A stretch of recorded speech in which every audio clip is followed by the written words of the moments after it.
Hello. Hello. I really want to have a new starting screen. That one is just so old, and I have the idea of having some kind of slideshow with my art or something like that. I don't know. But anyways, hey Lucid. Mouse is an emote. Yes, that is correct. Well, an emote in the making. And there will be many others. How are you doing, Lucid? I know we have already seen each other on somebody else's stream, but slideshow of your landscapes would be pretty cool. Yeah, would be pretty neat, and would be not that complicated to make. Other like instead of making a whole new artwork just for the starting screen, I can just reuse what I already have.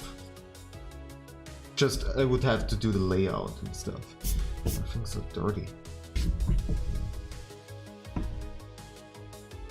Finally cooling down over here. I'm very glad. That's good. That's good. Glad to hear that. Has it been raining recently? Oh, also, that would be good. That would be good to have a camera in front of me and not in front of my mouse.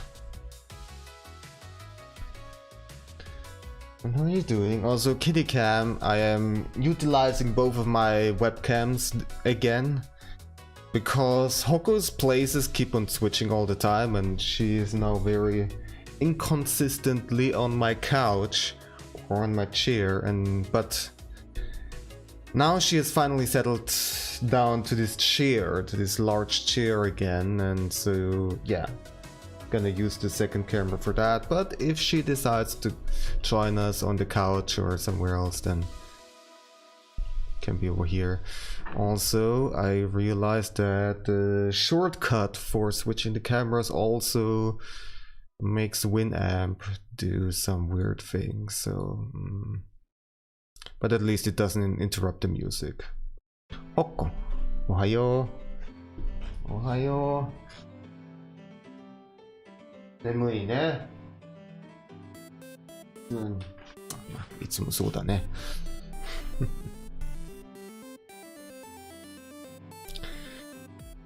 But yeah, so. Yeah. So for me, the recent days have been kind of okay with productivity. I haven't really uploaded anything new because I've been stuck on just one painting that I've been spending way too much time on. I can show it off real quick. But this is what I'm working on right now. It was supposed to be a speed painting, and then I just got completely absorbed in all the details and I cannot really get satisfied, and so I just keep on painting and painting, and already have spent several hours on this one, and yeah, the landscape, the non-cloud part is not even halfway done.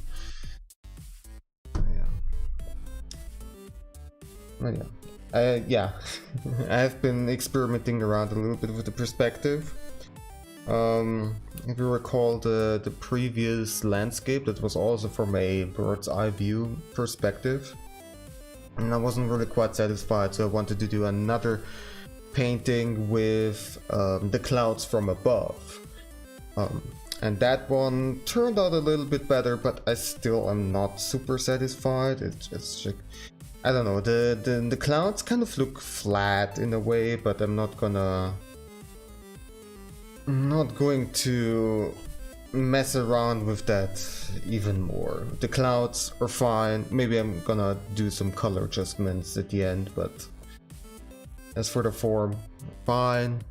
I tell that myself, so I get done at some point. But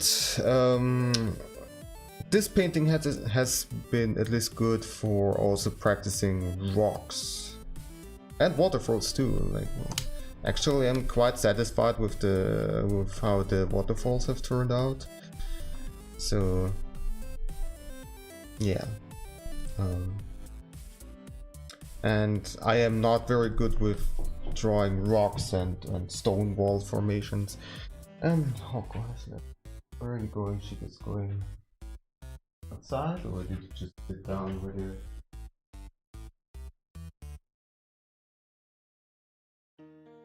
Wants to drink some water. Oh well. So yeah, that's what I'm working on right now, and it's still gonna take a while. Who knows when I'll be done with it. But anyways, this is not what I'm working on today, on today's stream. Ah, okay. I actually didn't didn't know that. There you can get a list. Well, that's convenient.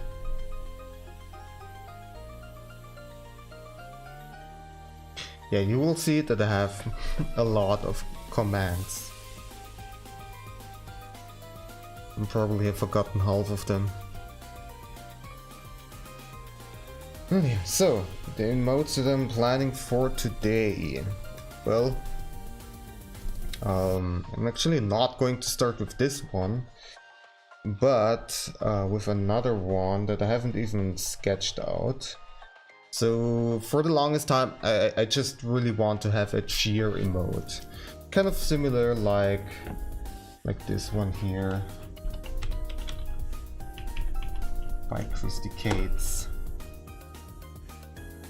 I use that one all the time, and I want to have a similar one. There's lots of custom commands. Yeah.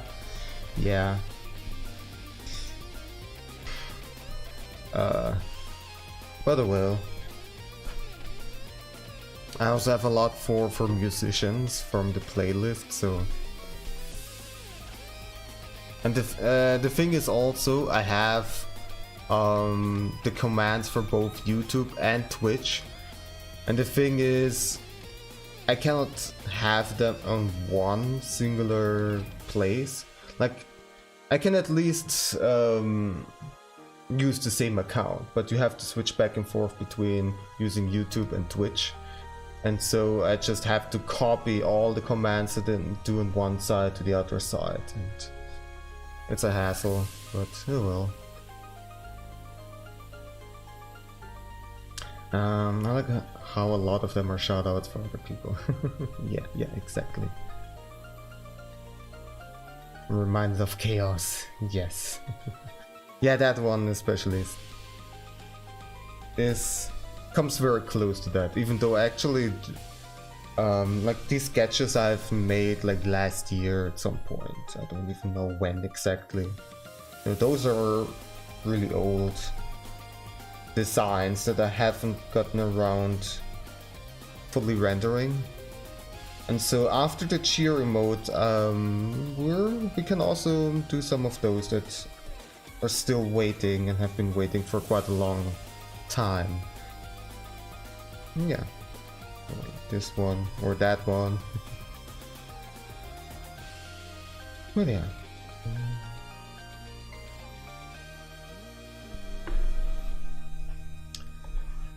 So.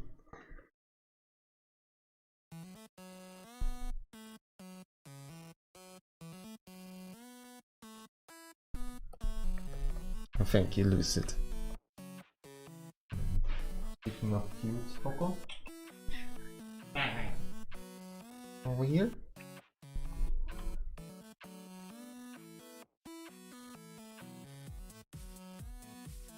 She is. And stretch. Stretch. No. Ah! Okay. Well, she's in a chair now. Here, not on this one. And all around. You see the little feetsies. Now the rest. Very tilted. Second. Or not.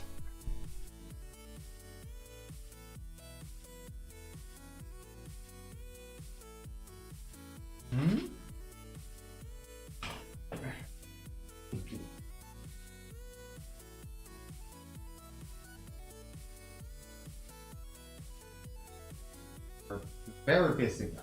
Yes. Very busy. Very important work.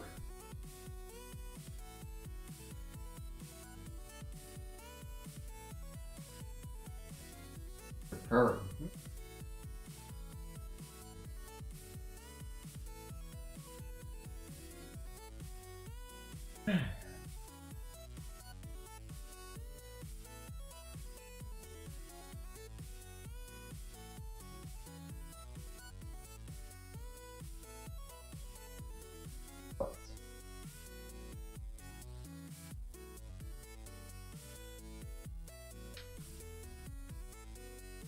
Oh.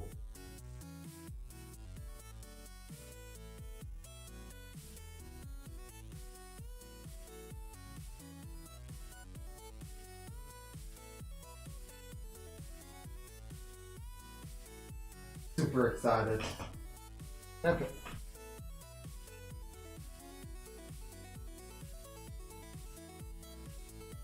You're gonna stay over there? We'll see. No, Hoko, not that chair, okay? I cannot get you properly in shot over there.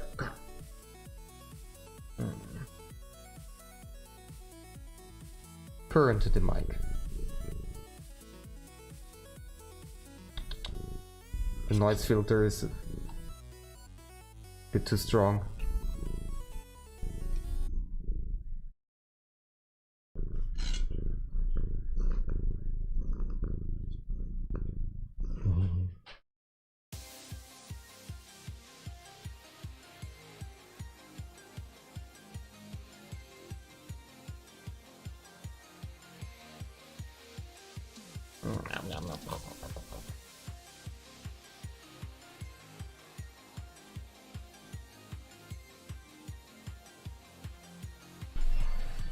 This chair, okay?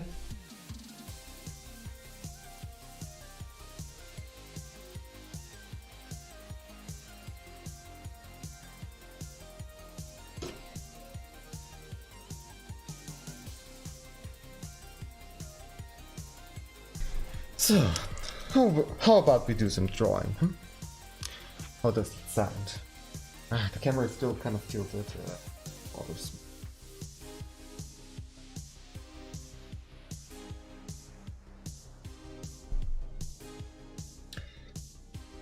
Okay.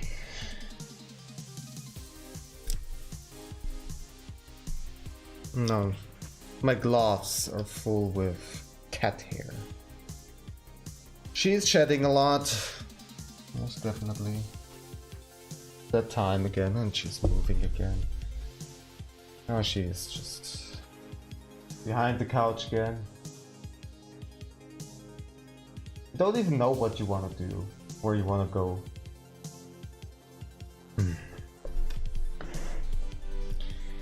Okay, so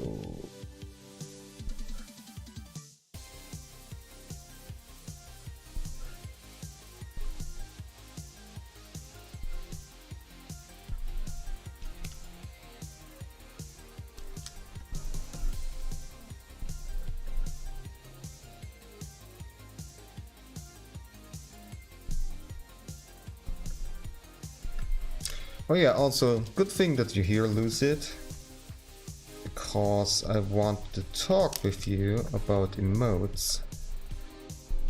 To be precise, I wanted to offer to make some emotes for you.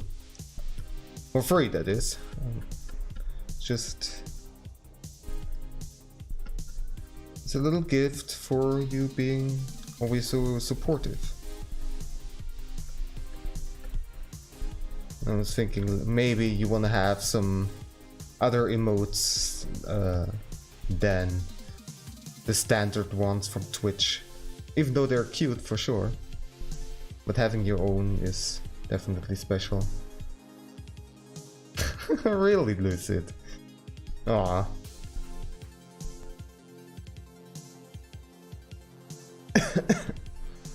Well then, perfect timing.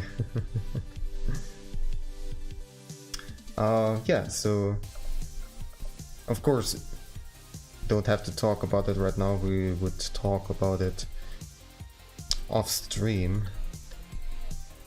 But yeah, you can just tell me what kind of ideas you have.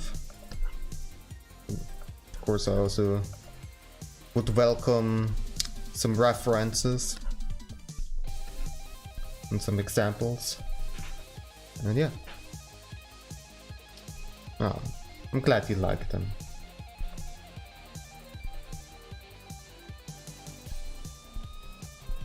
As I said, it's because you're a friend and you're always so supportive, so I gladly do that.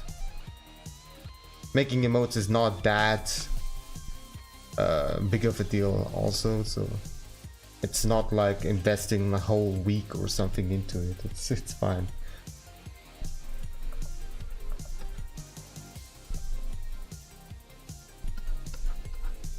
And it's been a while since the last time I've been doing something for friends, and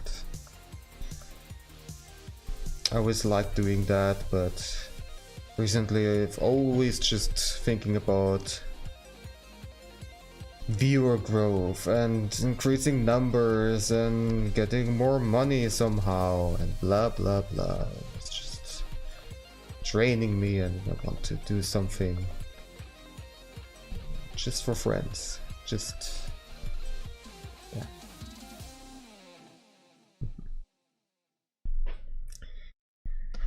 So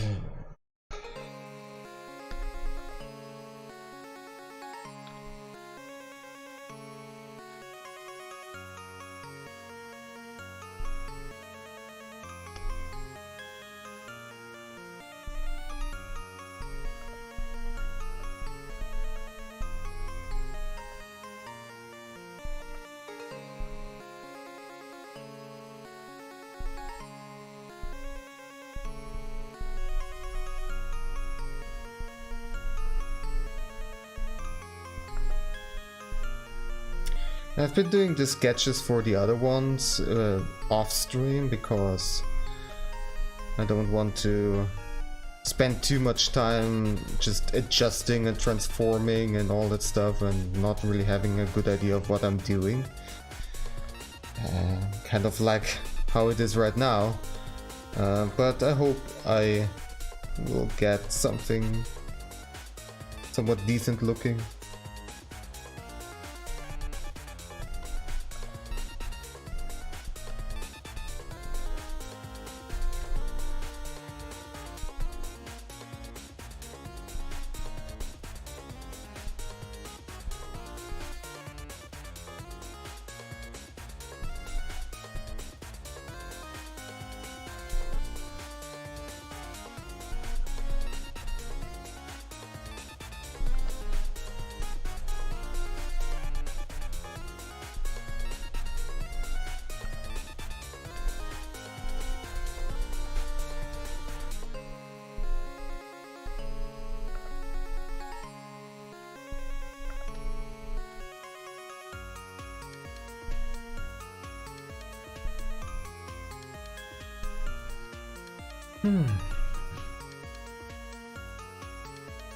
Kitty's outside.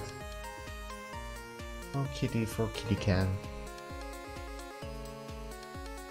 I guess I can leave the camera over here then.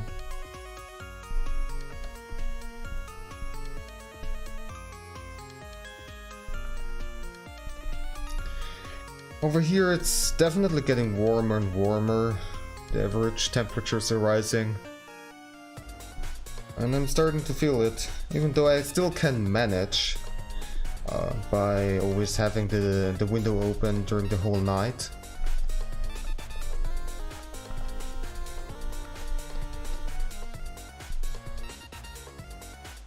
But yeah, we're getting there.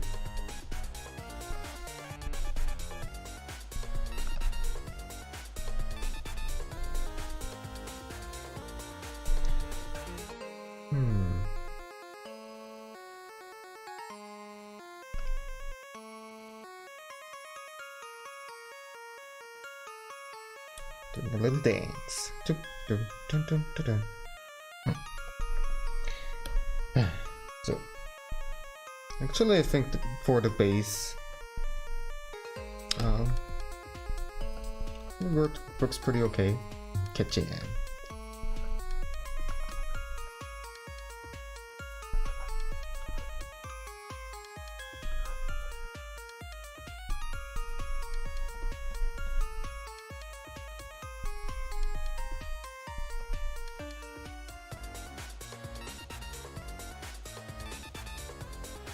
I'm thinking, but there wasn't really anything all too interesting happening the past week.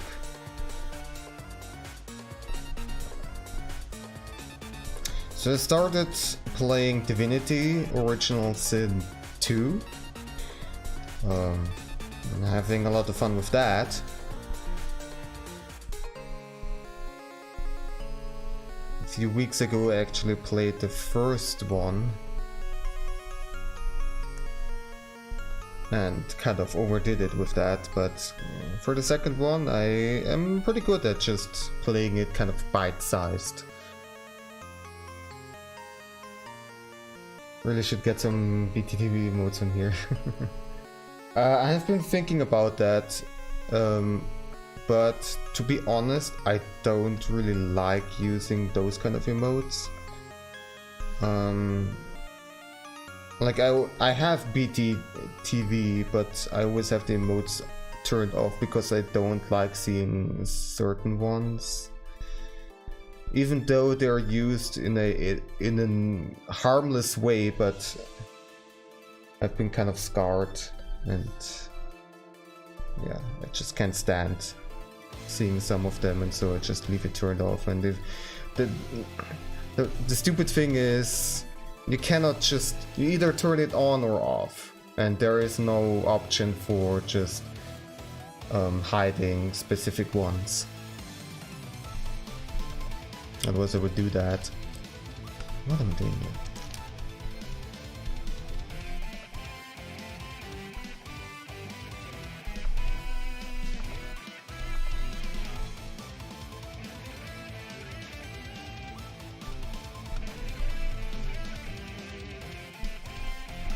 I don't really understand all too well how those emotes work though, so if you write catjam into my chat, for example, does it do the normal the GIF, or does it not show up because I don't have BTTV turned on? Or like, how does it work?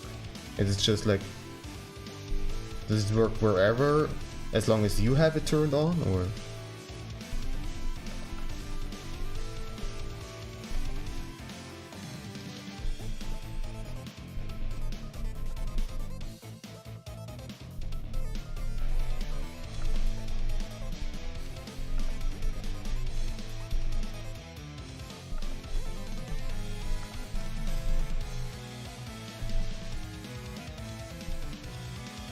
Catjam is not a default PTTV emote, it only appears when you edit manually. Ah, okay. Well, they should get to it then, I suppose, because I see a lot of people using Catjam. Why not make it a default one? Like, I don't know, Monka S and that, all that other stuff that I would prefer seeing Catjam more often instead of those. Dogchamp is a default BTTV mode, however. Okay. I don't even know how that one looks like, but I suppose it looks like a dog. Like a good boy or girl.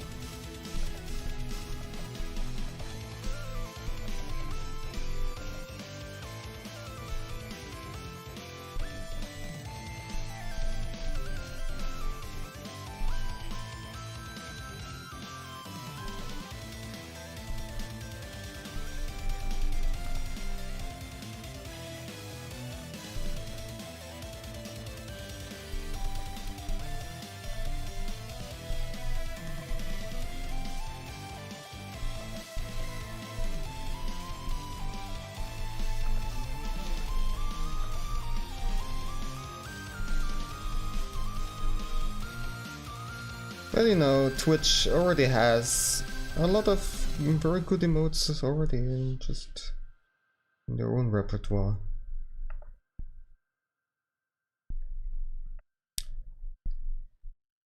The only bummer thing is that those ones that have like a limited time for getting like the, for example, the Pride emotes from last year and stuff like that.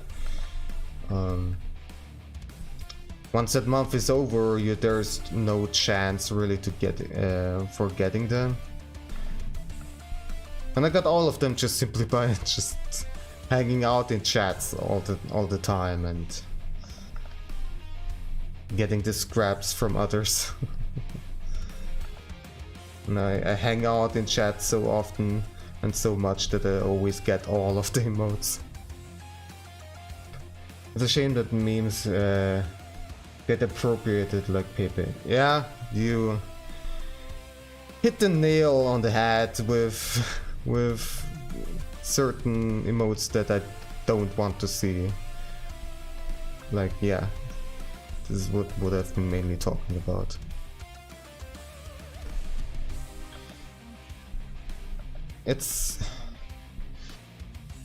I understand that most people on Twitch don't use it in any sort of trolly way or, you know, aren't really associated with certain hate groups. But outside of Twitch, yeah.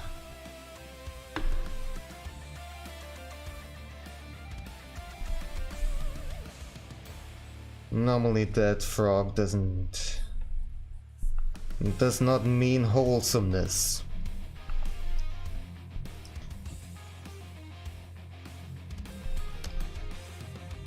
And people have been trying to win it back and you know, make it wholesome again, make it less associated with hate groups again and stuff like that, but it doesn't really work. At least for me, it doesn't really work. I just can't stand it.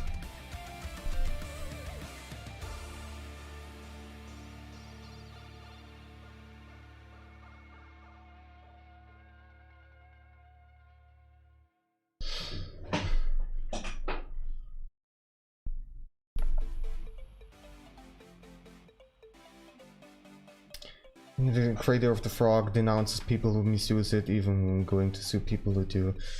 Yeah, I heard the same thing. The creator himself is not a bad person at all. But it's just unfortunately not how it works. People use it for whatever they want, and even though he tries to sue people, it's too widespread.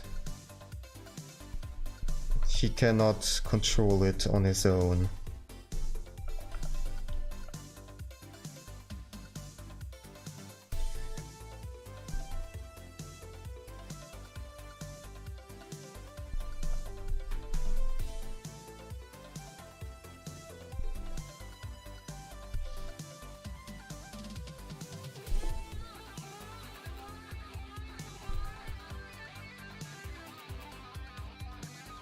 So as long as BTTV does not give me the option to exclude certain emotes, I'm not gonna use it for emotes, it is. I mean, BTTV is useful for other things too, and that's why I have it installed.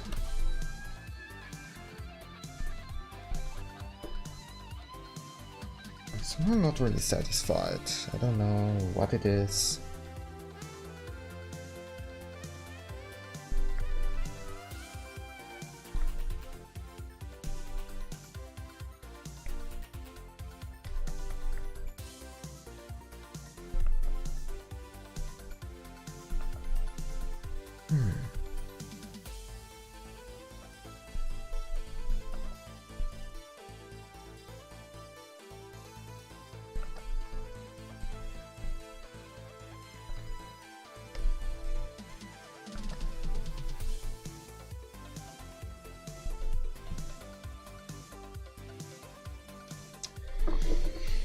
But yeah.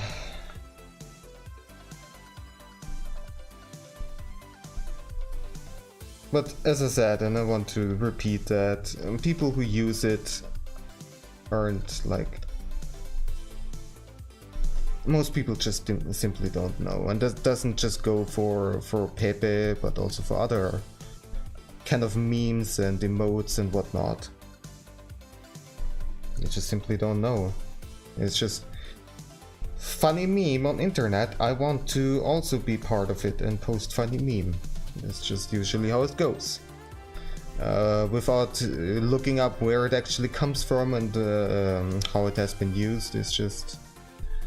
And often at times when when people get informed about that, what that emote and what that meme actually means and how it has been used in the past,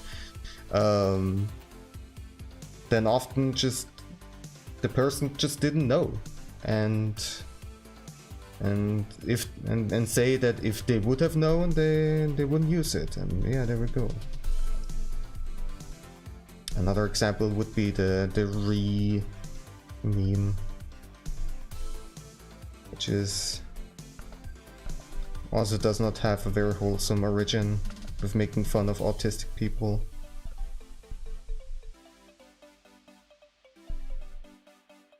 And so yeah, I just told them, just maybe think about using it, because that's where it comes from and that's what it means. And then, oh, I'm sorry, like I didn't know that, and then the story, and then that's it, and they don't use it anymore. That one especially hits close to home. Yeah.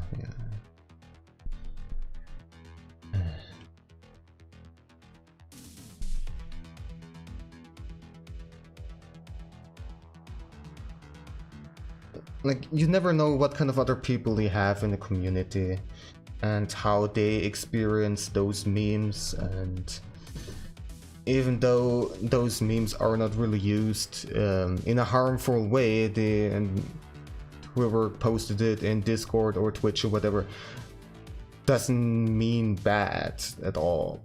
It's just funny meme, like somebody's being upset, and so on and so forth,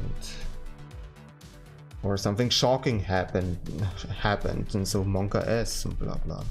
But there are always, like, chances are there are people who did not make any good experiences with it, or just cannot. You cannot really get it out of their head and ignore the origin of these memes and what they were supposed to mean. It makes people uncomfortable. It makes me uncomfortable, so I don't really want to have them here. Yum yum. You don't make me uncomfortable.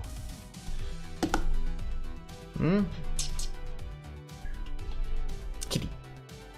There she is, the little princess. Yum yum. You.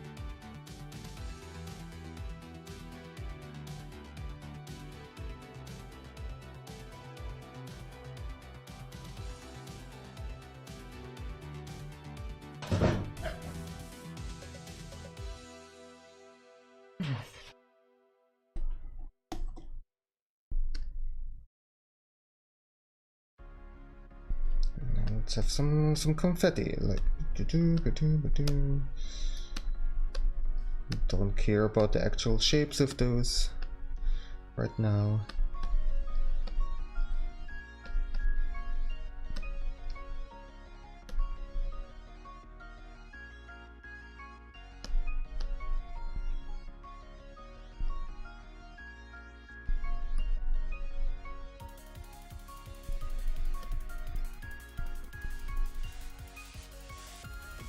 We could have also some kind of sparkles here and there mixed into the confetti. Why not?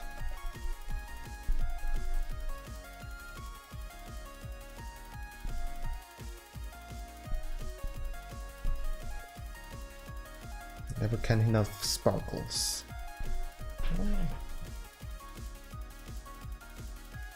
You move around too much, Hoko. Please calm down. Will you?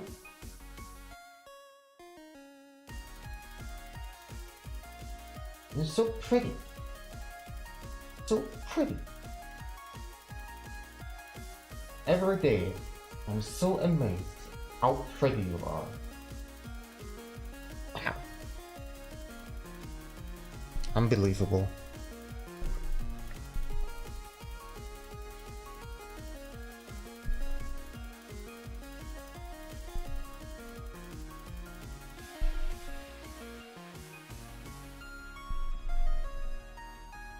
Always room for a few little sparkles. Yep. Exactly.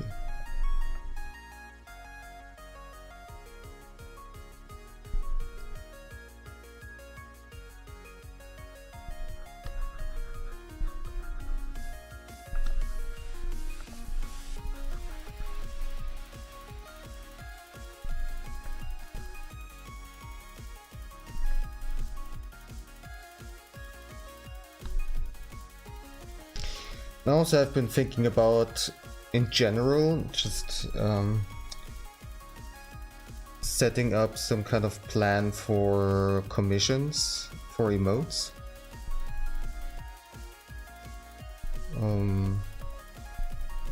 Because you know, they earn money somehow.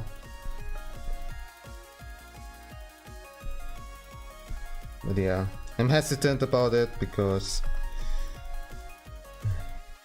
taking commissions from strangers, I'm just really somehow very anxious about it.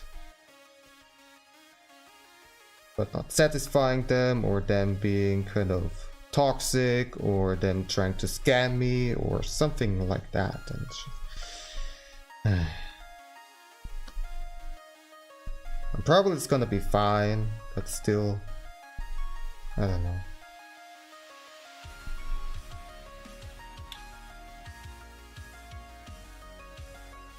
I think this one is alright. Could maybe get to the rendering. How about it?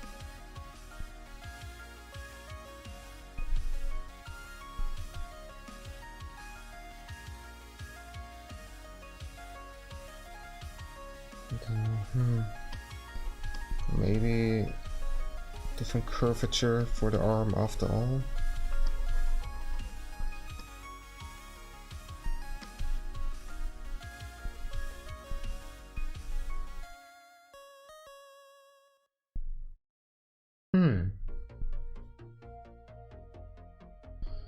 Yeah, I don't know. On the other hand, also, I'm having fun making emotes. So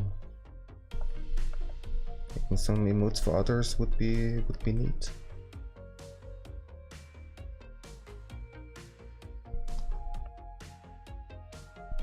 We'll see.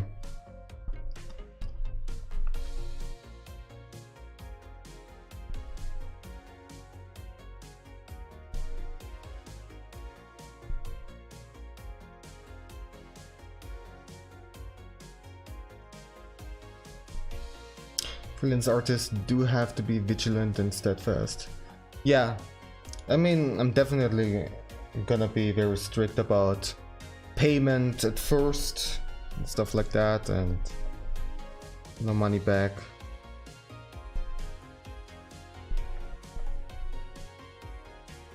I'm also not gonna let myself haggle my rate down. Just either pay me a fair price or you can go away. Because the thing is also, I'm seeing a lot of artists doing commissions for super freaking cheap, and I understand that it's a lot of them thinking that their work is not worth more, which is also nonsense. you definitely deserve to be paid fairly for the amount of time that you put into the artwork. And art is normally not done very quickly. It takes time. And also, if you barely, like, if you do commissions for super cheap, then you kind of, you know, it's market rules, supply and demand, and if you lower your own price, then the overall price and expectation of commissioners for how much they are supposed to pay always goes down. And so you get more and more people getting upset because they have to actually pay a fair price and don't get it for like a full-on painting that took 10 hours for just $10 or something like that. But like emotes, for example, like in my case, and one emote I would estimate takes me 1 hour, and I'm not gonna accept payments of like $5 or something like that. It's just way too little. Or even lower than that. But a lot of emote artists do have rates like that, and yeah.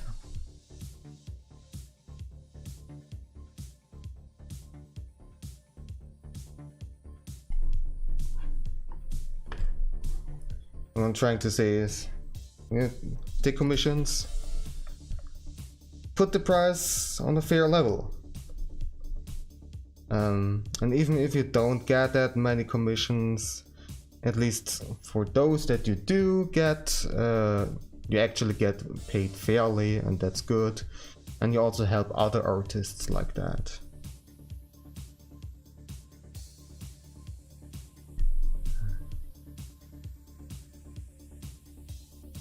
So, focus. Doing outlining. All right.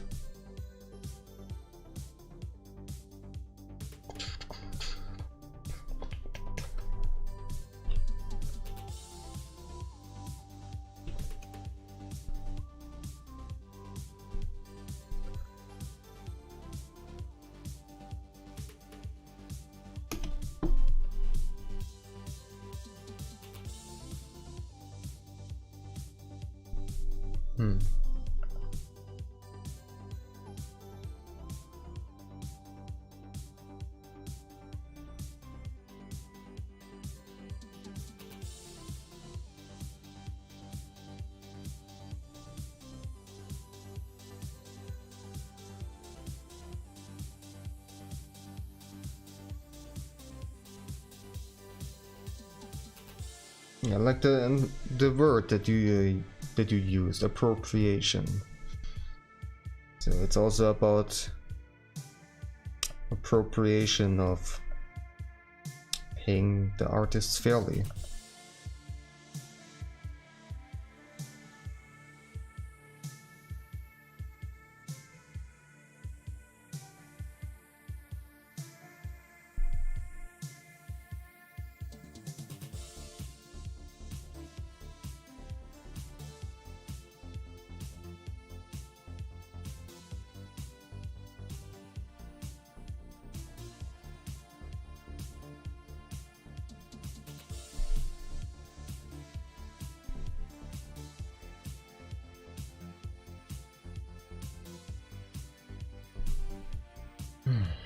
Also, my arms are still sore from yesterday.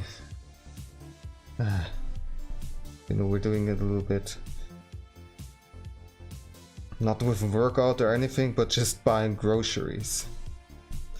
Because how I do it is just, I buy more than 20 kilograms of groceries and just carry it all back to my apartment, so I don't have to go outside for at least 2 weeks.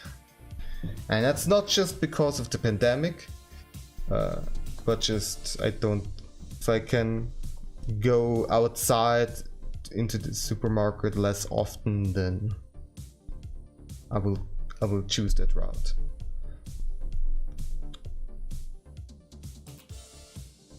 But yeah, it's a lot to carry. And yesterday I have overdone it a little bit.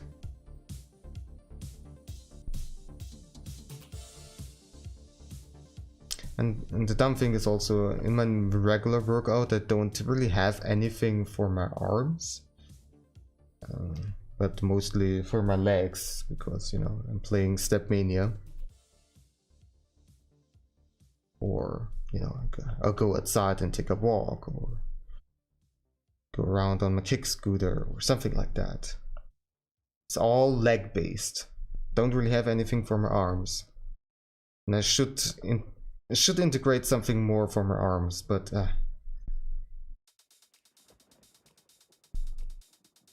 and then I wish I had some kind of VR setup and could play Beat Saber or something like that. That would be very cool, and I would be totally into that.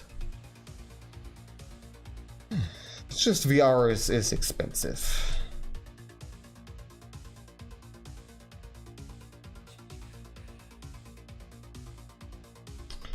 The same, to be honest. I'm bendy and kick well, but I can barely haul laundry around without getting tired. Oh. Yeah.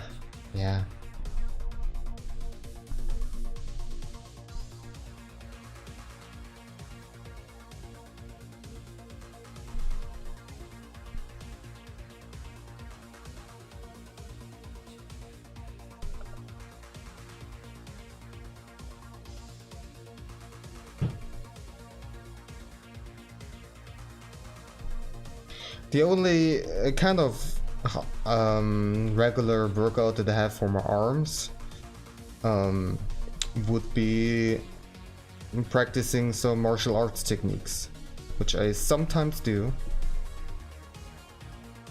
And I have another room which is pretty large and pretty wide, and it's mostly just for storage, but I can make room so I can actually move around.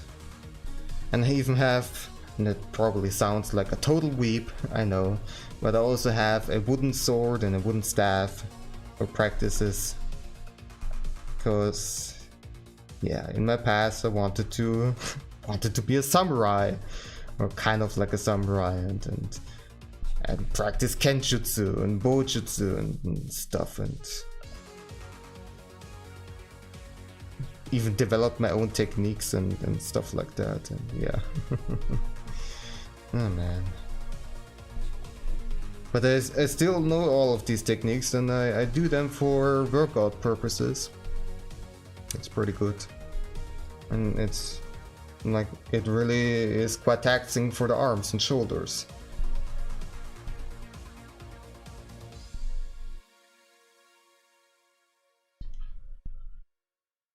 Martial arts is your main sport.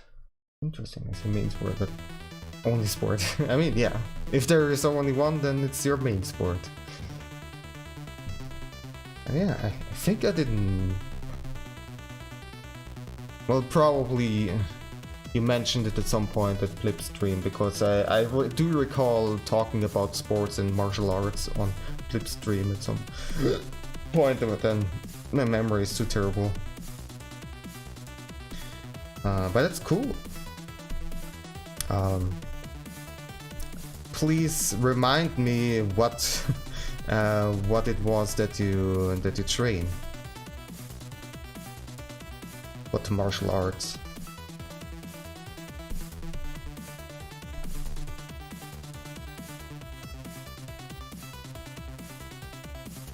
It's called Cook Soul 1. Soul 1? I'm gonna look it up. Definitely sounds Korean.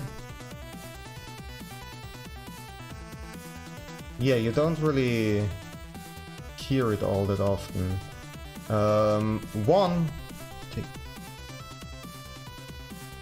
Okay, no, it's not Quan, it's one. So I thought it was meant fist, but like Taekwondo, but no, it's different.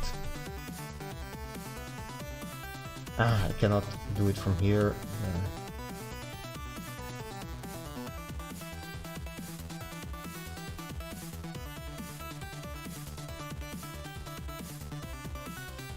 Let me drag out the window. Apparently I can't do that.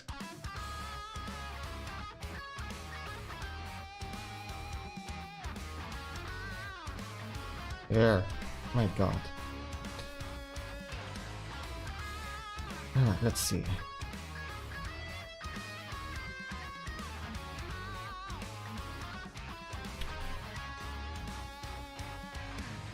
Alright. Founded in 1958, okay. Actually not that old, considering how old some of the other more famous martial arts are. But still.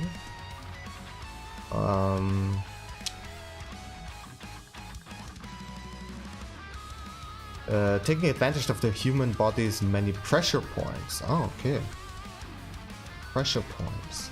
That's something that I never went into. I went into a Taekwondo class, and that's how it all started. I did that as a teenager, and stopped at some point because it cost too much money, and it didn't really teach stuff that I wanted to learn. Oftentimes you're being taught, especially the forms, where just basically you could say you do a dance, a choreographed dance, doing specific techniques in a specific order, at a specific pace and specific strength and everything, and or everything is super perfect, and the teacher looks at everything super neatly and stuff. And I guess it's fine for practicing some basic techniques, but it has no real life application at all. And I wanted to have something that is more self-defense. And so I stopped. I'm still friends with a lot of people from there though. I'm friends with the master. I even did an art commission last year for him, so yeah. It's interesting. For how long have you been training this? I assume that recently you haven't, because the pandemic and schools having to close down, especially martial arts schools like those. They have had a really hard time. I also know that from a friend who is Taekwondo master, who also started to really struggle. Fortunately, he was getting some support from the government, at least a little bit. But yeah, it was not easy for him. That was also part of the reason why he commissioned me, because he actually wanted to expand his income, not just from so it doesn't only get income from the school, but he wanted to sell stuff. The commission that I made for him was actually for a memory game with the Taekwondo techniques, and him as a character doing all of the techniques and stuff. Which is also pretty neat. He's trying to sell it, and I don't really know how well it's going. It has been a while since the last time I spoke to him. But I hope it's going well. But also, even if it might not do all that well in this year or next year, he still has them. He still has those memory cards and the drawings, and he can use them all the time. And then maybe at some point in the future there will be an opportunity for him to sell them in a larger scale. And I hope all the best for him. Cooksoul does forms, but also self-defense techniques. It's kind of a mixed bag of everything. Yeah, Taekwondo kind of also was like that. That basically had like all sorts of stuff in the regular program. What, 4 years? It's been tricky to actually train lately, yeah. But you're still active, or like if the pandemic wouldn't be there, then you would get back to the training.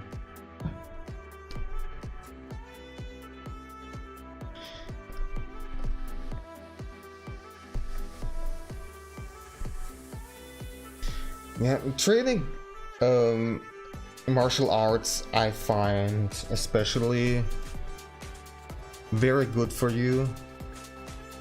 Not just because of a workout standpoint and fitness standpoint,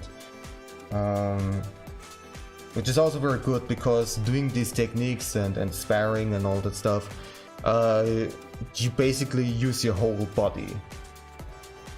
There's barely any part of your body left out.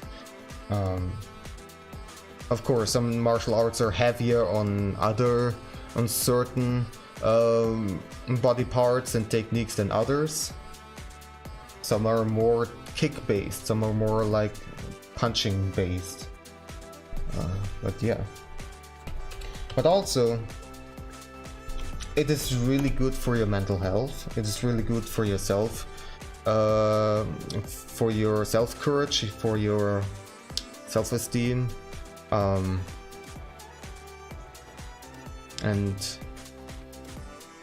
I don't know, like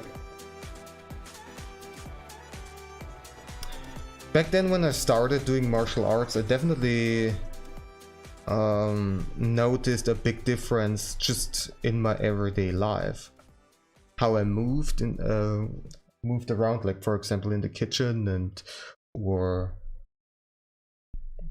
I don't know, when I do the laundry, like my movement is more optimized, kind of, and you get a better control over your body.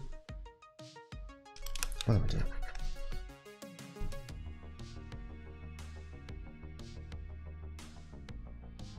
And yeah, it really also helps you with being braver, being less afraid, being more like if you just go on the street, you walk more upright, you walk more bravely, you have more, you kind of emit in a way that you are not an easy prey, you know what I mean? Like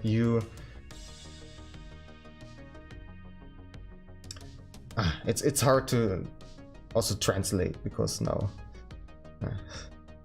I could have maybe described it in German, but I hope you know what I mean. Okay, where is this tool again? Yeah.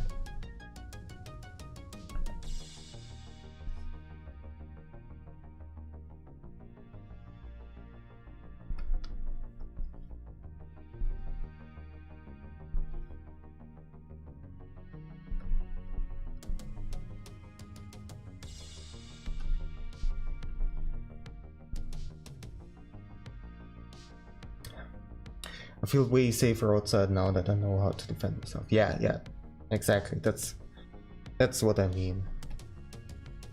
You feel safer. And you kind of emit that. So not only are you more capable of defending yourself in a dangerous situation, but you're less likely to get into a dangerous situation because simply because of your body posture, the way you walk, the way you move, and all the stuff. Like you look automatically less vulnerable.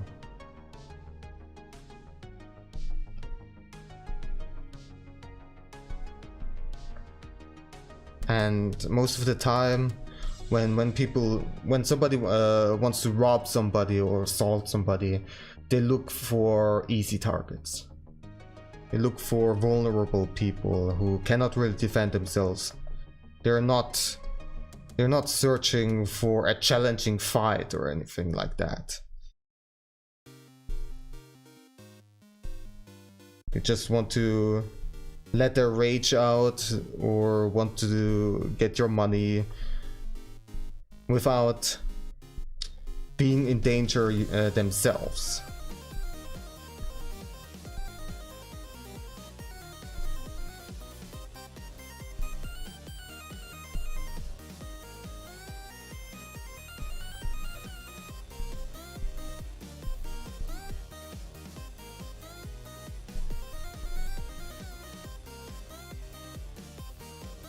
Yeah.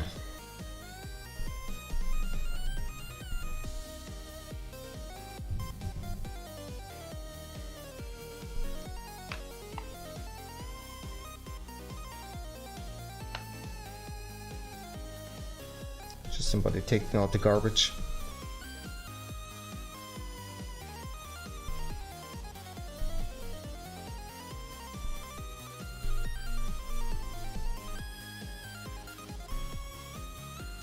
And also, in a lot of martial arts classes, especially traditional ones like Taekwondo, Karate, or what's it called again? Cook Soul 1. Probably butchering the pronunciation completely, but I'm sorry about that. And all these others. A lot of times, a very important part of the training is the mental training. And learning when to use your techniques and what you're learning. Pronunciation's right? Oh, good. I'm glad. Like when to use your techniques, when is it appropriate to use self-defense, and one of the main things is that avoid using violence. Even though you have the tools, you should, the main priority should be to avoid having to use them.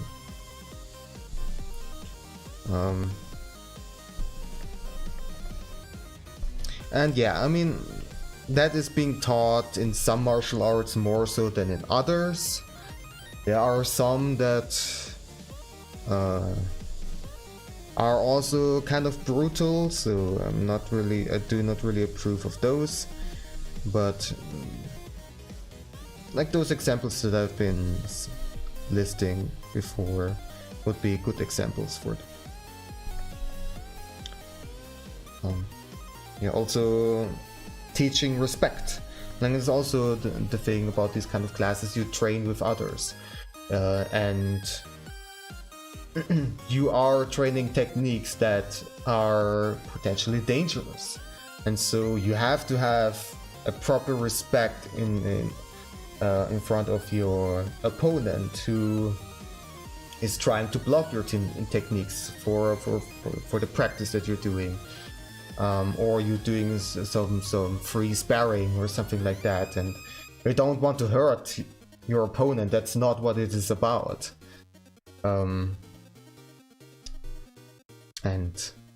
you learn how to hold yourself back too, and avoid hurting others when it's really not necessary.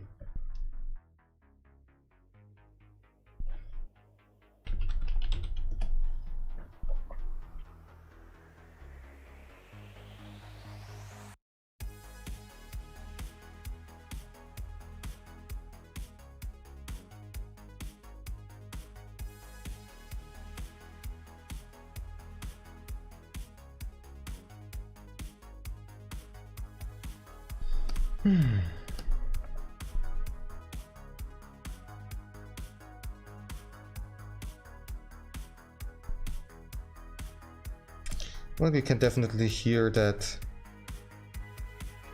martial arts is also a topic that I'm quite passionate about.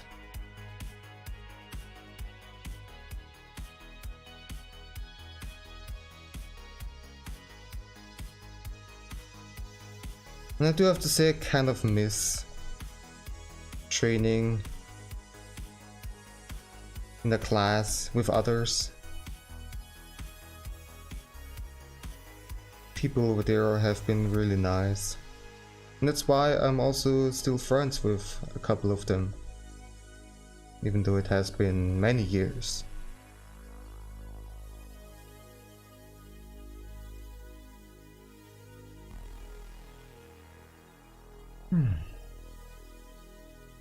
The sparring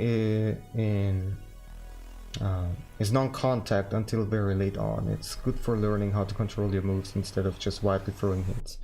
Yeah, that's a good approach where you at first learn the basics and how to properly do them and how to properly control yourself before you actually have an opponent.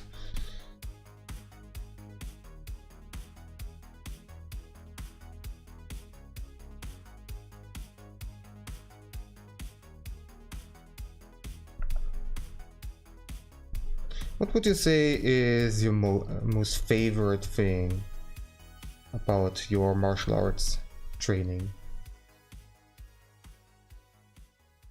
Like what part of it? Like, is it the sparring? Is it the forms? Is the self-defense training? Something else?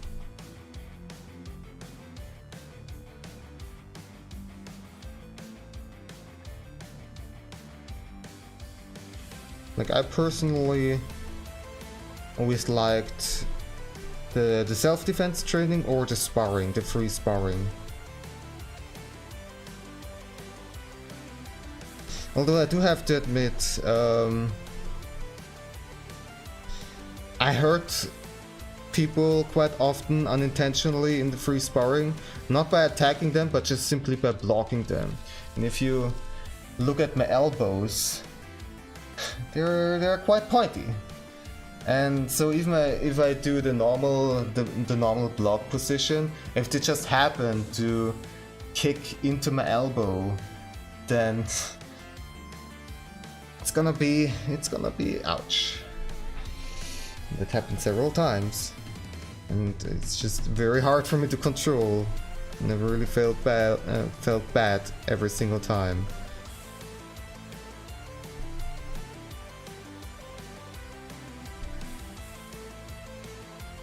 The fact that the uniforms are black, so it looks cool. Alright, that's also cool. That's also a good part. For Taekwondo, it's just standard white dobok. You have the colored belts. Do you also have colored belts in... Always have to read it again. Cook Soul 1. Cook Soul.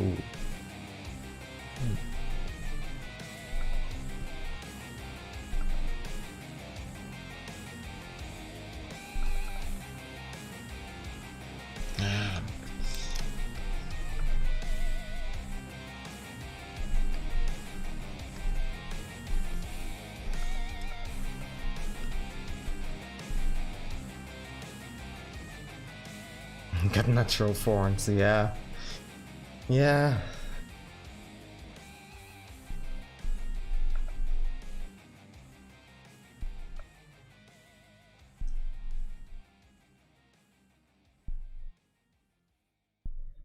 Yeah, colored belts, alright. I guess probably the standard progression. We start with white, and you have yellow. And how did it go in my case again? We had white, yellow, green, blue, brown, red, and then black, and then all the black levels. And for every colored belt there was like 2 different levels. And I got until the blue belt. I don't remember if it was the first or second level of blue. Yeah.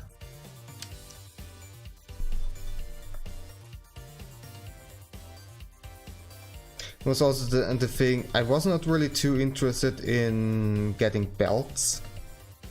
I just wanted to learn techniques and not study for belt exams, and they also were quite pricey, I do have to say.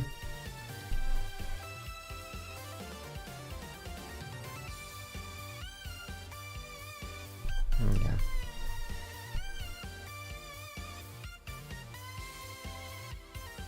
White, yellow, blue, red, brown with a stripe between each one. Okay, so it's a bit different. Red and brown are switched in that case. Okay. Kinda regret paying for black belt testing since I have to travel for those. Oh, I do.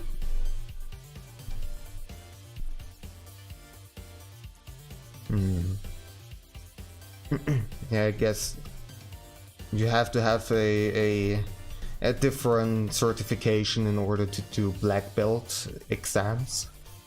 So not every teacher has that. I don't even remember. I don't even know if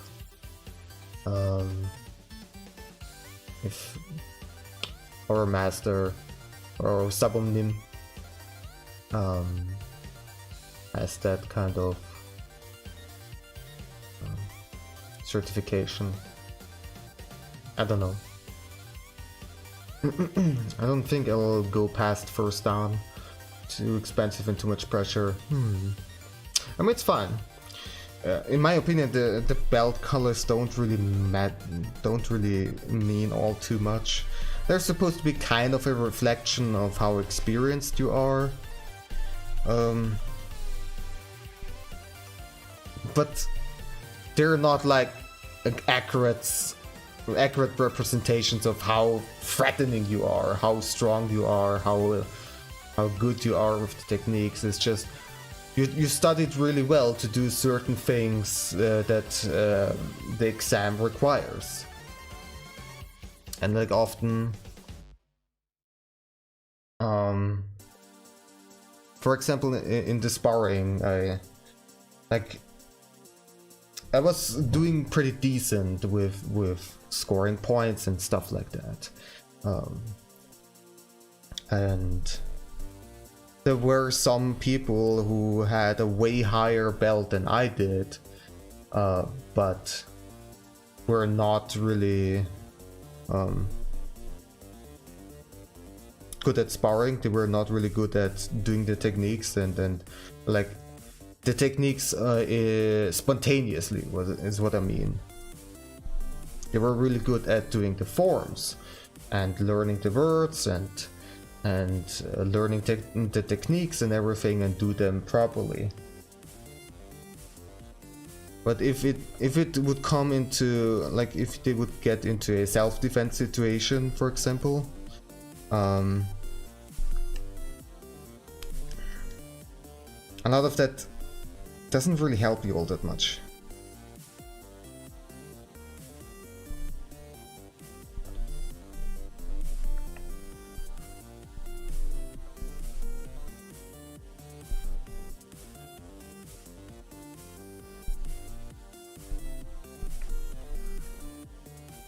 And also there's the time factor. Like, some people learn really quickly and get really strong. Like, maybe they also had experience with some other kind of martial art training or something like that, but you can only do so many exams in a certain amount of time. And for example, for the black belt exams, the dan exams, like, there were years in between when you were able to do them, and like the time periods in between the exams were always growing and growing, and so there was always a minimum amount of time that you had to train in order to get the black belt, for example. Like, I don't know exactly how many years it was like, but yeah, a couple of years for sure. Even though you might already be really good at white belt level, or yellow belt. I do I do want to get the extra shiny special Dobok that comes with the black belt. Ah, I see. Fashion points. Yeah, that's also good. Good aim. Yeah, it was kind of like that to Taekwondo. You get not just a plain white Dobok, but you got some black stripes on the Dobok itself.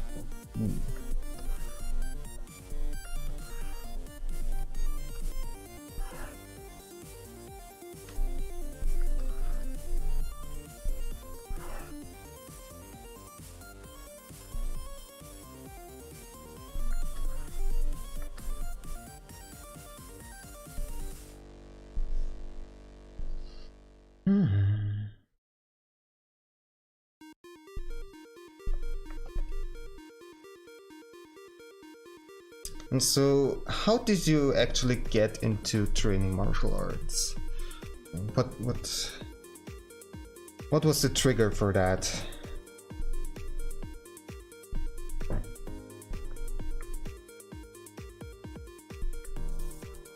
For me in particular, when I was young, I was always interested in martial arts.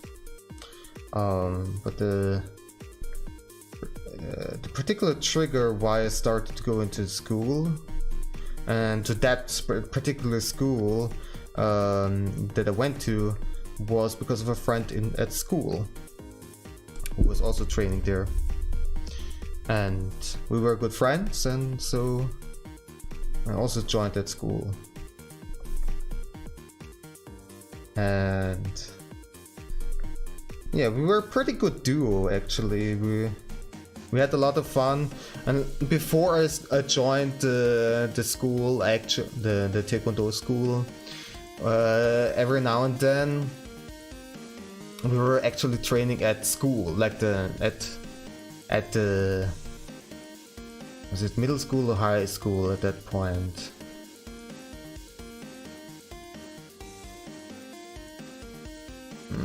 What was it again? I think it was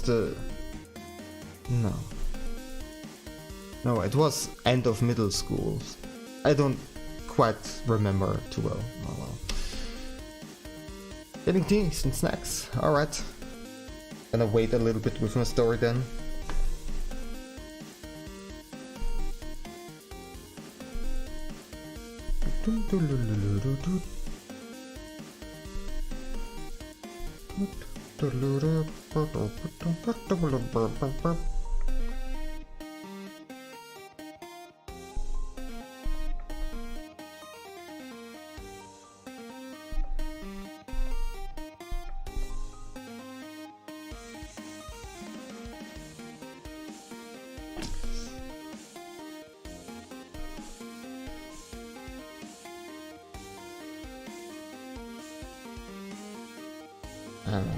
I think I have too many confetti pieces actually, where it kind of like looks too constrained in a box.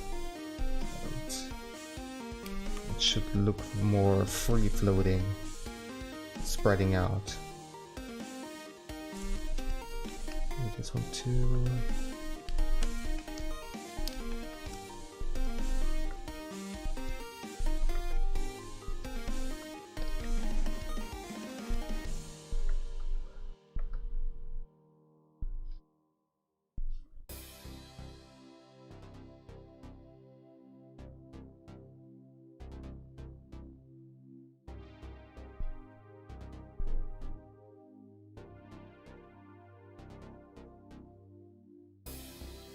Probably the lines are a bit too thin.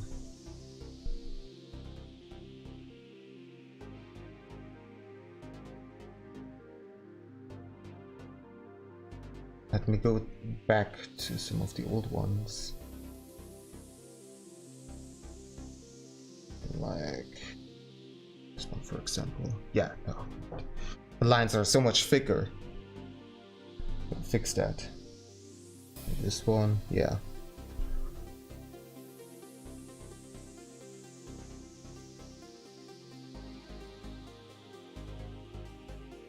Yeah, I also see that in a little preview that I have that. Gotta fix that.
Also seems like the Nintendo announcement on E3 is starting now, or is going right now. Well, I'm missing it, but I don't really care about watching it live. I will see what kind of games they announce later.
Very good, Lucid. What did you get? What did you get?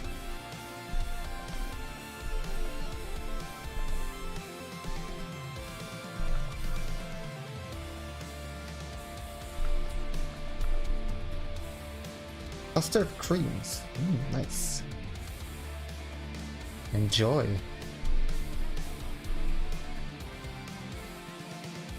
Also reminds me. I should drink a little.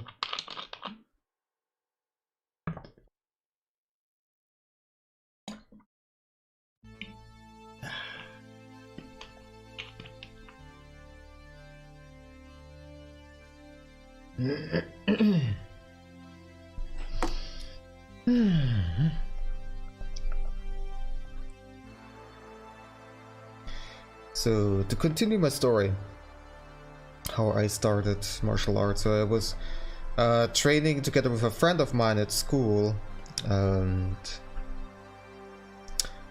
he was already training at that Taekwondo class. And every now and then when we had some kind of afternoon classes, we had to just wait until the class starts.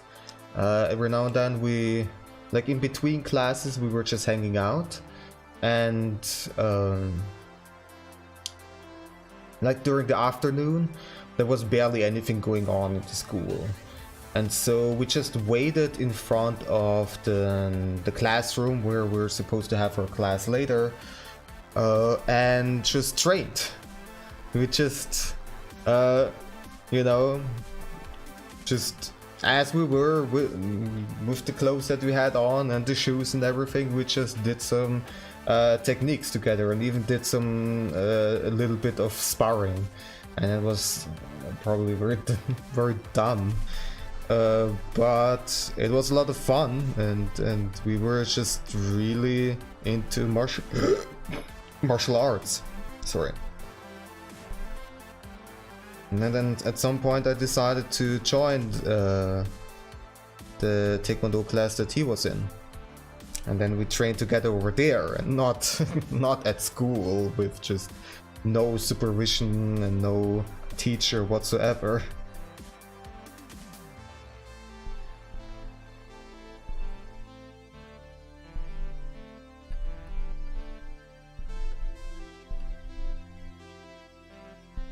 And yeah, we had a lot of fun training together. We were also pretty good for our age. Like the Taekwondo class was, of course, separated into age groups where there were kids and teenagers and adults. And we were teenagers, so we went to the teenager group, of course.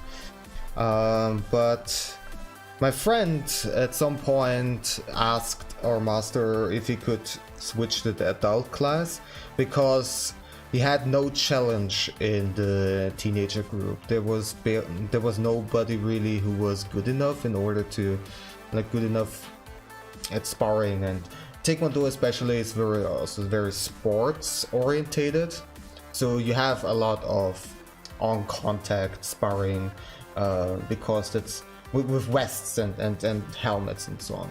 That is, of course. And that was something that he was really into, and he wanted to have a proper challenge. And nobody in the teenager group was really challenging for him, so he switched. And some time later I also asked our master if I could do that.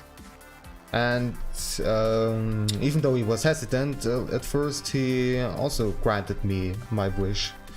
Not only because he wanted to enable me to train with my friend again, but also because he thought that I was quite advanced for my age group, and also mentally mature enough to be in the adult group. And yeah, at the age of, what was it again? I think like 16 or 15 even we switched to the adult group.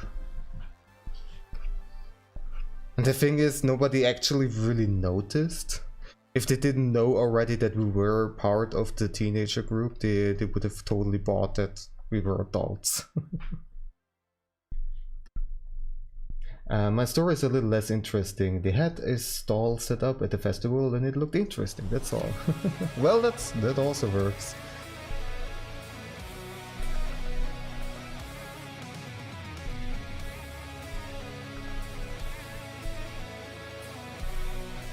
That's also something that we did quite often.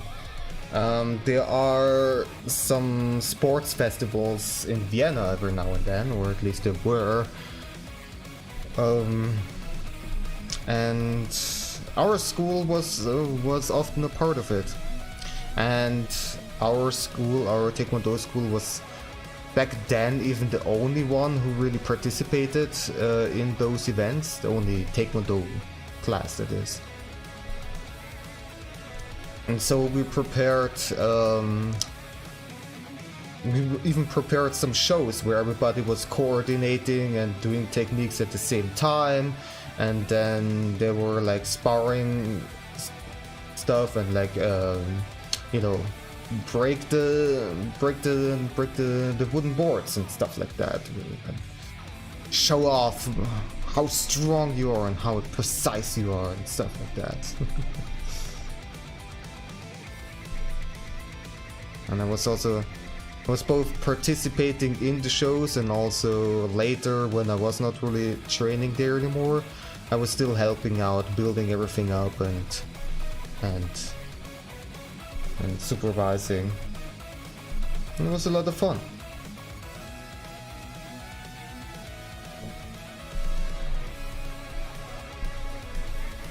Yeah, part of the reason was also, you know, to get more members and finding people like you who then joined the class. Board breaking was fun, but I don't like showing off to people. Yeah, it's quite some pressure. It can be quite some pressure. I was definitely also very nervous.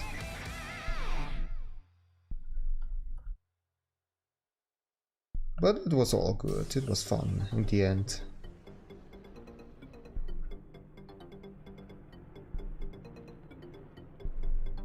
But all of that was of course voluntary. If you really didn't want to participate, then our teacher was fine. Now, of course he was like still kind of like pressuring you a little bit, just like, hey, come on, like you're already that belt, like don't you wanna, you know, pay a little bit back and represent us at the event? Like, how about it? Like, come on.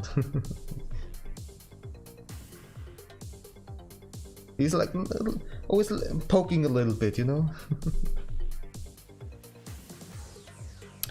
It's super hard to get into the zone when you're watched. Yeah, that's true. And that's why you practice a lot before the show. You do it over and over and over again until it just kind of happens automatically, and then hope for the best. I remember like one time when I was also doing with this board breaking stuff, when I was like was doing some kind of backwards kick, a straight backwards kick, and when you like kind of turn around, and you know, like you basically only have like really one chance in order to do it, and it's a lot of pressure. But in the end I succeeded, and just, yeah, great, I did it, and walked away. And then somebody else told me, hey, look at your foot. I'm like, well, what is it? And my foot was bloody because, I don't know, like scratched my foot against. I didn't have any splinters or something like that, fortunately, but yeah, just didn't notice it at all. And it wasn't big of a deal, it was basically just a scratch. And I also don't think that it was that any viewers were really seeing it, were able to see it.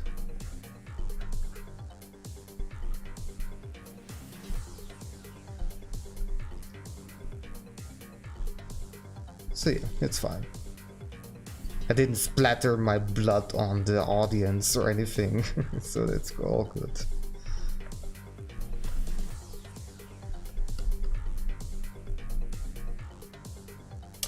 I've seen masters fail to chop boards with just a single finger.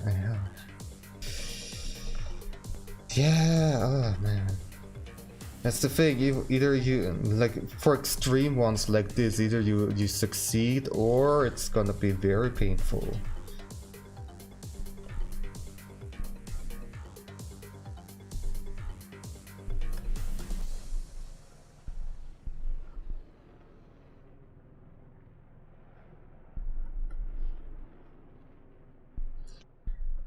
But those kind of breaking exercises are also kind of fascinating by themselves, because there's a lot of interesting techniques and training behind that. First of all, hardening your bones. The fact that you're actually able to do that is fascinating. How that works, it's just basically a bunch, like, instead of breaking your bone, what you do is like kind of breaking your bone on in a micro level, so you have these micro fractures inside the bone, and they're repairing themselves over and over again, and every time when that happens, the bone gets denser and denser, and that's how you harden your bones, which is also quite fascinating. And also there is a technique for basically increasing your blood circulation in just one particular part of your body. And that's, I think, what a lot of people refer to as concentrating your chi or your chakra or whatever. I think it's just basically boils down to that, where you just really focus on one specific point of your body, and you kind of focus on increasing the pressure in that part without using any of your muscles. You just increase your pressure, and you kind of do that in a rhythm with your heartbeat, and like kind of like imagine your blood flowing stronger and stronger into that part of your body, like your fist, your leg, or something like that. And then you like kind of like an explosion, you release all of the tension at once. Bone conditioning seems risky. Yeah, and you definitely have to do it in a controlled manner, for sure. And if you overdo it, you certainly can do more harm than good. But if you keep it controlled, then it's basically fine. You just, especially the joints can be an issue for sure. You put too much strain on your joints, then you can harden your bones. But if your joints cannot keep up, then all of that is basically worth nothing. Yeah, there is some balance to it.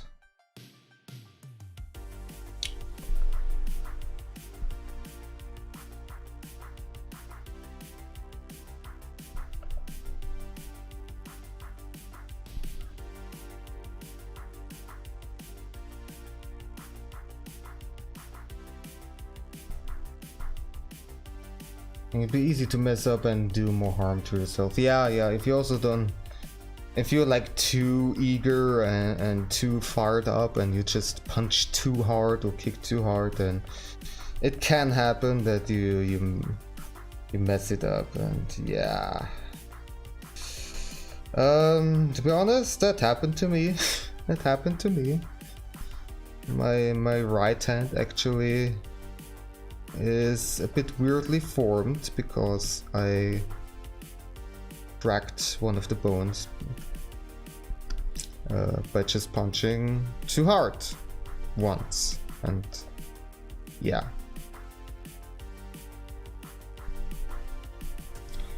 That was not very smart of me.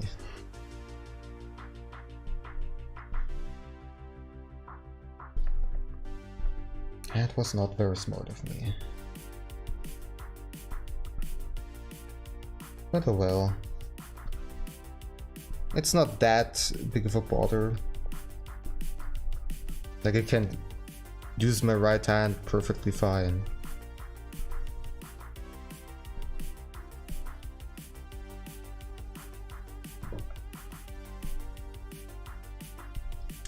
Or another story where I kind of messed up, and that's... I also have to tell a little bit extra. So, as I mentioned before, I have another room which is quite spacey, where I train every now and then. And a couple of years ago I actually trained together with other people, in particular with my sister. And it was mostly just some basic techniques, or like some things that were very low risk and very basic. And that way I was also teaching my sister some techniques to defend herself and stuff like that, because I was also thinking it's a good thing to know, and it was also fun. And so in my training room, actually, the extra room, it doesn't really have a specific name because it's used for all sorts of purposes, but I had some extra tools in order to train, and one of those tools were I had a rope spanned over the whole room, and that's quite a length. That was like more than 4 meters, and in the middle you were able to hang some things up, and I have a tree trunk, like about that height, and it's just a round trunk and wrapped around some fabric so it doesn't hurt the skin, and just punch and kick at it in order to harden your bones, in order to harden yourself, and do that very carefully, of course. And I didn't mess up and break anything, or neither did my sister.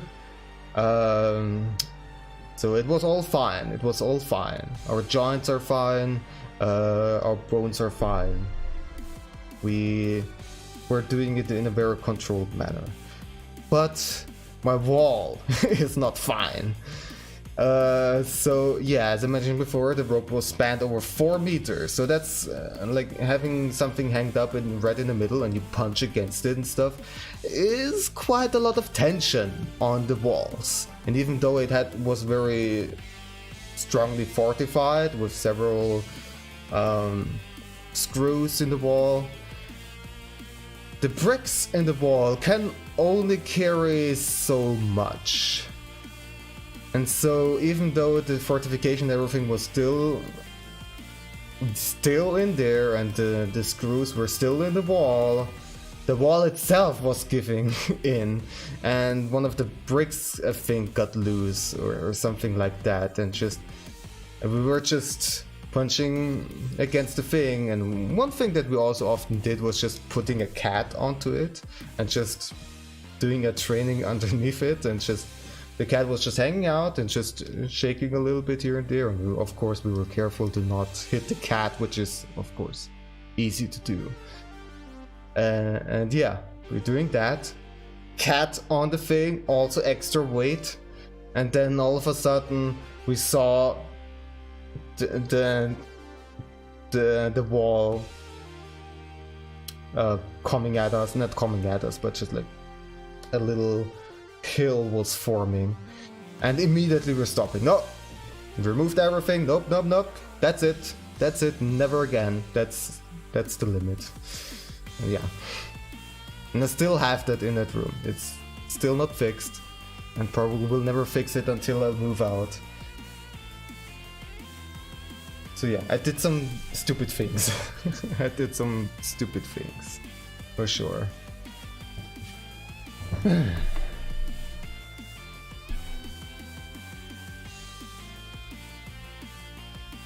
And that was... Ah man, at this point... Also probably more than 5 years ago. Don't quite remember.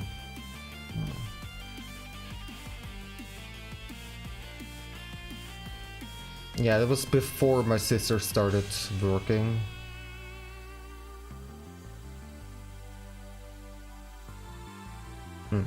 Something like that.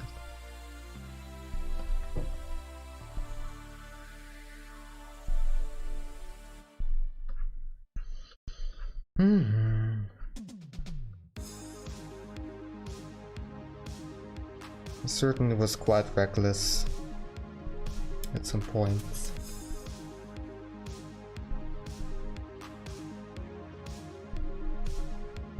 Well, at this point I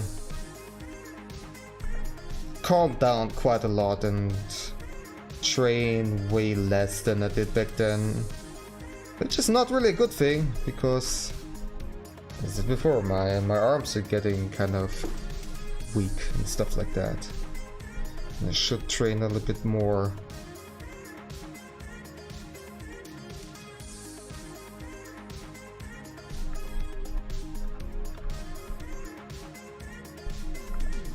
And also keeping some of the basic techniques fresh is probably also a good thing. So you don't forget everything and get completely rusty.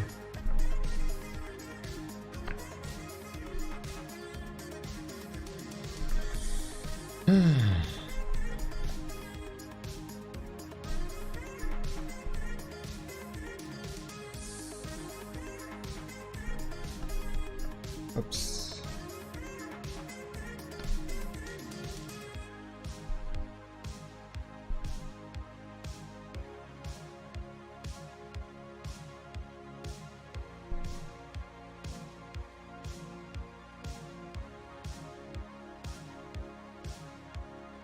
But yeah, other than that, I don't really have any stories of breaking any bones or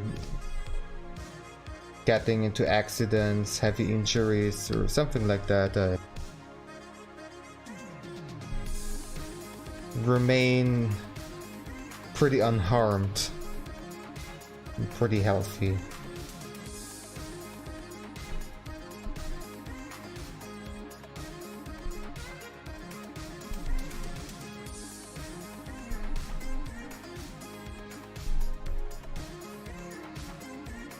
Did I say healthy or unhealthy? No, I'm not so sure. But you know what I mean.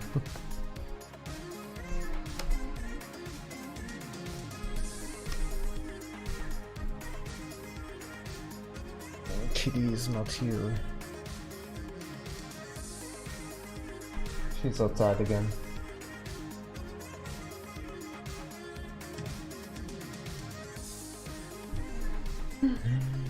The worst I've injured myself probably when I fell off a scooter as a kid. I got a gash in my chin that had to be glued closed. Oh.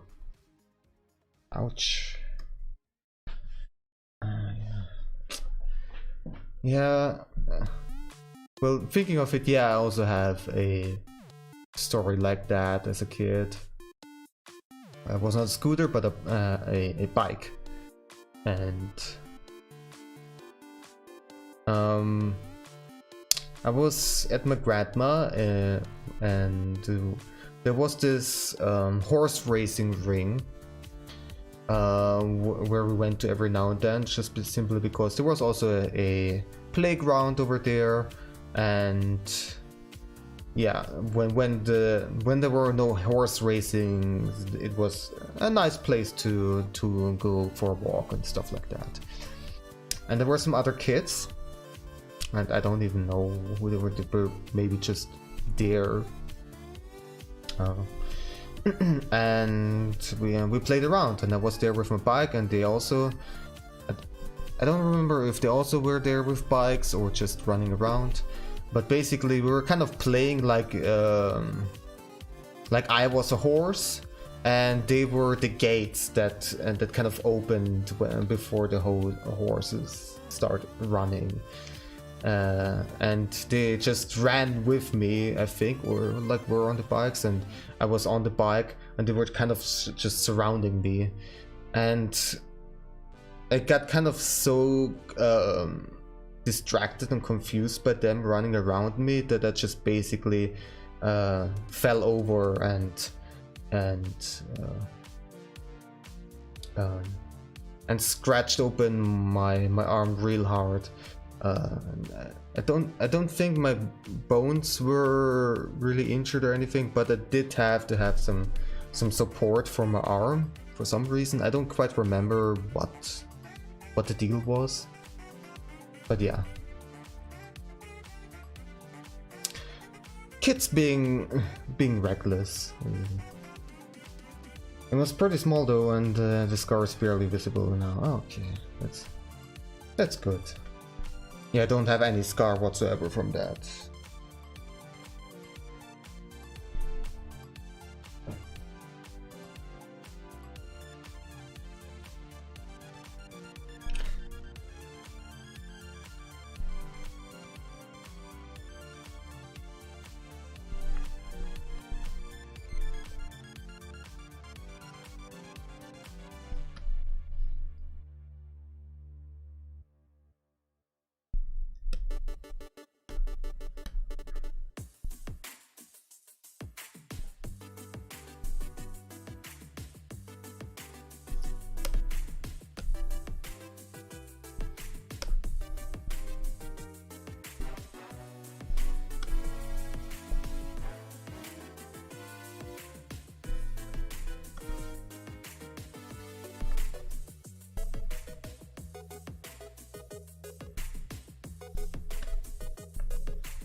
Not too happy with the colors, I don't know.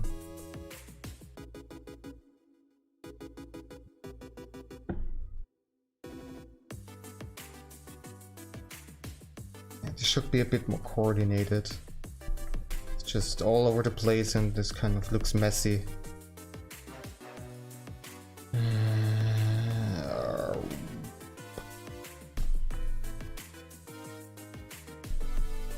Let's get rid of the green.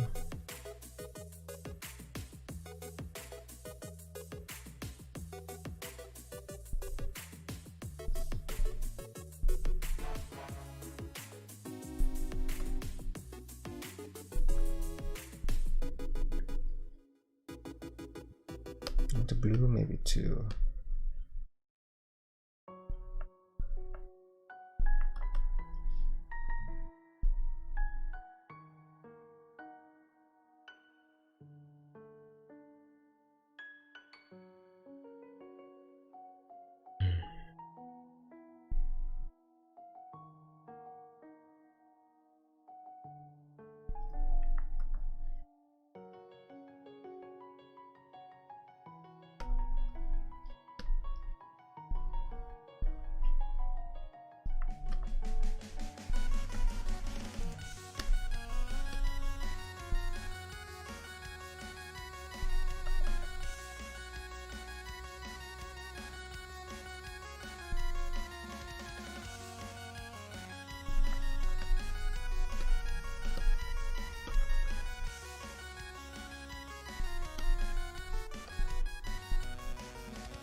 Oko is leaving us alone.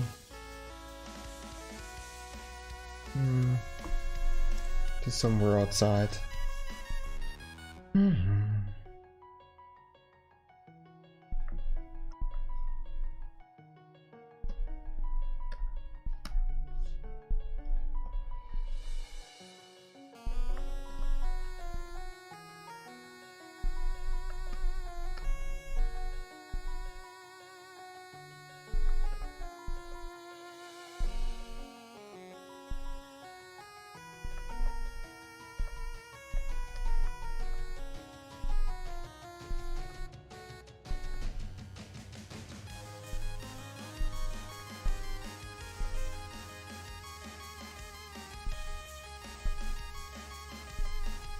I think the shapes should be a bit bigger. I'm spending a lot of time on this particular mode. Oh well. It goes to show that I'm still not very experienced. That's also part of the reason why I'm hesitating a little bit with taking commissions for emotes. I just basically did only those that I have for myself. Nothing else. Thank you, Lucid.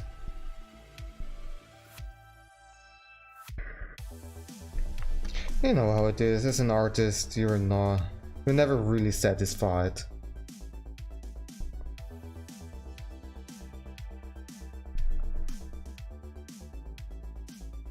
And of course, I can't just fix things whenever I want. It's not like when I upload it,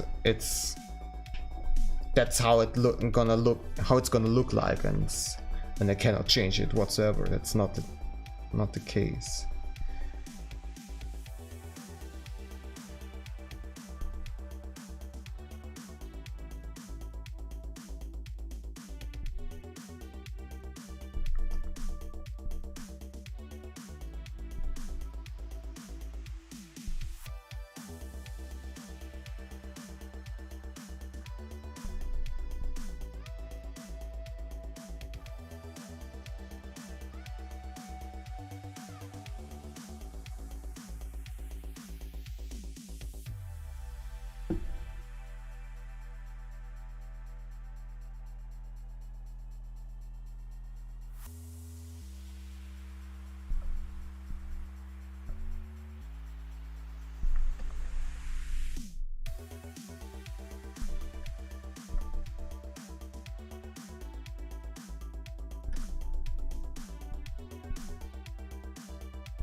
How about we shift the colors?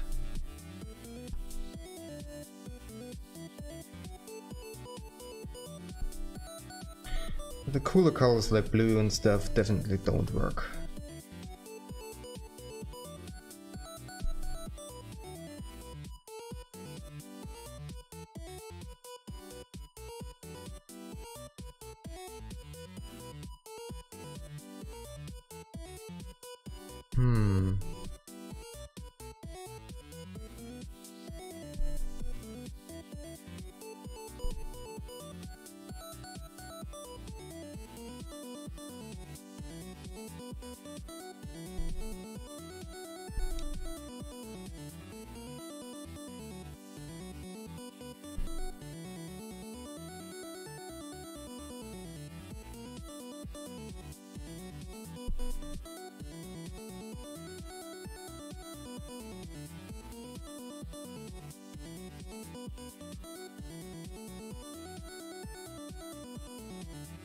Maybe like this.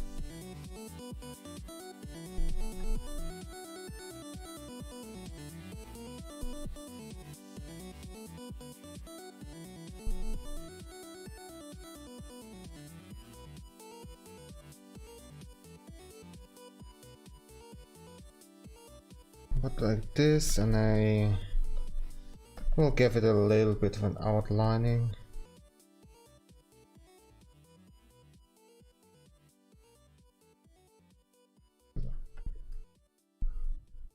So that it also shows in this mode.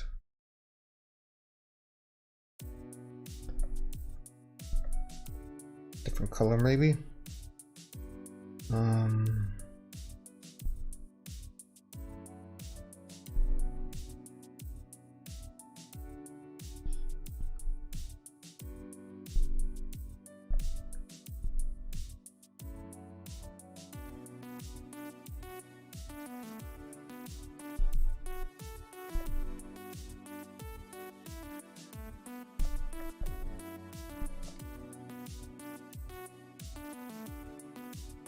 The outlining makes a big difference for sure.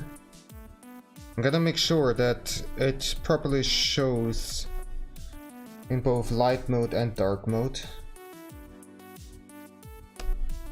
Oh, also should have something for the sparkles.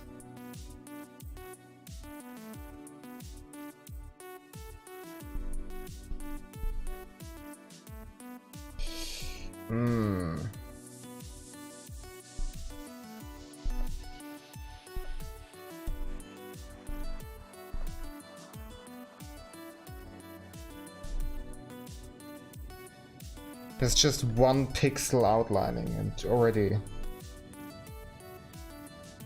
such a huge difference.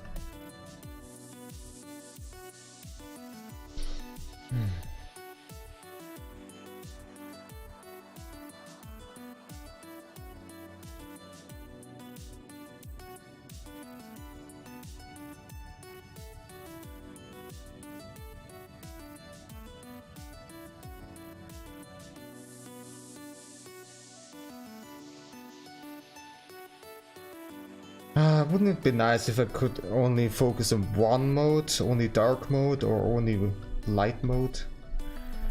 Ah, man.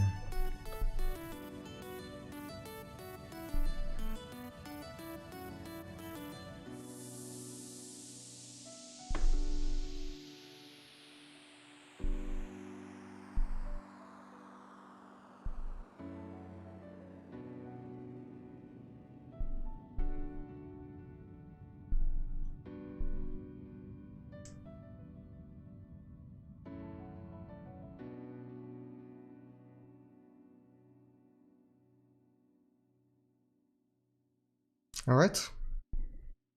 What's on the plan for dinner? Oh, something nice.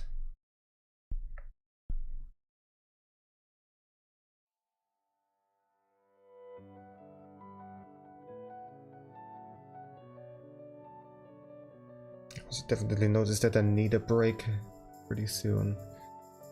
My back and feet are doing okay, but my neck. It's just the looking down on the tablet is just not the most comfortable. And I cannot really have the tablet any higher, otherwise it will get tasking for my arm.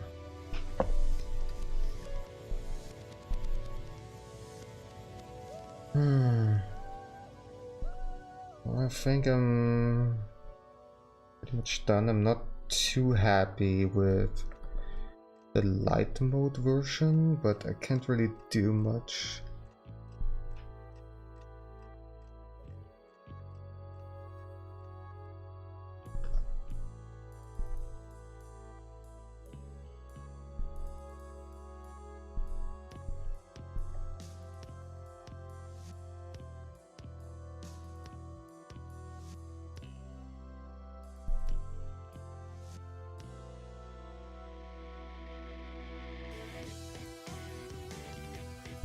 Would be nice to know how many people actually use light mode and dark mode, and like if it's like 80% or 90% actually only use dark mode and only a small minority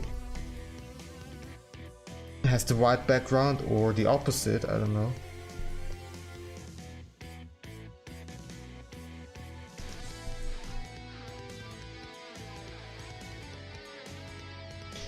Well, there might be statistics about that. I never really looked it up, so... Water.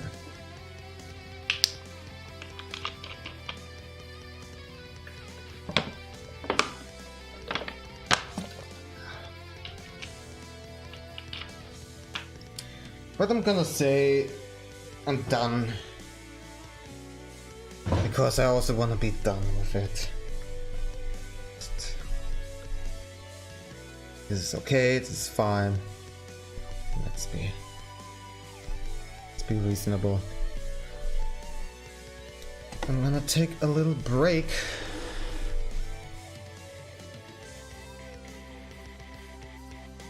Let's zoom in while having dark mode.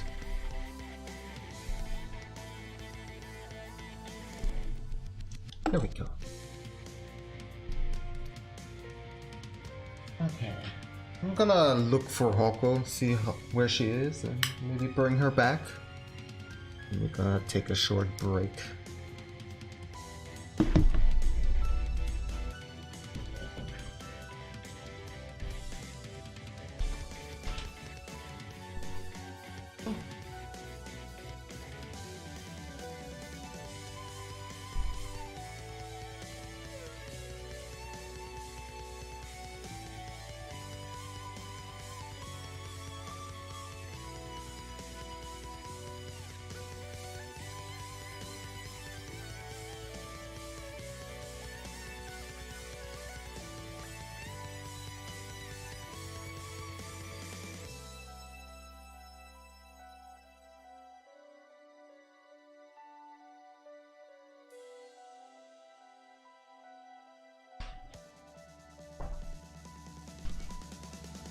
And here she is again. Meow meow.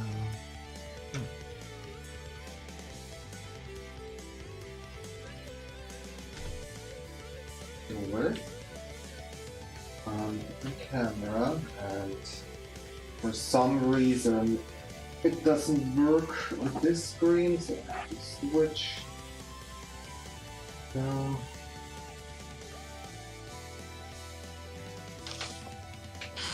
put you over here. Now you're on a big screen.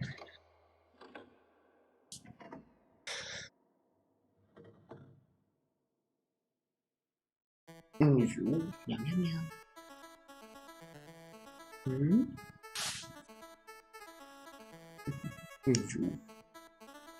Happy kitty. Happy kitty.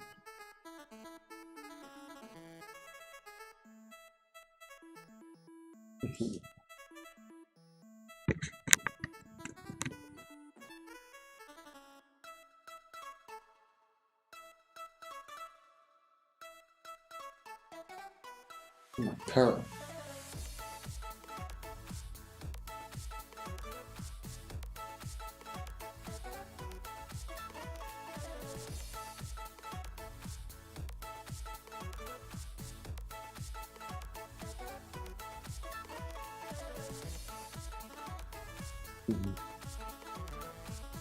So happy.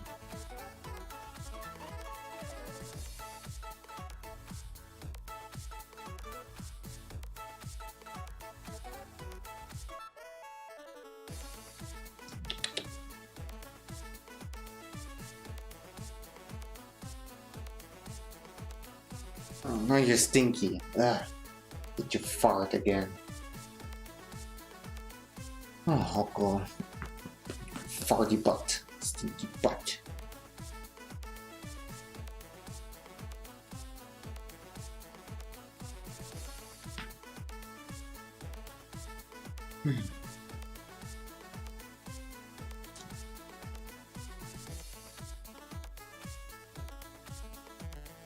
I'm pretty sure the other emote's gonna take way less time. Just been struggling around a lot because of the confetti and the sparkles, and finding some good colors for those that work for both dark mode and light mode. Yeah, I've been struggling with that, but the other emotes don't have that, so it should be easier. We'll see, but it should be easier.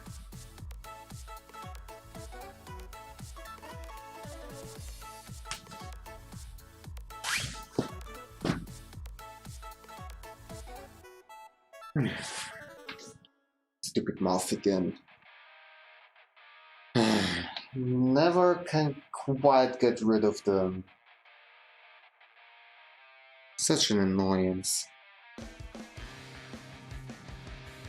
You're so happy.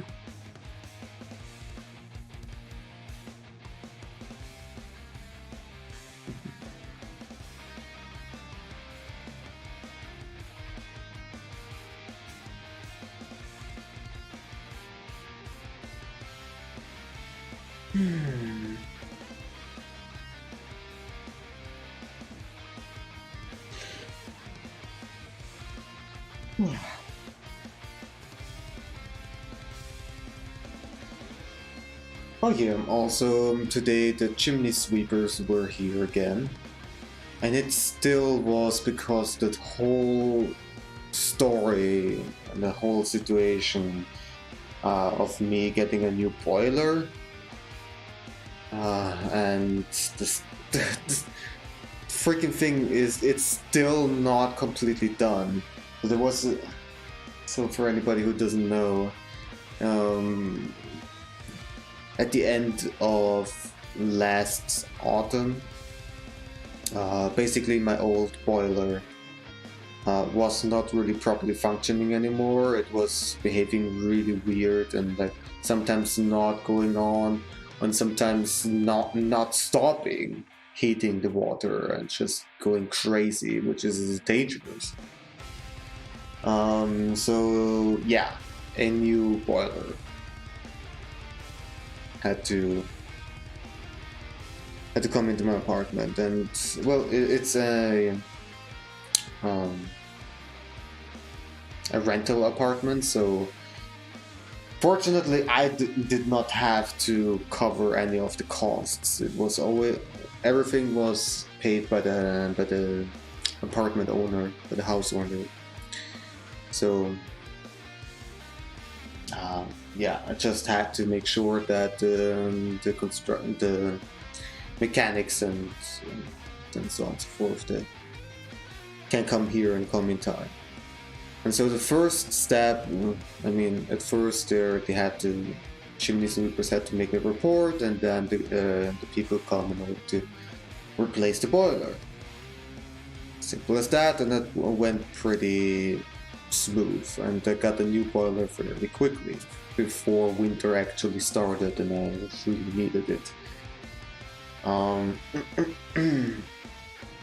And then they noticed that there was some extra work. There was some extra work that needed to be done for the chimney itself, and some other stuff that I don't quite understand. Like some kind of maintenance work. I don't know. And so, yeah, the chimney sweeper was noticing that, and then the chimney sweeper then contacted the house owners, and the house owners then contact the workers, the construction workers. I don't know exactly how to call them. And then they contact me for a date when they can come in order to do that work. And so they contacted me, and gave me some suggestions for some days, and I was asking if they could give me some kind of date on during the afternoon, because everything they were suggesting to me was during the morning, early in the morning, and it was a bit too early for me, especially back then when my sleep schedule was very much turned around. And yeah, then you just basically said, okay, I'm gonna call back later. And months have passed, and I was thinking, okay, they might just be really busy and they're gonna call eventually. But nope.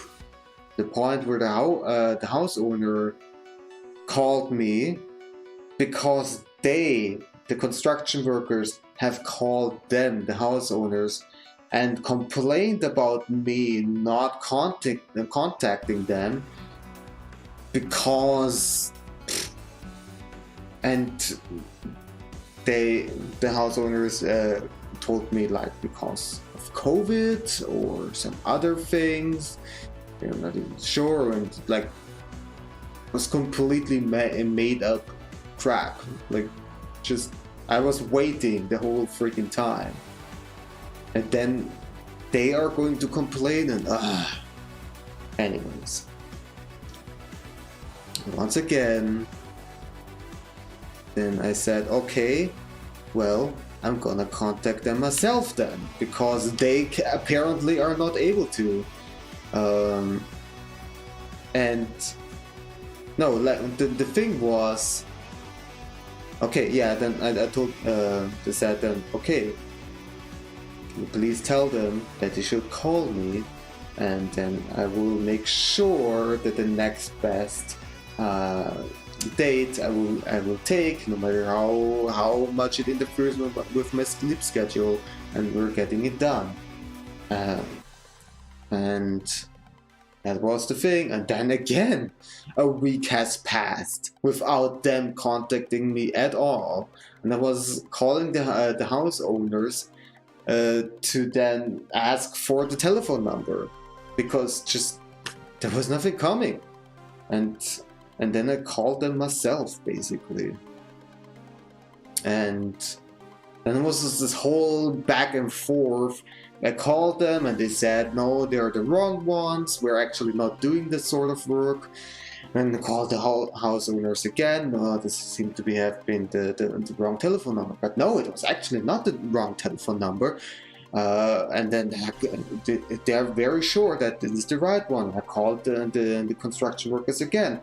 And I was like specifying, I am from so and so, like I was living there and there, and this is my house owner, and they're saying that you're definitely the ones. And then when I said the postal code for where I lived, and yes, we actually do that construction work only in those specific districts. Oh. Why not? Okay, and then yes, we're finally getting a date, an appointment, or we call it a day for when to actually finally do that work. And we did that. They came over, did the thing, and then the chimney sweepers came in order to verify everything and control everything and make sure that it has been done properly. And they were here today, early in the morning again, but whatever. And guess what? They forgot another thing. And it was very clear, it was very clearly specified that what needed to be done, and they still forgot one thing. Fortunately, it was a very small thing, and it is not very urgent to be done, so nobody else has to come and again anymore. They're just leaving a little remark that next time when something has to be done, on the boiler, some kind of maintenance work, some kind of fixing, then please also fix that, which needed to be done all the way back then, but it just forgot about it.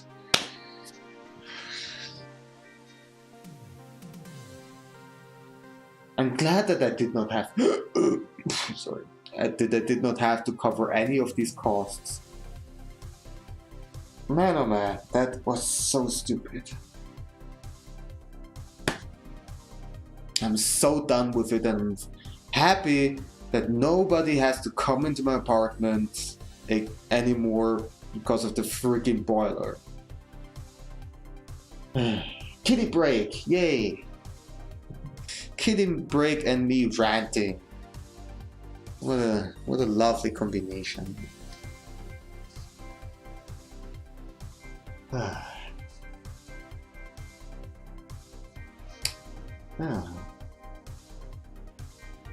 Love a good rant. All right, good. Yeah, it's one of the few chances that I have to rant about stuff like that. Because whether you like to listen to it or not, nobody can interrupt me, so I just keep on talking. That's the fun part about streaming. I can talk and nobody interrupts me. And I don't see any bored faces in front of me that completely demotivate me to keep on telling the story. And I just stop and I say, okay, yeah, I think it's not really interesting. Let's change topics. And then I'm just stopping. And they say, no, it's fine. But I can clearly tell in their faces that they're bored to hell. Yeah. But I have none of that here on stream. I can bore anybody I want. And I will never notice it. Exactly. Oh no. I'm so happy. And she's purring up a storm. How about we do some brush? Ooh, she knows. She knows. Oh wow. Oh, brushies. We love that so much. Ooh, so happy. You're so happy.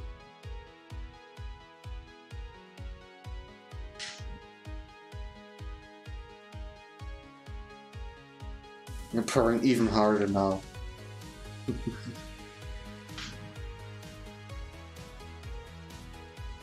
It's so nice. Ooh. You're so happy.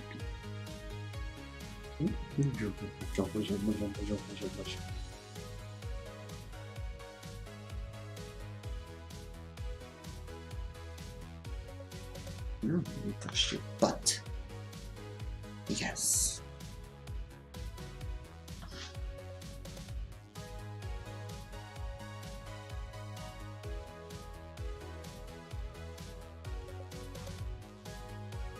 She's so happy.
Mazino's brush gloves for cats, yes.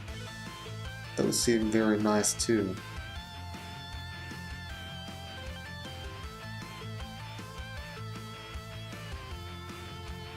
Also because they like very nicely wrap around the curves of the cats and stuff, instead of just having this flat surface.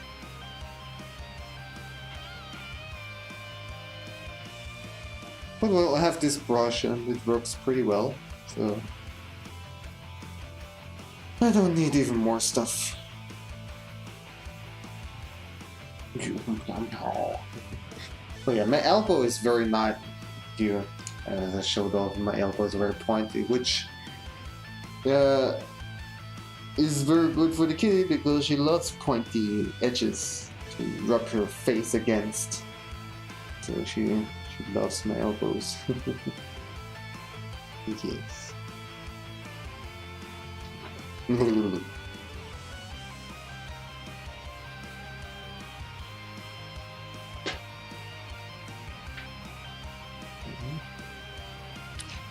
Brushy, brushy your butt. Brushy, brushy your butt. Yes.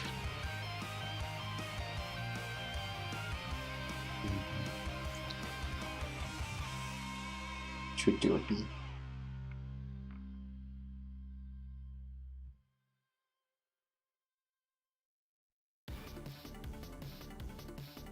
You must be getting tired, slowly but surely. Being so excited the whole time must be exhausting. I'm getting tired?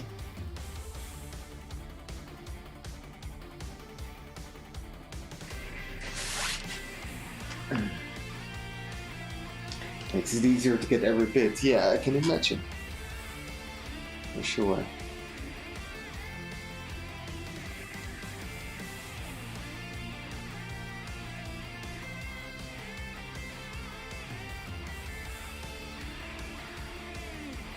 Alright. Let's continue on.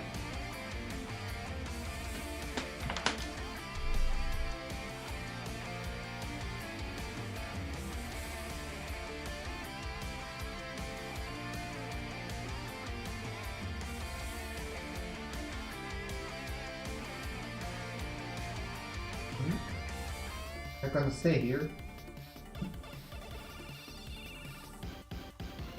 You wanna stretch? Wait. I'm gonna do that. Oh, yes.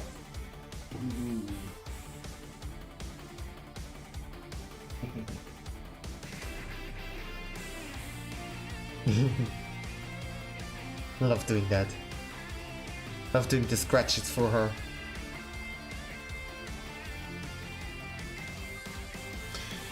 Alright.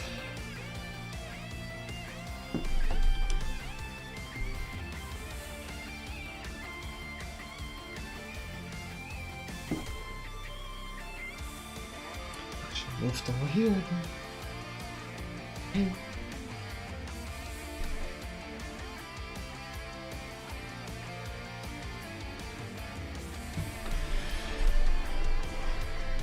Okay, so basically done with this one.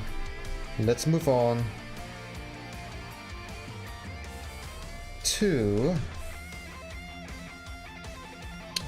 let's see, which one should be the next? We have this what face. That's cute, although I mean we already have the heart emote, so like the heart hug emote. This one is also a good one, although it's a bit more complex with the flames and stuff. That was also nice, although I'm not really quite happy with the ears, I don't know. That's also cute, but that makes more sense if you post it in some kind of live chat like Twitch.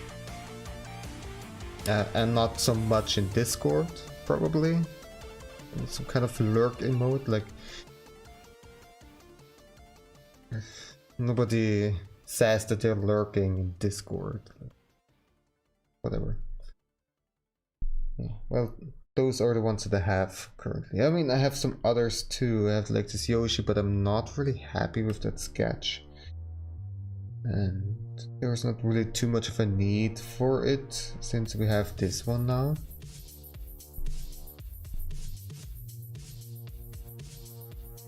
Yeah. So, which one shall it be? Let's make a simple one, maybe like this one here.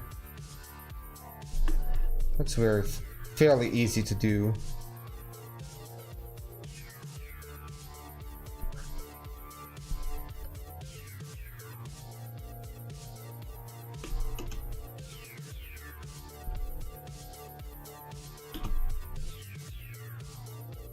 All right.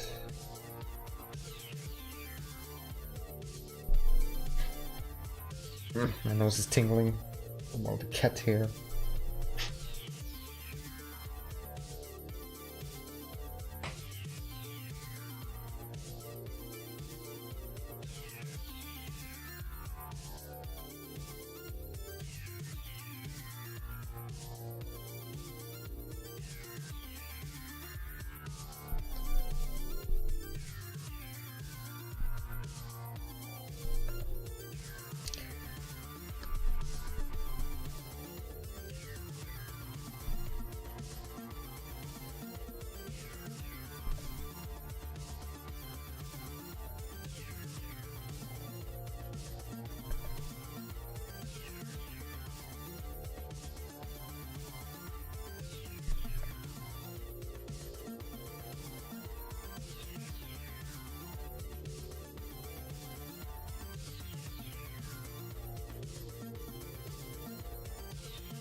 Oh yeah, that's also a thing. Recently I also finished my first Blender project. Which took me quite a while because I had to, like, this was my first project and therefore I had to figure out how everything works in Blender. Oh boy, it is not beginner friendly at all. It is not very intuitive. The menus and everything, oh my god. And one of the also the most frustrating things is that, well, you rely a lot on tutorials. But the thing is, Blender has been changing a lot over the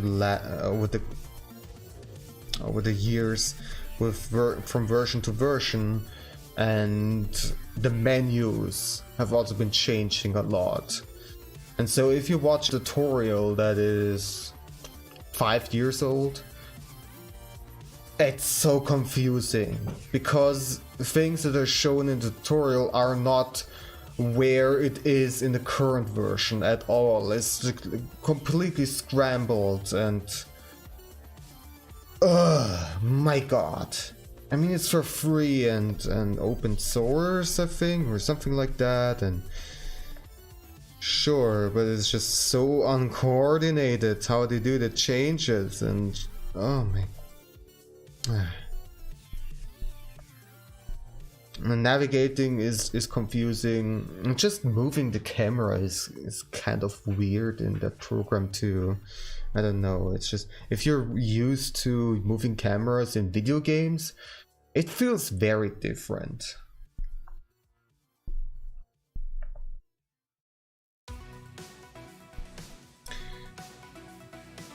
So yeah, but I still did it, and maybe let me show it off, because so far I only showed it off on Twitter, and the video quality on Twitter is just atrocious. So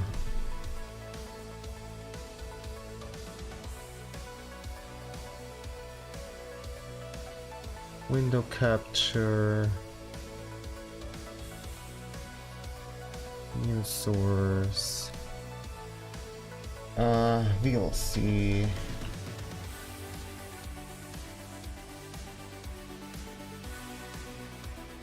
Nope.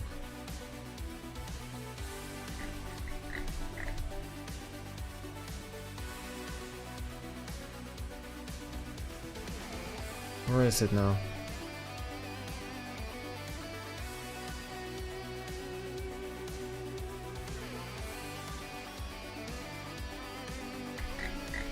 Okay, there it was at the top.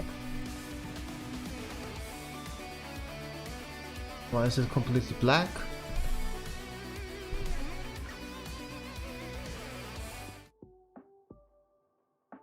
Why? What?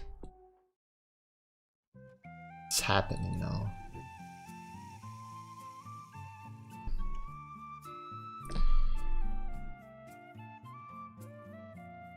Okay. Let's just isn't able to capture VLC player. Never mind. Let's close it down.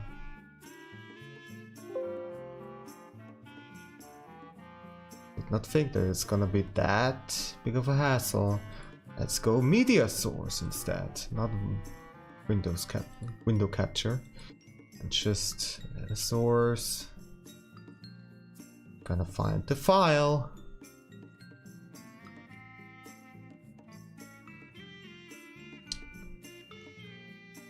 Blender. There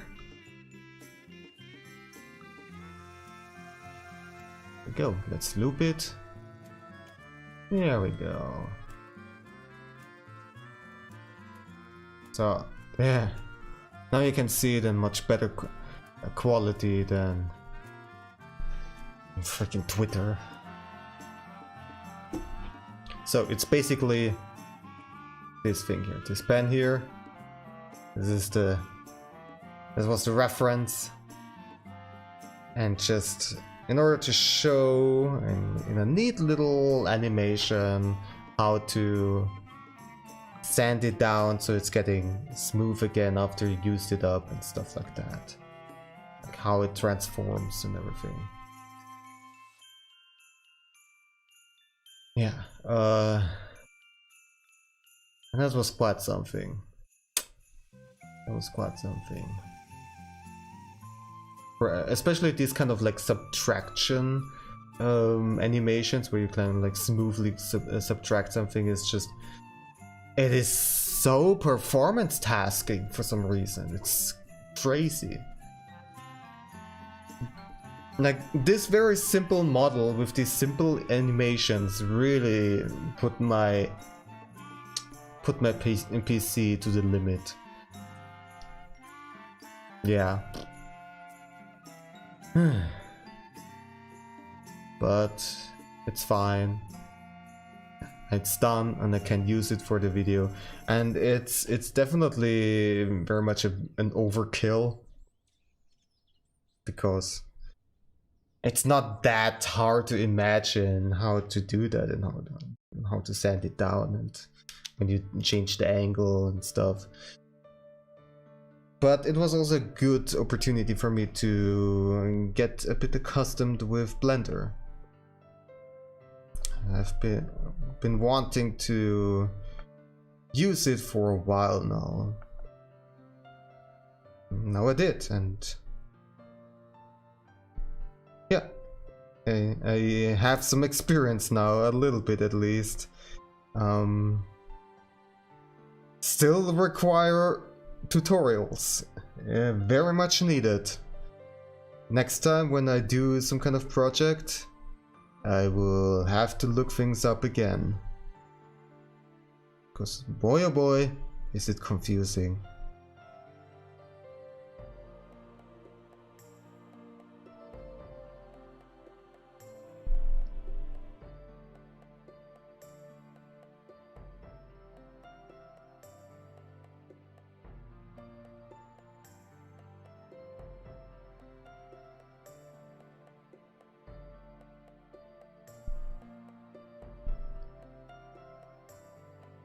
Yeah, the phase that I'm working on right now pretty much summarizes my experience with Blender. It's just, what? Huh? Why? Why is it like that? What's going on? Where is what? I'm confused. I'm upset.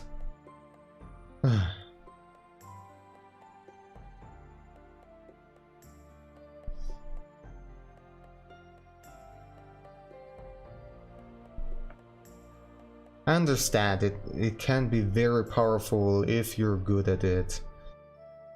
Am I ever going to get to that point? Probably not, because I'm not a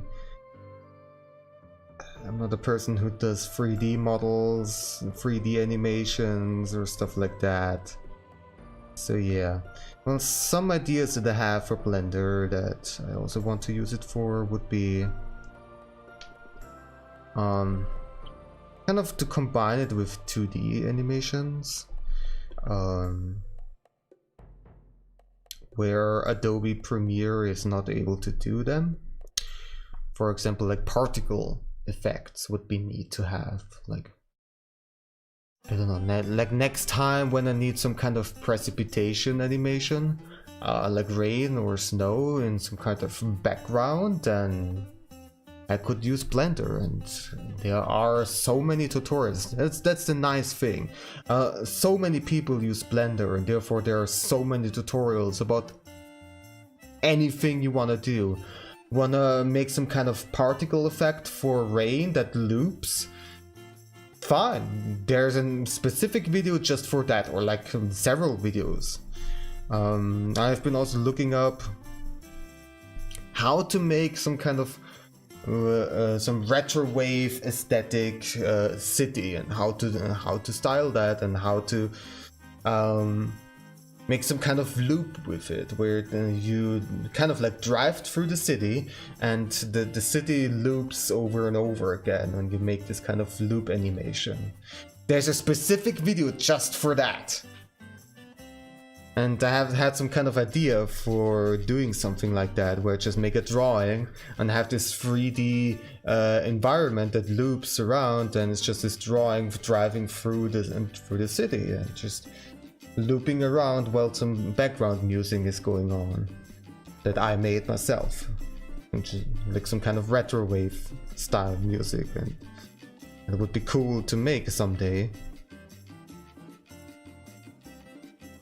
And when the time comes, then I can just use that tutorial and just follow that, and there we go, I get exactly what I want.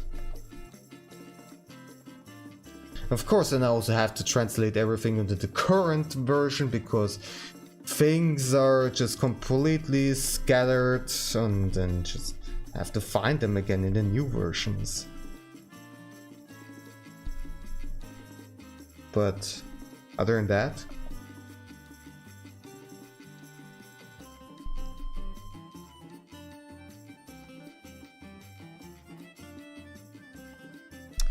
so yeah.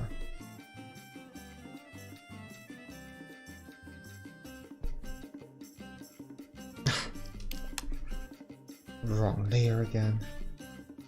Wait.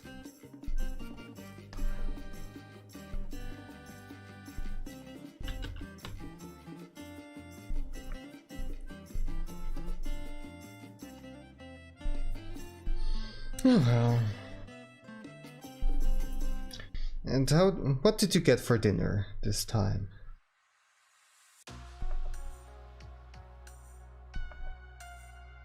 I'm assuming you're done with making dinner and you are in the process of enjoying it.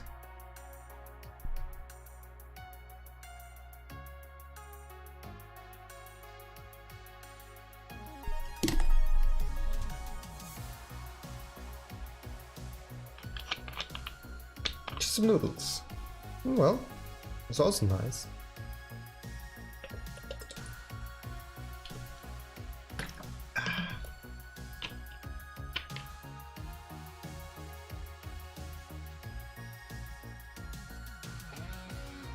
Noodles are always nice.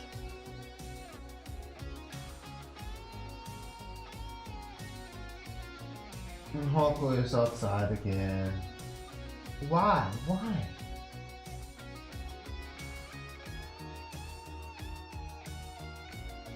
Oh well. He just doesn't want to be with us.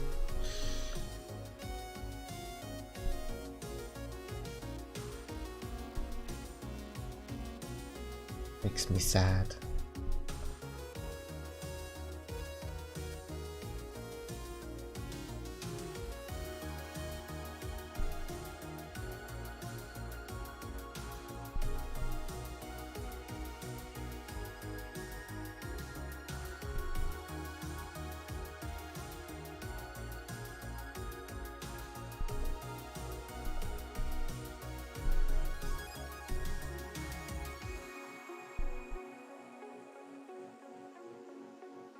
I also got myself some ice cream yesterday when I was buying groceries. It's that season where ice cream is really nice to have. And ice cream is not that expensive either. At least, well, if you just take the cheap one, that is. Not like Cremissimo brand, I don't know. Ben and Jerry's and whatever fancy brands there are.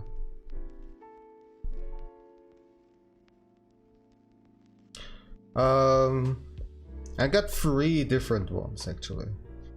I got one that is just walnut, large thing just with walnut ice cream that has actual little pieces of walnuts, which is nice. And then have like 3 kind combinations, 2 times 3, where the first one is kind of fruity with strawberry,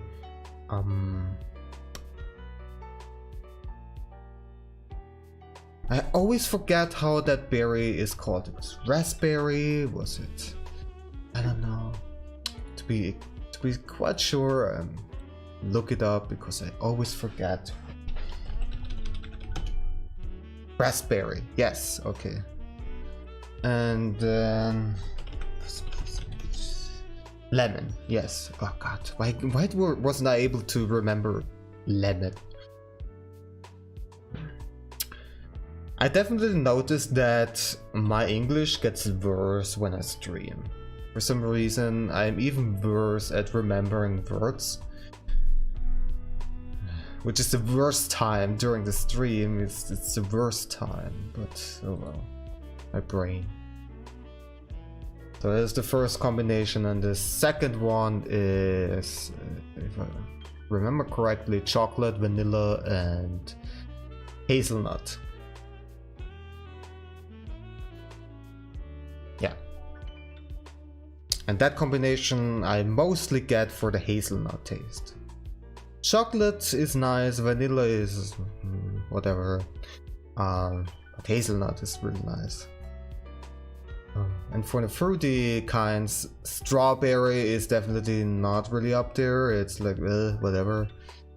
It's just, it's so rare that you actually get good strawberry ice cream. It just, so often, it just tastes like cheap candy. Don't know why. But it's not good. But raspberry is good, and I really like lemon. I don't know, it's this kind of sourness is really nice in ice cream for some reason.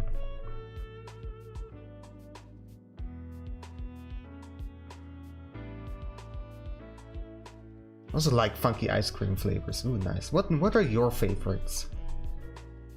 I think there was this discussion recently in some chat, and I don't know which one exactly. I think it was false bubbles. I don't know. Happens to the best of us. Stumble over words too. Yeah. Nobody's perfect, of course. Favorites are pistachio or salted caramel. I also like pistachio a lot, for sure. Salted caramel, I think I never had that. But I can imagine how it tastes like. I know how caramel tastes, and I just add salt to it in my head. Should be simple enough. I think I switched playlists, did I? I think I did. Or like I added my other playlist to it, yeah.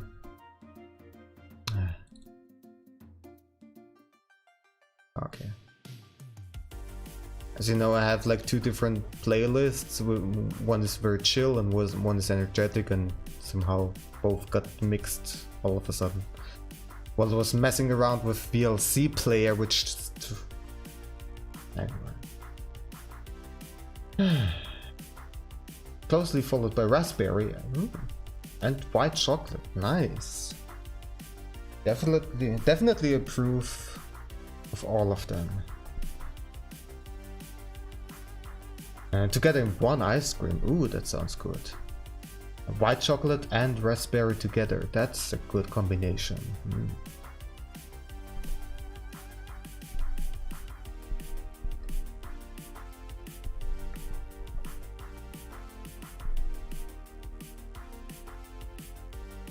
Yeah, for me particularly, I like the nutty flavors, like hazelnut I mentioned before.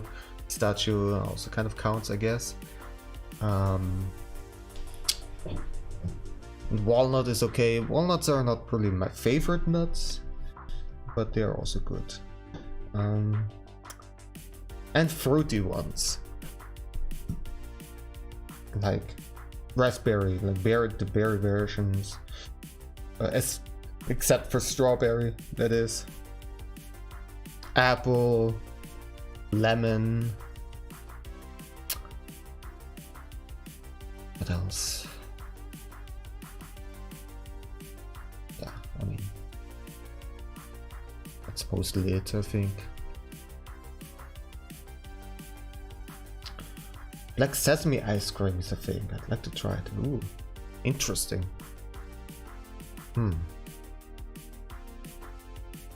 There are so many ice cream flavors at this point, and the wildest things. Sometimes you wonder who even came up with those ideas. It's crazy.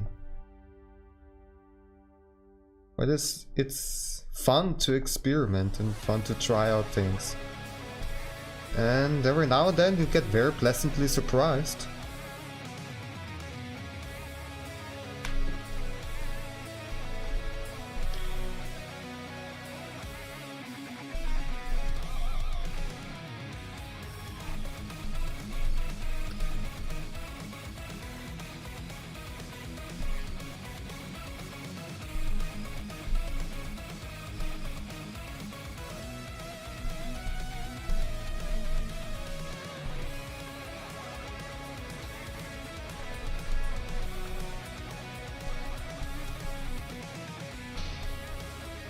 Yeah.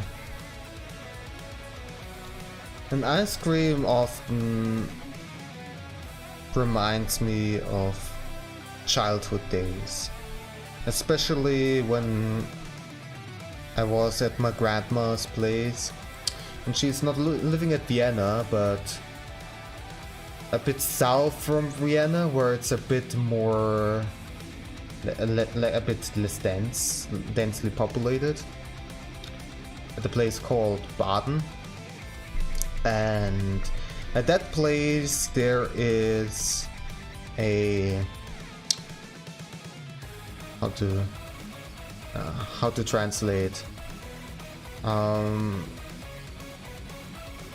like a public swimming pool in a beach style, like a beach swimming pool. There's no actual beach, mind you, it's just all artificial. There's just these large areas with sand, and then you have swimming pools in front of it. That's basically it, and everything is open air, of course. And it's really nice because they have all sorts of swimming pools for both adults and kids. And they have a large slide and all sorts of like these kind of bubbly spots where you just sit around and the bubbles come up from under you, and it feels nice. And they also have a hot. They also are somehow connected to a hot spring.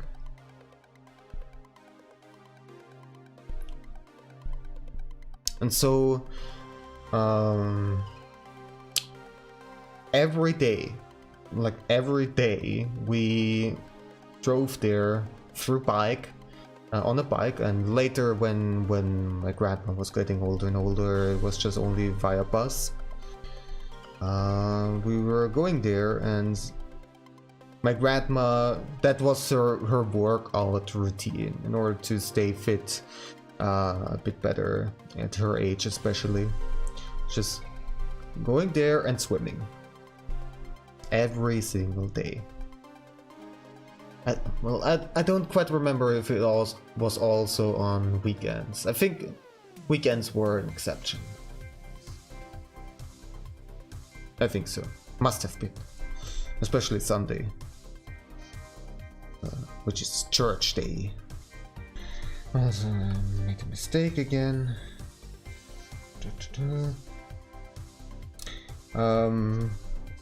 Yeah, as a kid during the summer I was often visiting my grandma and staying there for a couple of weeks, and also joining her, going to the swimming pool, and I always had fun. And it was basically just me swimming around and kind of making up my own adventures. I had maybe something like a little ball or some other toy for the water, and it just was swimming around and like making up adventures, like where I was fighting monsters and or I don't know, just playing some silly games. Every now and then there were also kids that I played with, who also went to the swimming pool on a regular basis, but mostly it was just me doing stuff. And I'm amazed that I never really got bored. I was always able to come up with something. And well, and now we're getting there to the point of what it has to do with ice cream. That every single time when we're done, my grandma gave me €2, or before that it was like, I don't know, like some amount of shilling, which was the currency that we had before euros. And I go to the ice cream place and got myself some ice cream in a cone every single time. Sometimes I felt more like fruity tastes, sometimes more like nutty, like hazelnut and stuff. And yeah, and that always reminds me of that.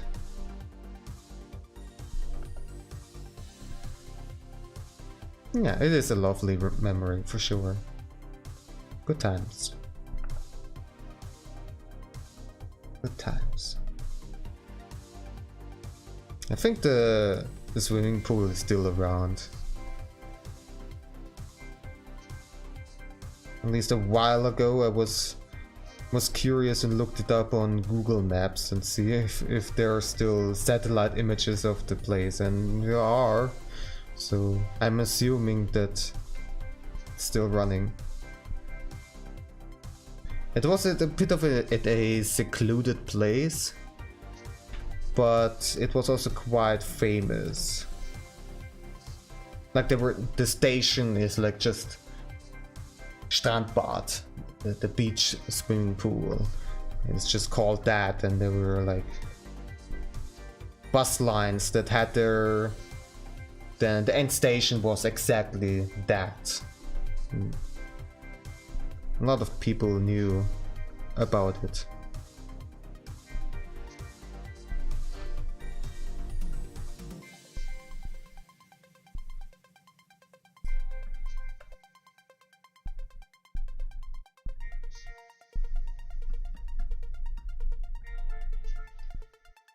Who knows, maybe someday I will do a small trip and go there again, just for nostalgia. Just for nostalgia, maybe together with my sister, because she also went there as a kid.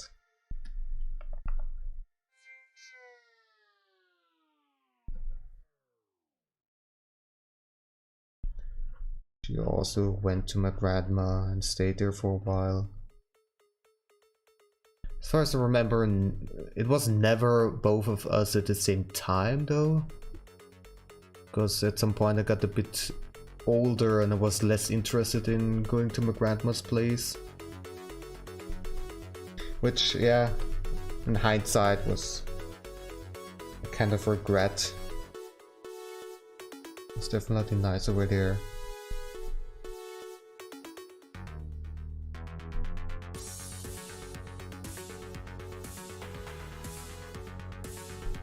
But yeah.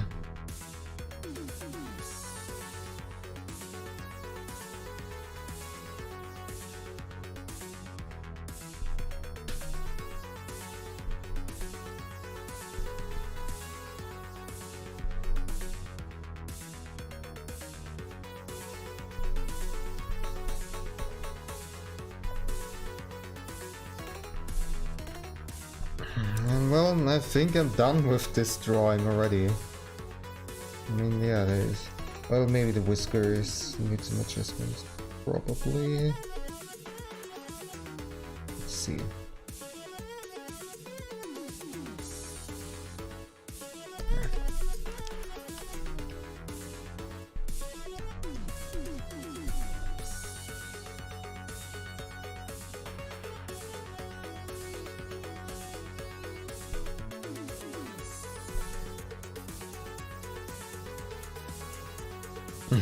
I was jamming to this tune. It's a nice tune, even the also the original is very good. Well, like Sonic or not, the Sonic games have really good music. You cannot deny that. Got a lot of jams.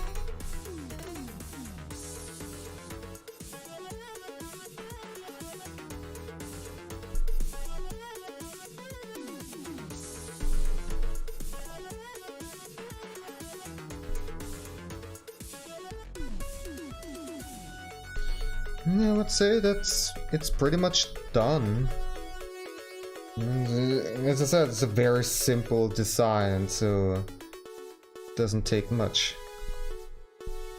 Just needs to be a funny face. Maybe the eyebrow should be a bit thicker because on all sides it doesn't show up too well.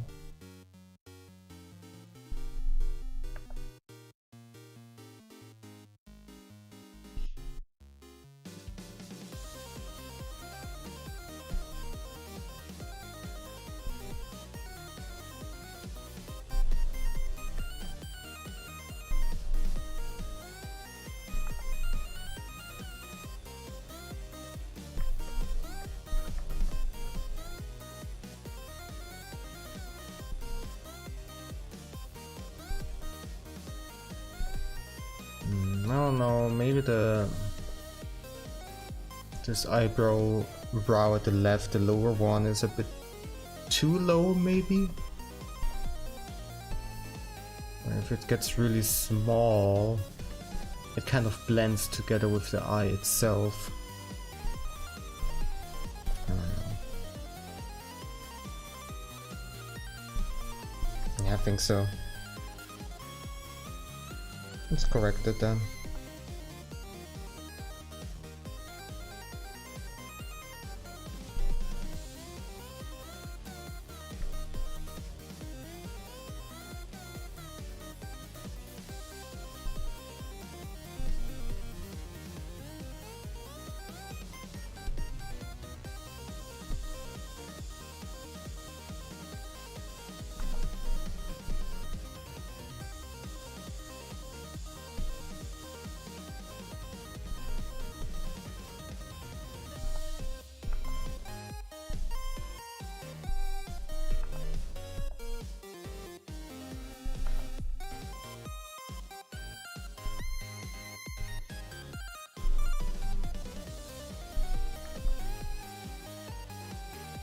Is it enough?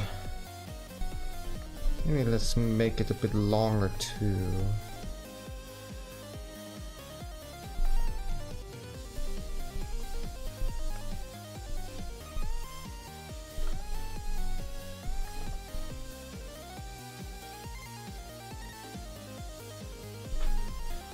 Still no kitty.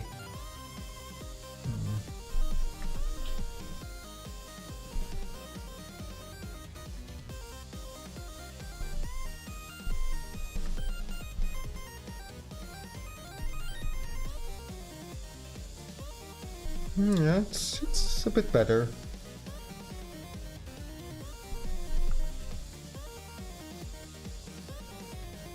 A bit better. Alright. I'm not gonna overthink it too much, also because this emote is not like going to be used all that often. The cheer emote I will definitely use a lot, and hopefully other people too.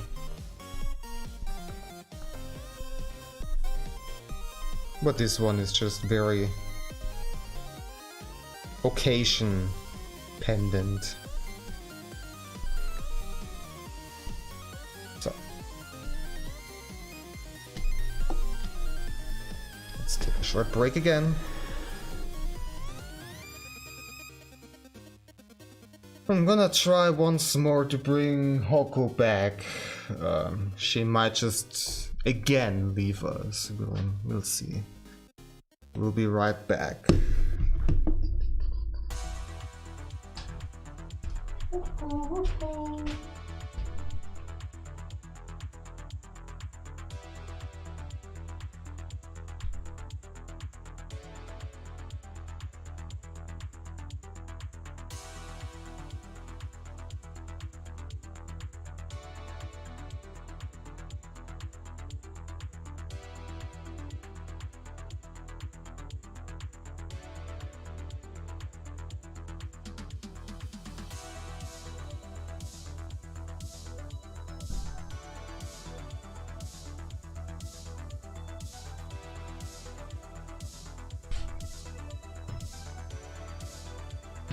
Cheers again.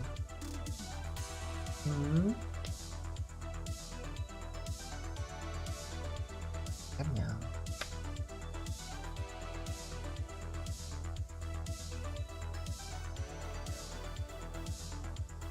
Okay. Gonna stay with us? How about I put you over here?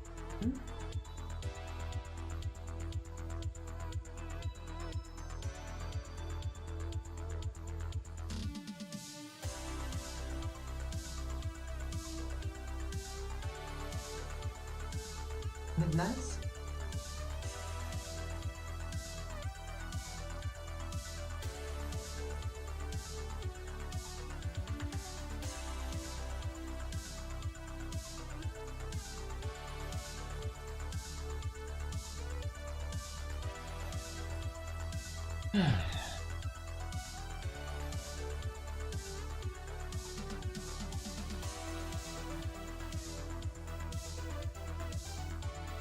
Let's see. Let's do a short pee break. I'm gonna go on this screen instead, because it's a bit of a pain with the other one. For some reason it doesn't work with the camera switch and I have to do it manually. Sit down on the floor for a while.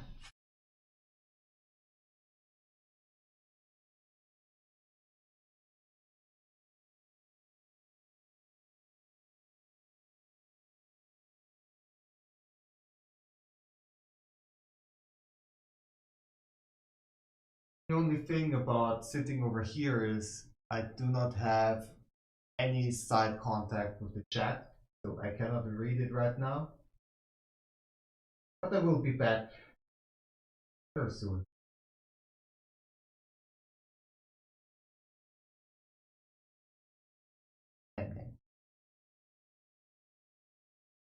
Pretty much. Let me wipe it off.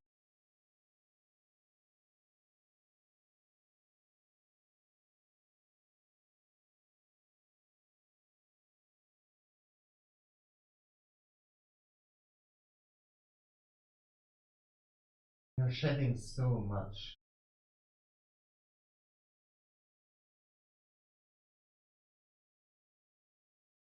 Definitely. Your peak shedding rate.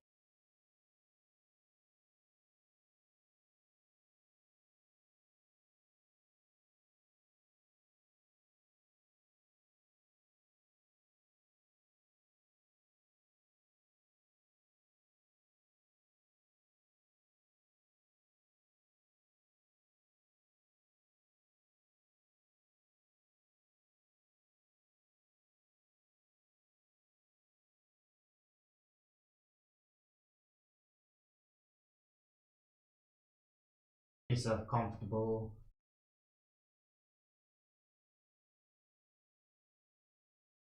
You can stay here. How about it?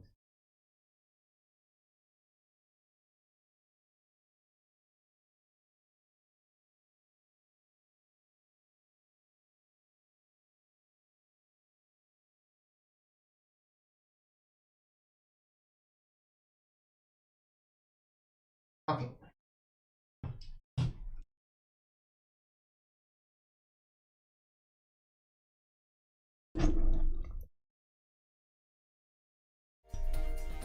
Coco can keep us entertained, yes.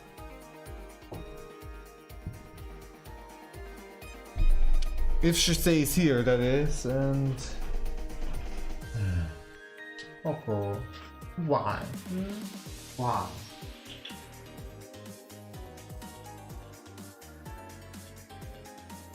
Why?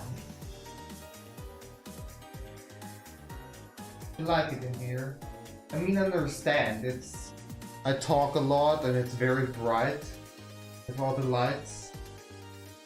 It's not the most relaxing, but why don't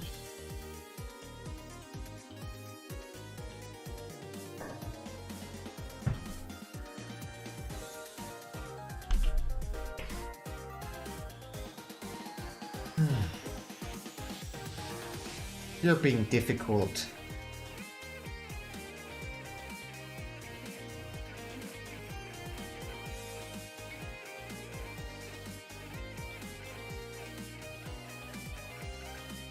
Or rather, I'm being too demanding. That's probably it.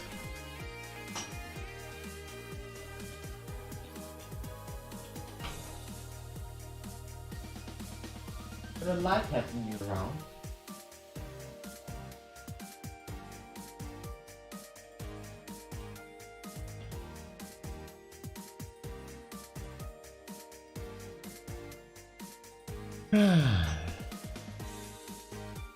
Then what? Out. Next one. At that what face? No, next up. How about we do that one that is on fire? For maximum chaos.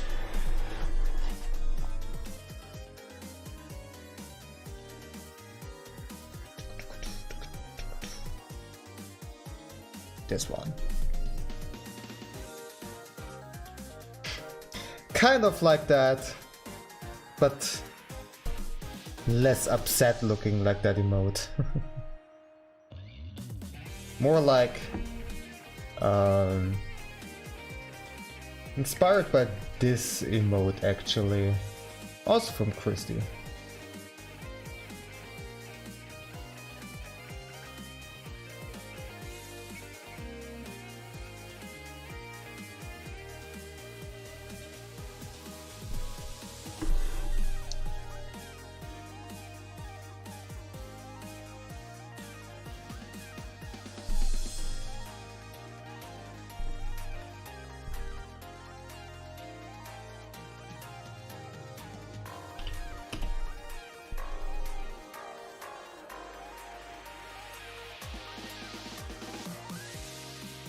Just doing the layers, making all the layers, and then we can start.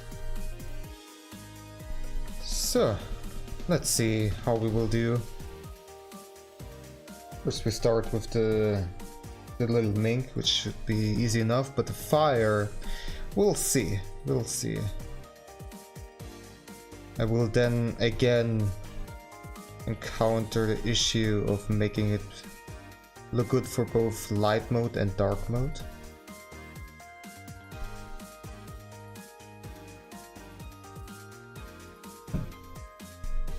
Oh, cool.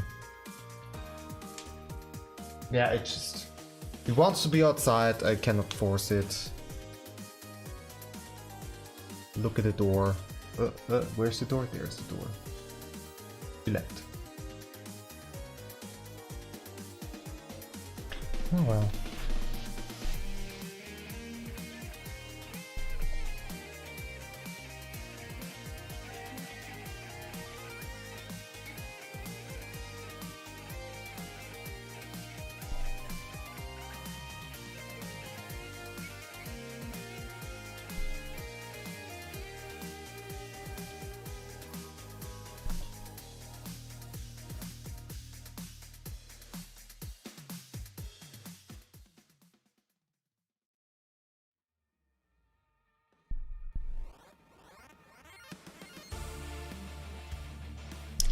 So here's the thing, I don't know if I should give the flames outlines or not.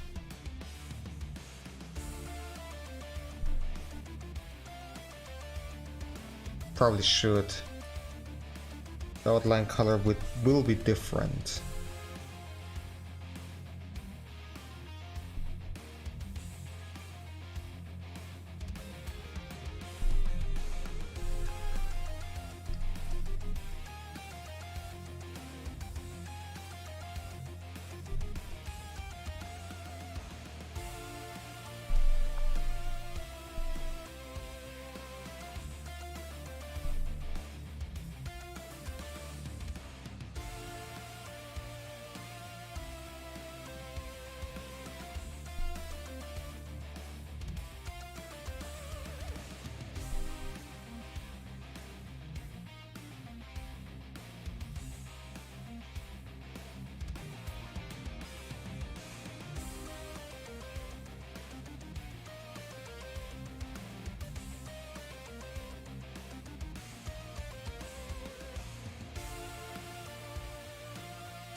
don't want to make it look too symmetrical. With a small shape like that, there's not really much you can do. Let's see.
Drawing it with black lines, but the color will be changed later.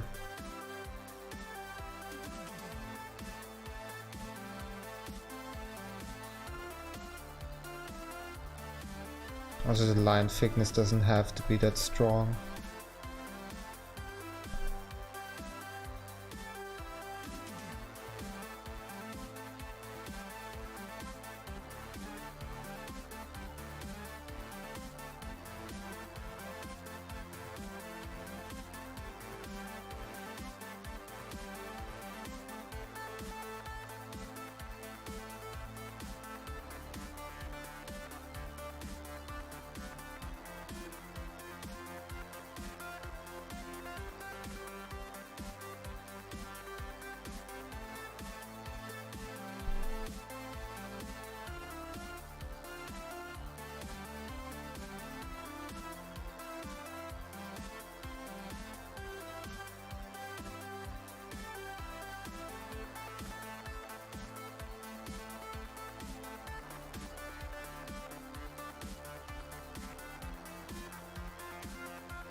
Alright, let's see.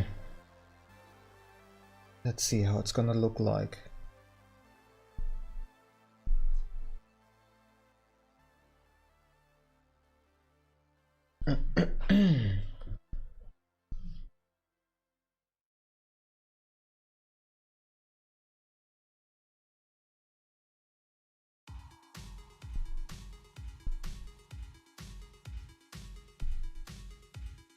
but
Not so sure how I'm gonna do the shading, so it's probably gonna look very messy right now because I'm just trying things out very quickly. Try to see what kind of colors I want.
Yeah, no.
one starting to look quite intense.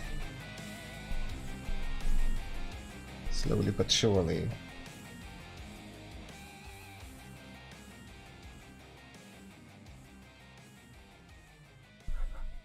Oops.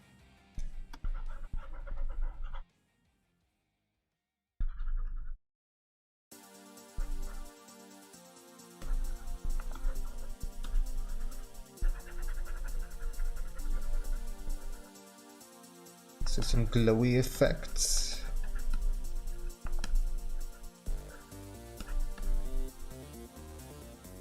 Doesn't look too bad.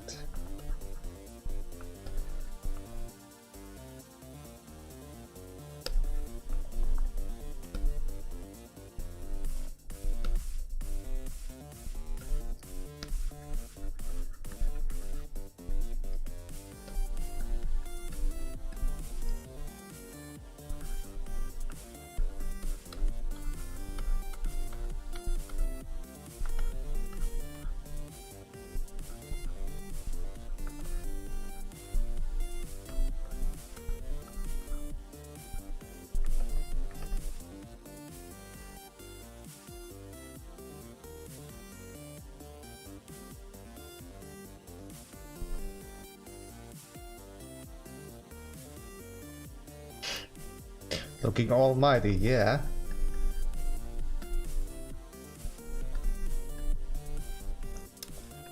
Maybe I'm giving him a little bit too much power? I don't know. Well, we will find out. If the whole Discord server is starting to burn down, well, at least we know.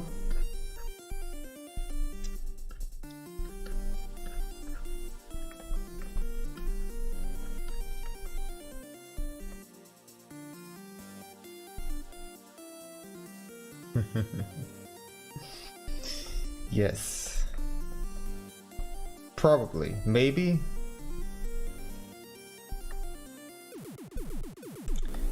Well, is it a bad thing though? Is it a bad thing if it's gonna take over the whole world? I don't know.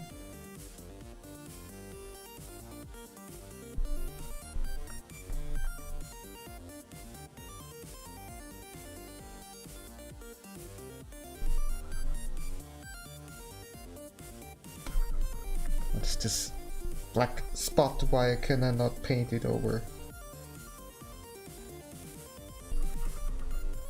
Ah, because I have the freaking wrong tool, that's why.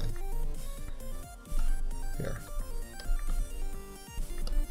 Over there too.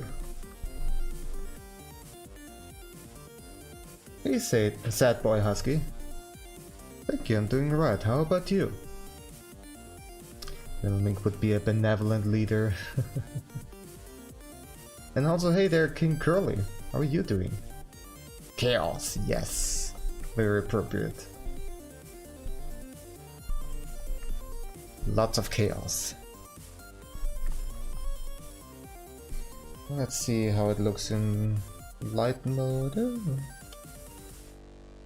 Still okay. Tone it down a little bit.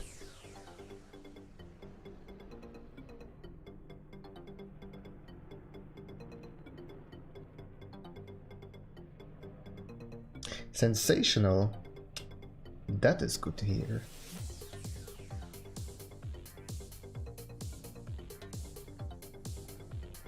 Sad, I'm doing fine. Doing pretty well. So far.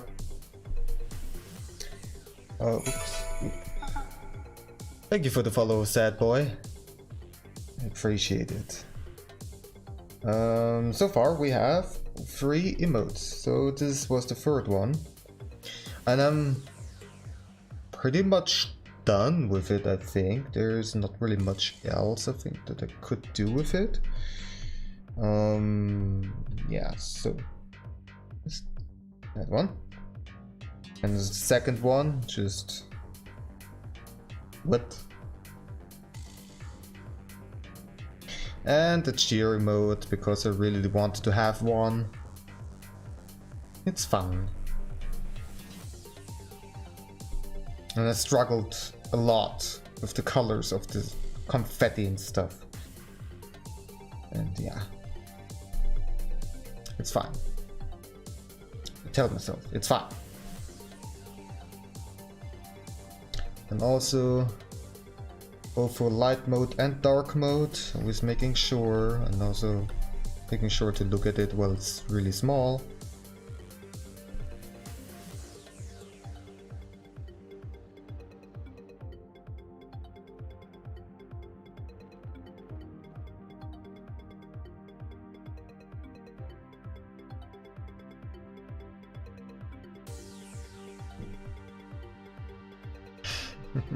You just really want to know how I'm doing. It's okay.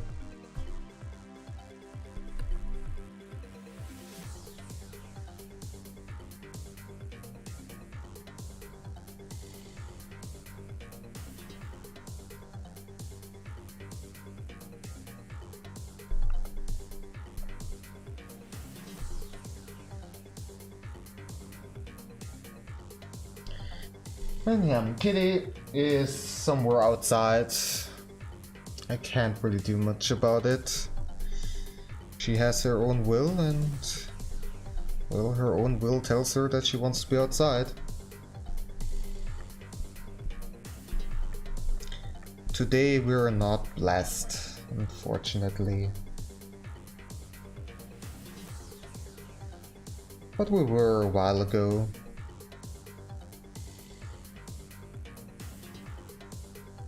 Dark spots bother me.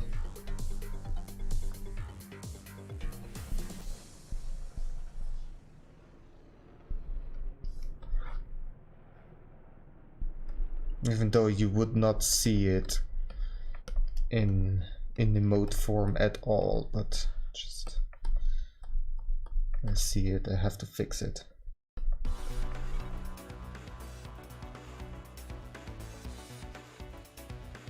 Looks very intense, very extreme, very powerful.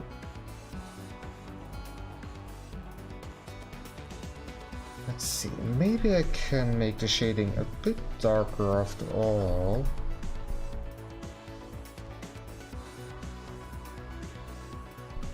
And I'm quickly realizing that no is the answer. At least not by much. That's fine.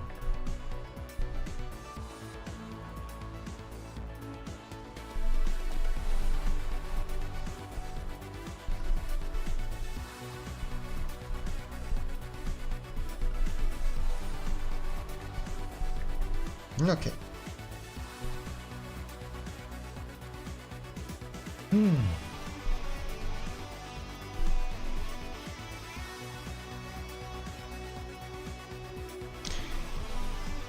And how about you? Are you making some kind of art, or are you creative in some kind of other way? Both directed to you, Sad Boy and King Curly.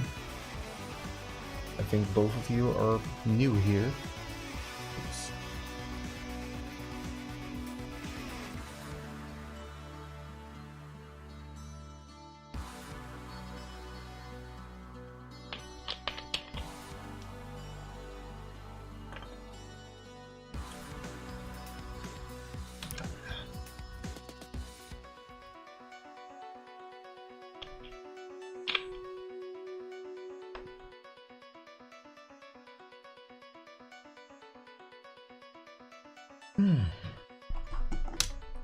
Okay.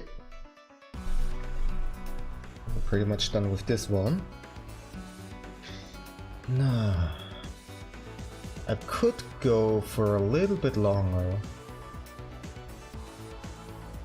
I feel like. So maybe a fourth and last one.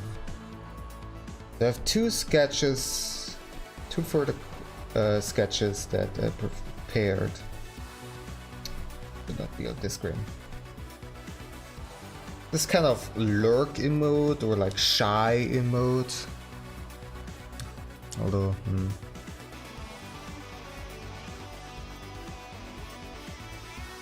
yeah, I'm doing fine.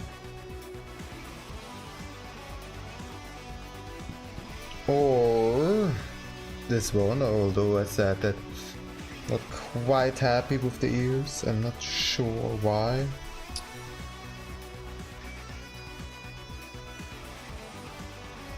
And I also have this one actually, but we already have this emote here.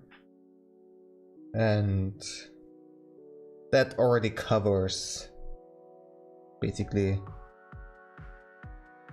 everything. Like, there's not really a need for this one.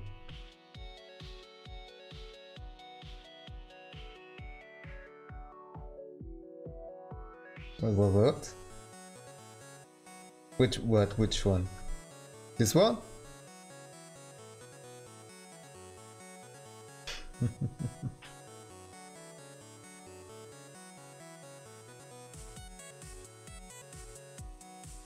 Yeah, I can see it. That one would definitely be very quick and easy to do.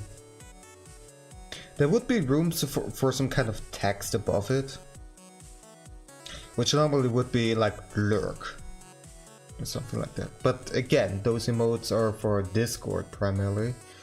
Don't have any available on Twitch. I have some available on YouTube, but who cares about YouTube memberships? But yeah, on YouTube I'm the only one who uses them. And also, whether they can use a lurk emote, like it wouldn't make any sense on my main YouTube channel, my non-streaming YouTube channel. So yeah, it would be just empty, which is fine. It's actually, you also gotta have some empty space sometime.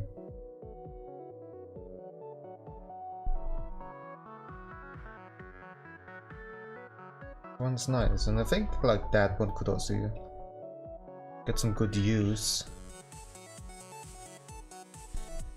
It's just, I want to make this one, and maybe I will do the other one too, because it would be really quick to do. Well, let's go for it. Let's not waste too much time just debating about stuff. Just do stuff. Just do it.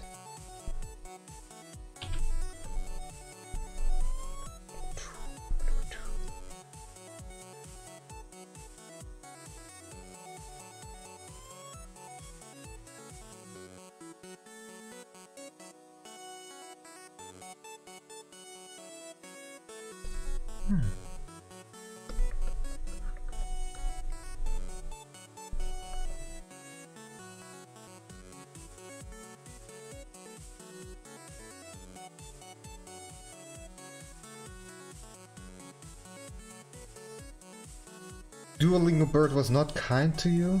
Oh, what happened? Did it give you some really difficult questions, or was it just kind of bugging out, or just those kind of situations where you actually translated correctly, but just because of a tiny little thing that doesn't really matter, it counts it as wrong? So many long sentences I had to type out with the phone keyboard. Oh, that's annoying. I hate typing stuff with the phone. And if it's Japanese, then it's especially tedious. Sure.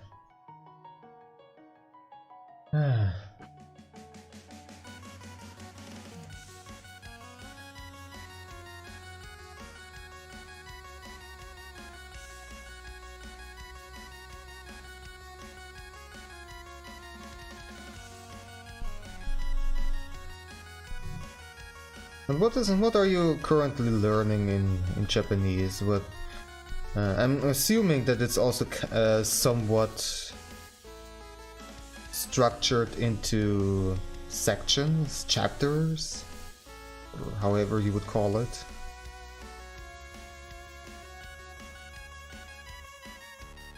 Also that there's a lot of ambiguity issues in the dueling, of course, since there's no provided context.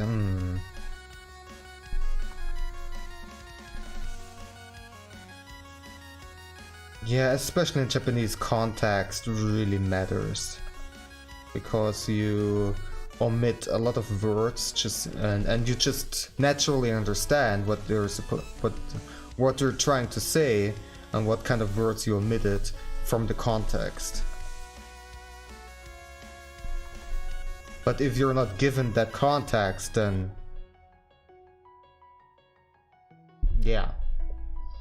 Currently I'm rotating between health, holiday, and post office topics. Oh, interesting. I was thinking more in terms of like grammar, like that was the kind of grammar rules that you learn step by step, and not like topics. That's also interesting. Health, holiday, and post office.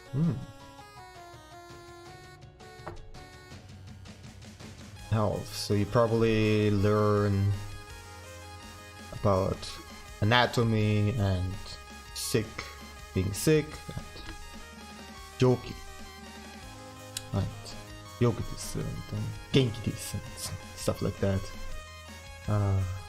Holiday,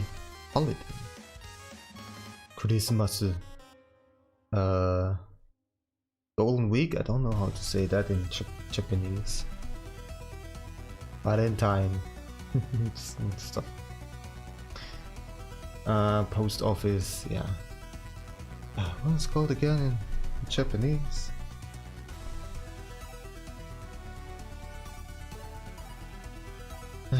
Yeah, I'm noticing I've forgotten a lot of words. Don't even know how to say post office anymore.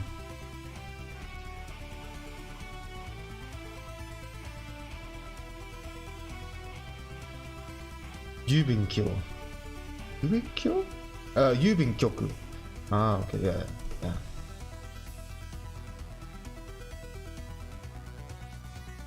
Yeah, kanji are, for that word, a bit too much for me.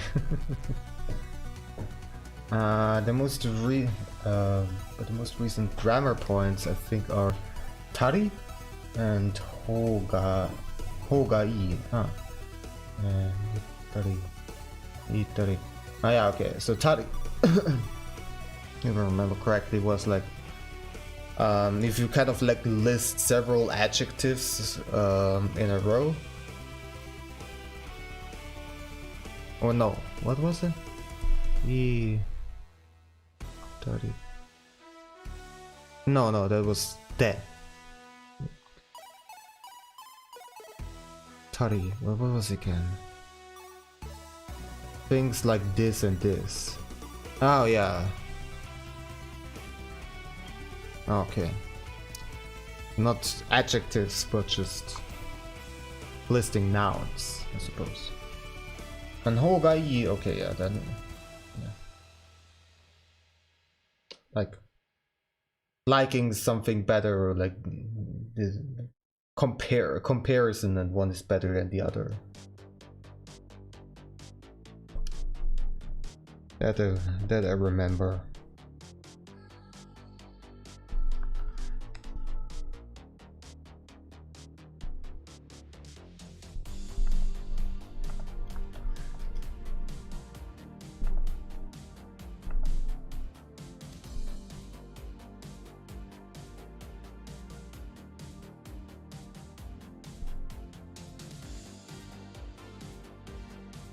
I should have clarified using hogai to advise someone to do something.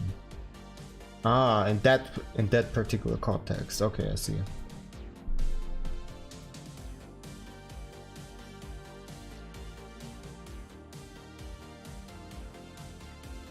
So shite hogai desu.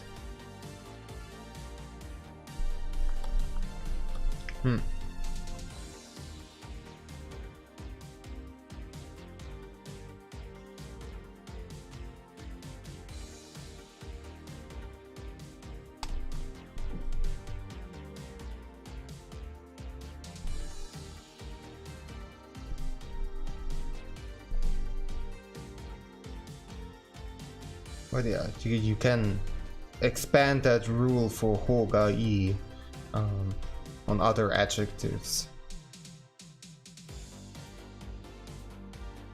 And advising someone is like one part of the whole Hoga something something. For example, in Natsuwa.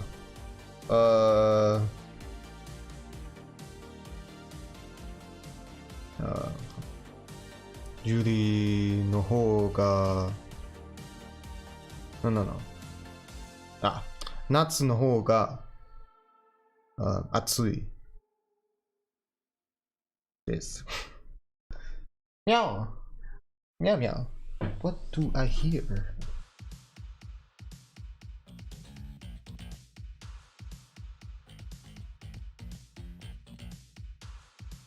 As in, 疲れたの。休んだ方がいい。Yeah, understand.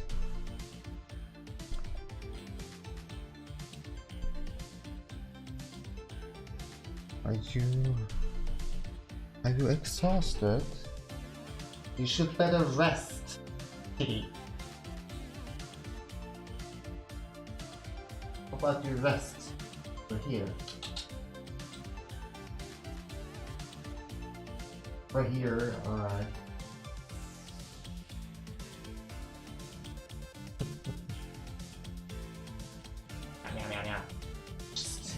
How about you stay at one place? How about that? Meh.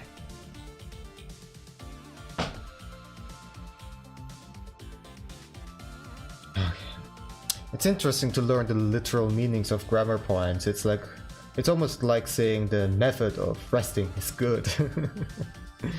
yeah, it's if you directly translate it like that, it sometimes sounds very funny.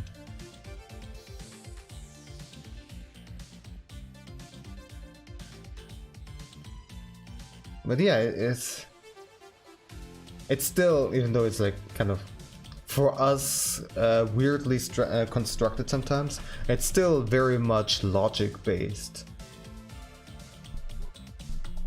Like it is better to do, and like it's better to rest. Kitty, you're jumping around. Oh my gosh. You really want to sit over here, huh? Come here. Wanna learn Japanese together. Your name is Japanese, did you know that? That means you have to learn Japanese. That's how it works. Believe me, I'm not lying. So, and this makes it a lot easier for me to remember when I can understand how it works. Yeah, definitely. I think that's the same for a lot of people. If the grammar actually makes sense, then much easier to understand. Than, for example, like here in German, where things have genders. Der Tisch. Die Lampe. Das Kätzchen.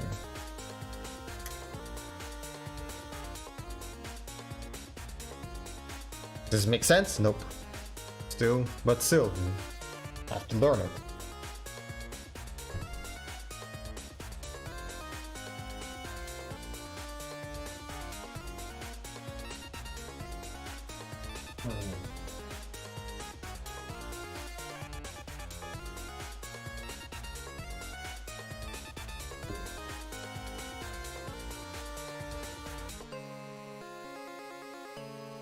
There's no use trying to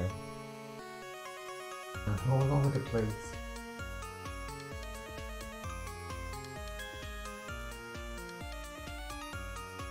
What are you doing? So excited. Gosh, I'm so glad Japanese doesn't have grammatical gender. Yes. It doesn't even have the. It just understand.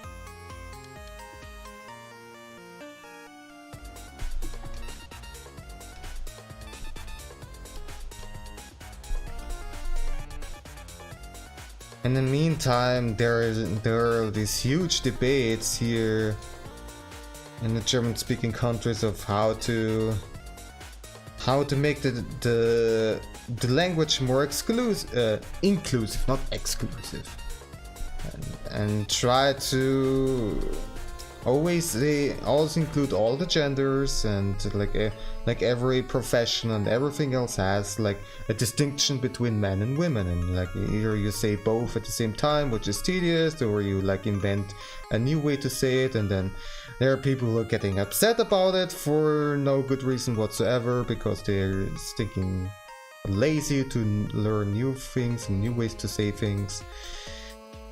It's just... And it would be so much easier to just get rid of all of that, because the whole grammar about it is just... it's nonsensical in the first place, so... No, but...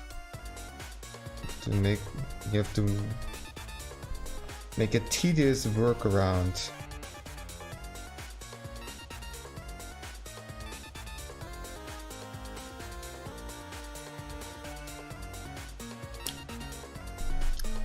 The fact that they leave like 50% of a sentence meaning up to context has gotta make it a little easier. Yeah,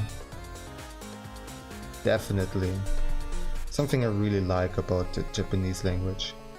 It just feels so efficient.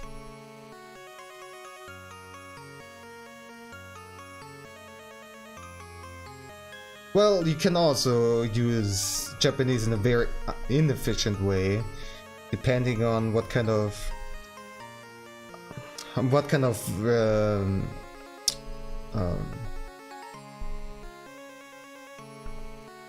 the word?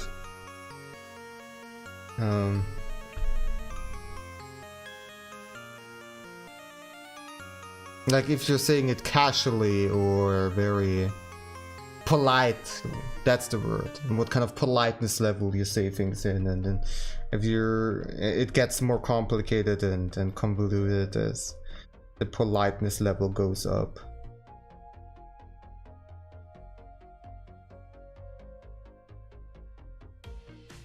And oh boy, I'm glad to not have to have some kind of job interview or something like that in Japanese. There's a lot to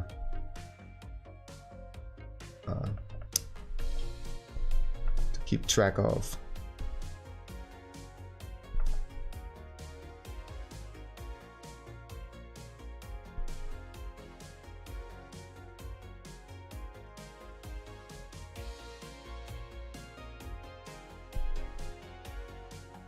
I want to think about Keigo.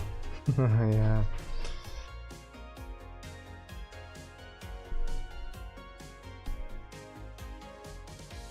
It was also something that I was not good at, the whole Keigo. And all of a sudden all the words that you learned are not really applicable anymore, and you have to learn new ways to say go and to be and whatever else.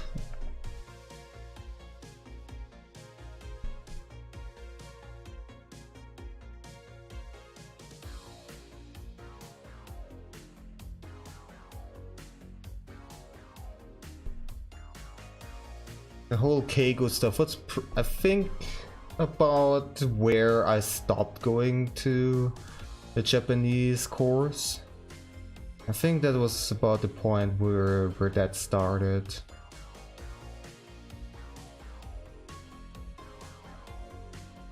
Yeah.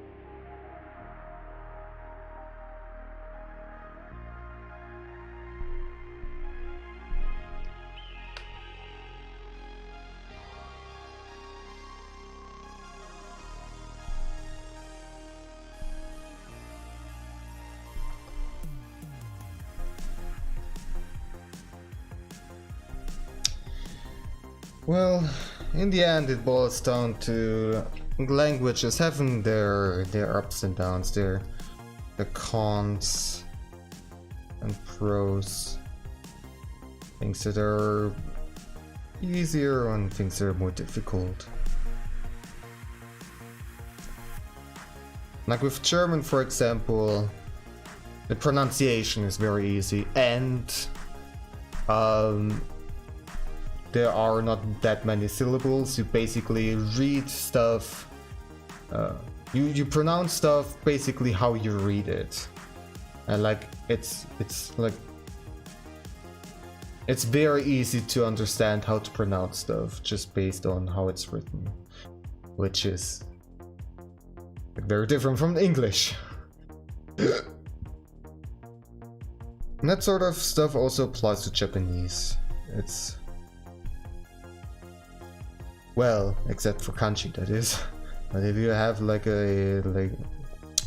katakana or hiragana in front of you, then you exactly know how to pronounce it.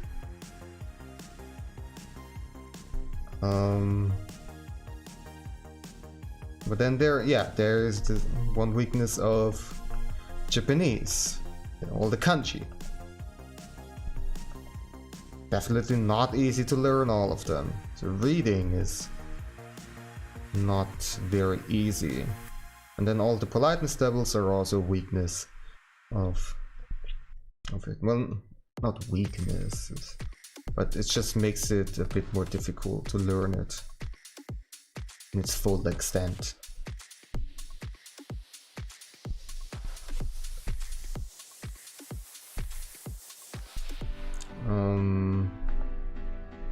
A weakness of, well, a more difficult point of German, as I said before, was like the whole gendering stuff, and the grammar is kind of convoluted, unnecessarily convoluted in my opinion.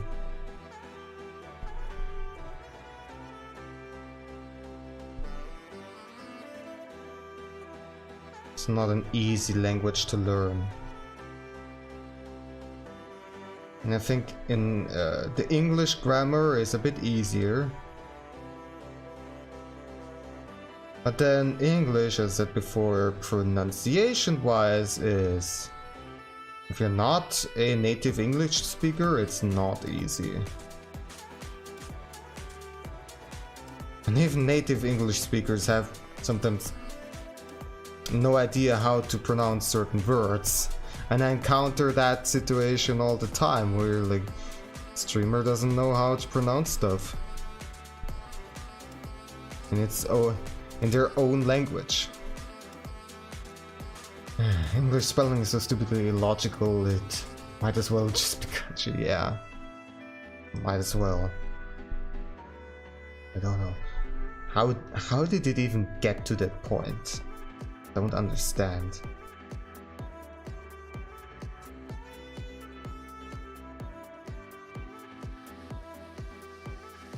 You would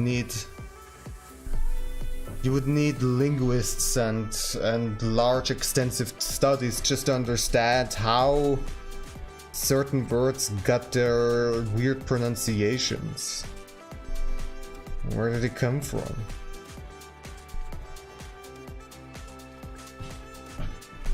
At least that's how it feels like.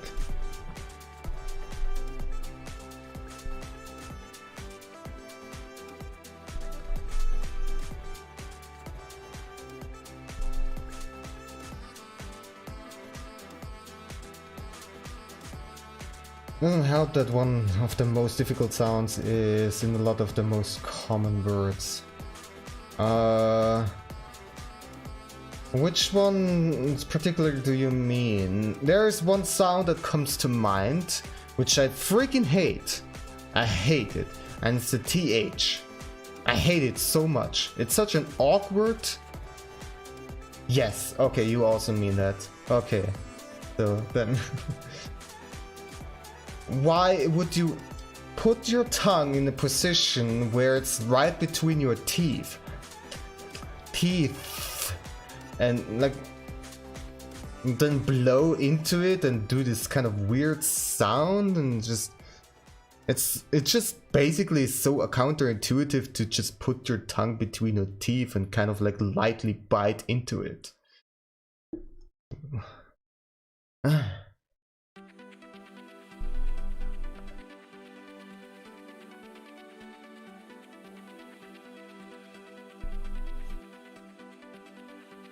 And there is not really much of a point to it, because it very much just sounds like an F.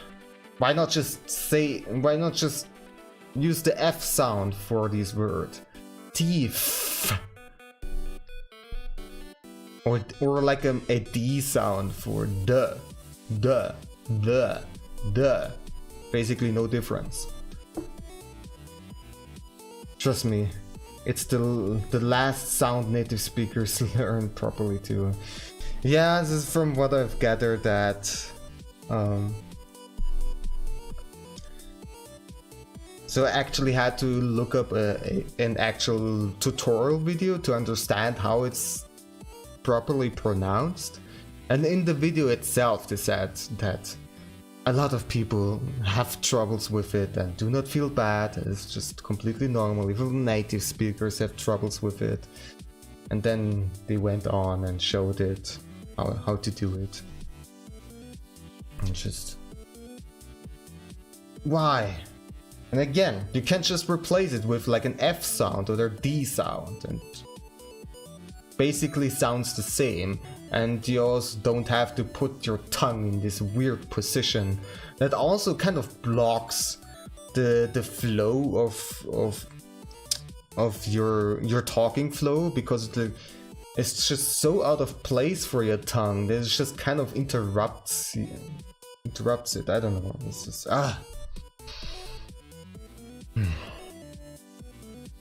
I could rant about it so much. I'm kind of trying, but often I'm just saying fuck it and just say F and nobody cares.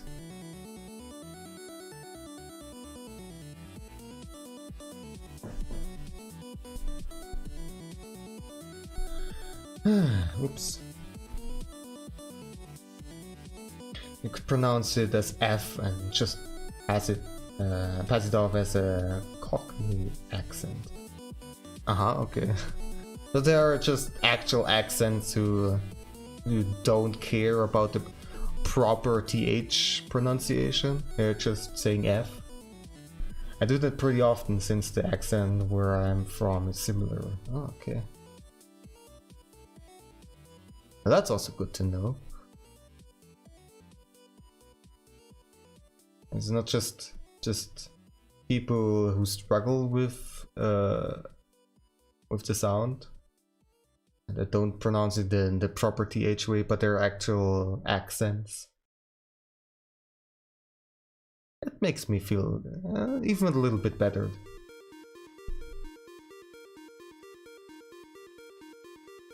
Not that I felt really bad about it or not being able to properly pronounce it most of the time. Because again, who cares?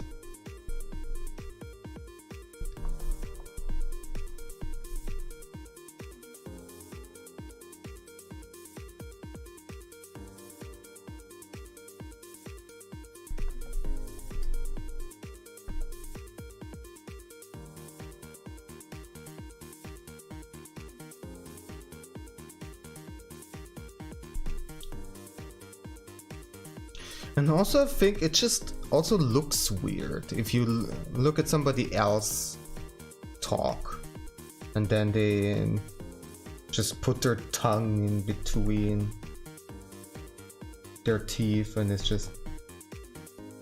Back then at school, when I was seeing that kind of way for way of pronunciation and way to talk and way to use your tongue, I was kind of weirded out, like, what are they doing with their tongue? Are they biting into it, or like it's stretching it out? Why are they showing me me their tongue? Huh? What? This looks so weird.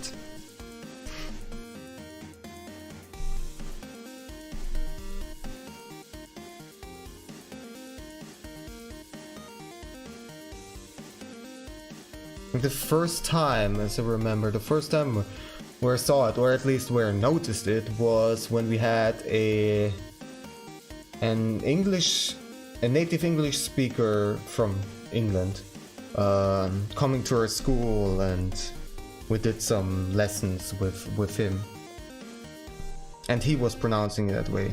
Like, I think our English teacher was not doing it that way. And she was also probably just saying F and stuff. At least I never noticed her doing that thing with her tongue. But I very clearly noticed it with him. With the guest. It's just immediately weirded me out.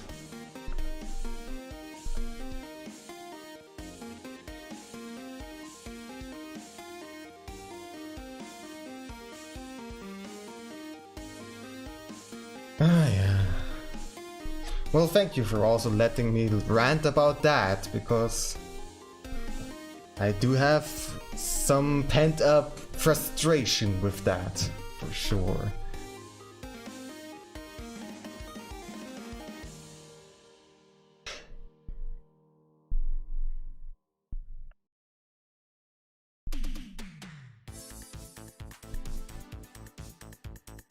It's possible to make the sound without sticking your tongue so far out, but it probably requires a bit of practice.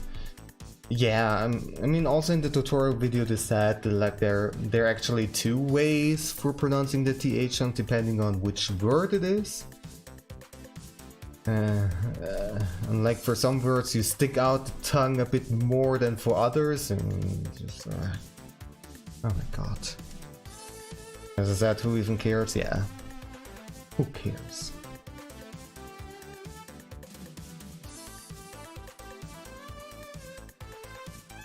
Voiced and unvoiced, yeah. I guess that's how it's called.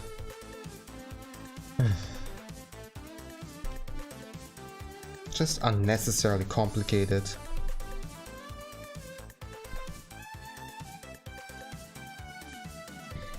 I do have to say, I like how English sounds. It sounds cool. But man, oh man, it could do a better job at making it more accessible.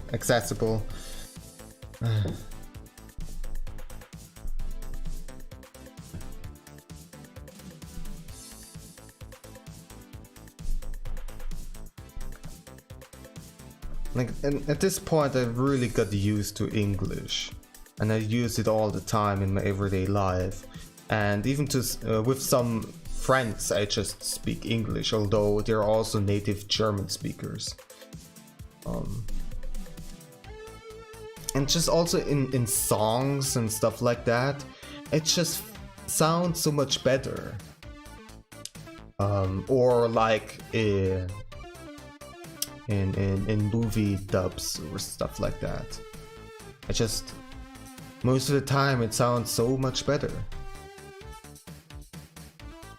And German, even though I'm a native German speaker, I don't know, it sounds, I cannot even describe it.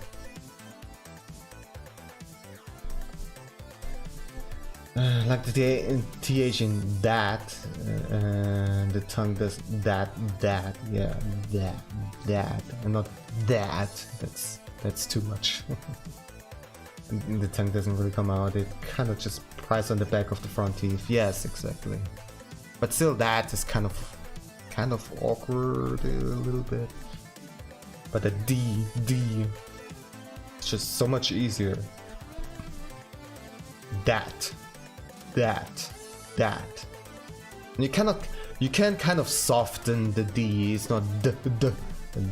You kind of like mix it together with an N sound, and then you get pretty close, in my opinion. That.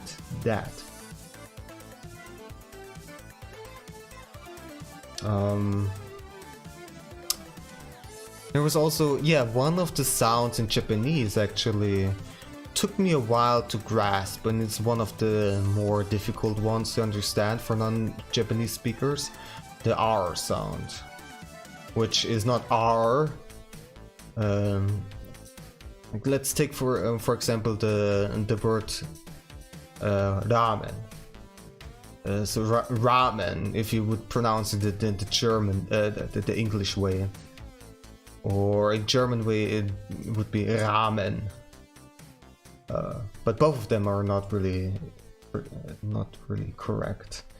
And I watched a video all the way back then, and that one helped me a lot. So the way they described it was, in order to get the R sound right, you take 40% R, 40% L, and 20% D, and mix it together. Ramen. So you kind of flick the tongue a little bit, and that's what the D sound means. Ramen. And then you get it kind of correct. And I'm probably not perfect with it, and after all, I'm not a native Japanese speaker, but yeah. It definitely helped me a lot getting closer to the proper pronunciation.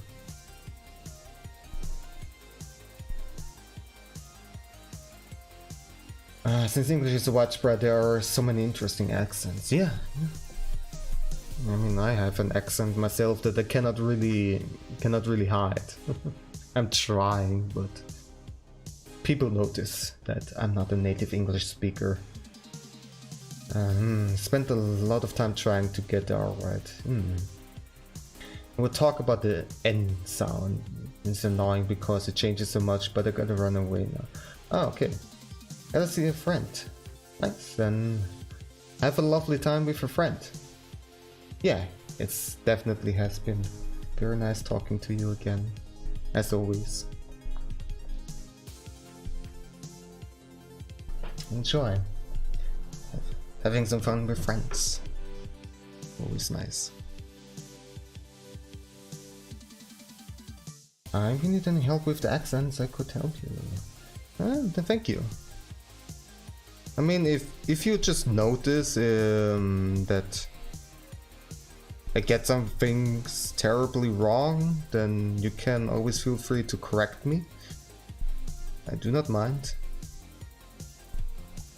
But yeah, thank you.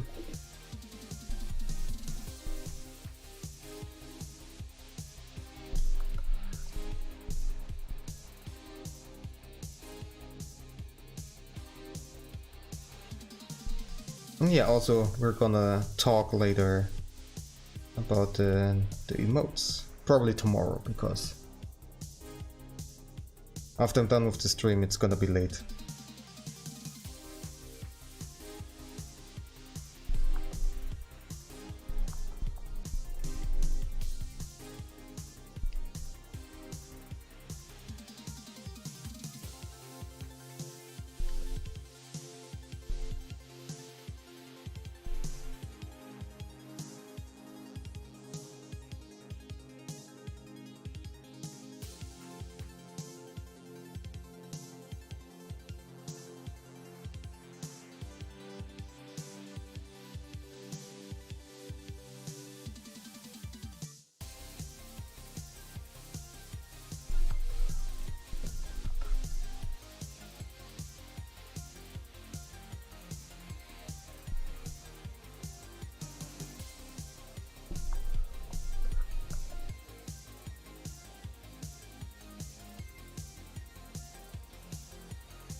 Cat hair. Everywhere.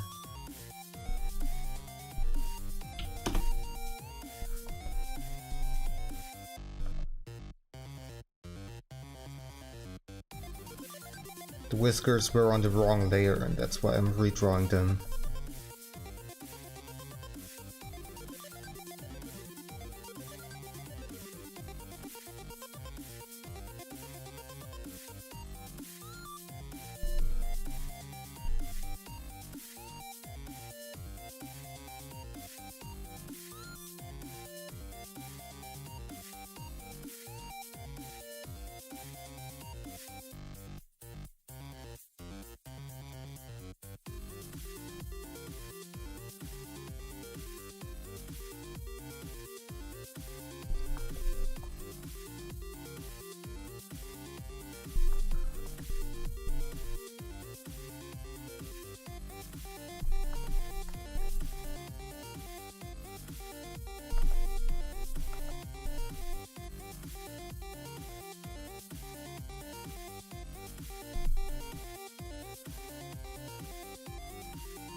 Wrong layer again.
Now the question, what color should be the earphones? They have black outlining like everything else, so I think a dark gray or black color like mine would not be really appropriate. Not appropriate, but not good for dark mode. It was something brighter for sure. And the question is, what color?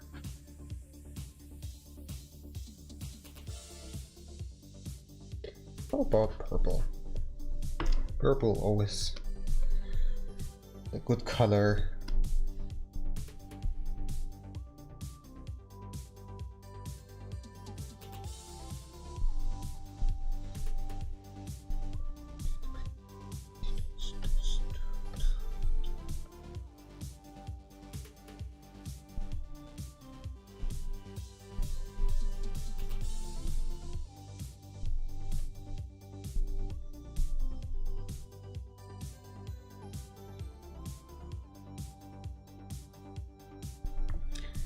Brighter.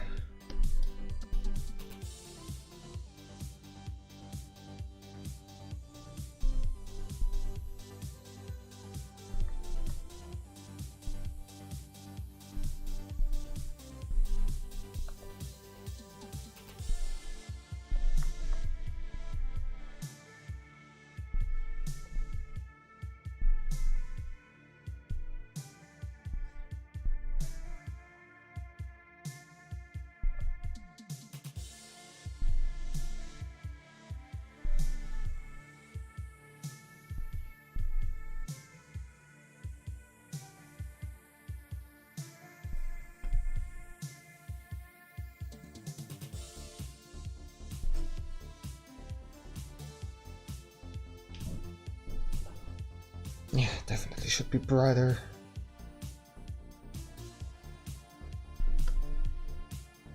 But going for some kind of pastel colors.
I would like those colors.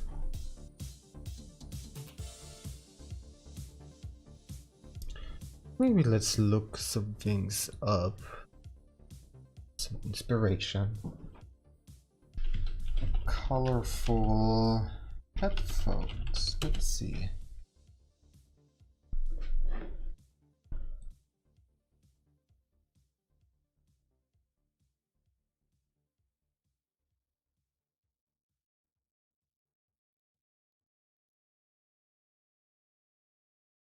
There would be the option to just have everything in one color.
Hmm.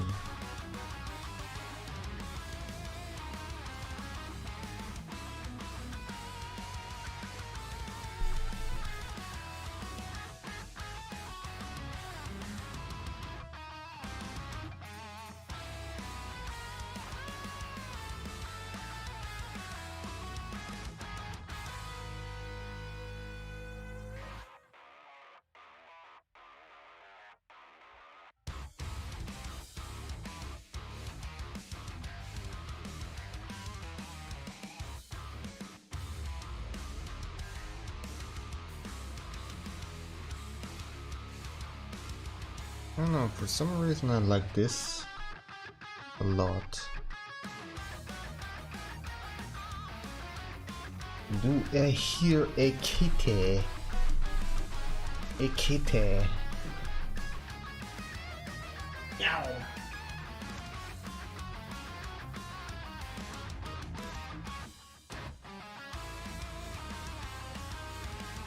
Hmm. Meow meow. How you doing?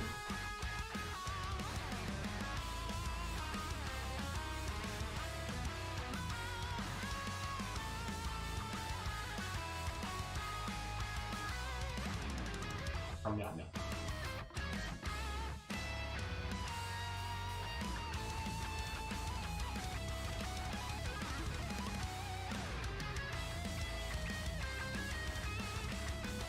Back and forth, back and forth. Cannot decide.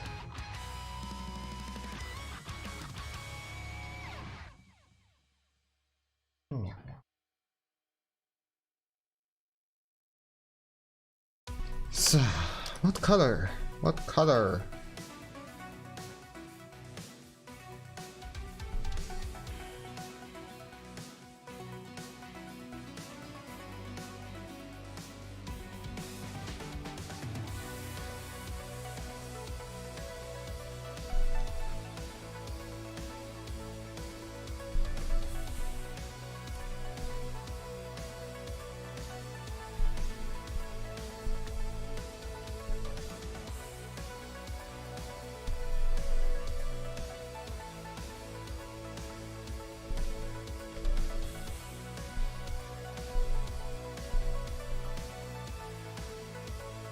Let's just go for a blue.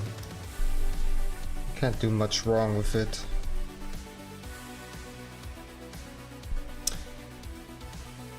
Also, the note, of course, has to be a different color. You can barely see it in this dark mode. So...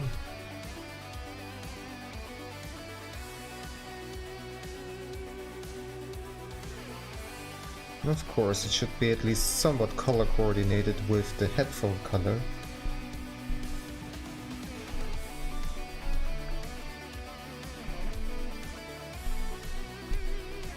So...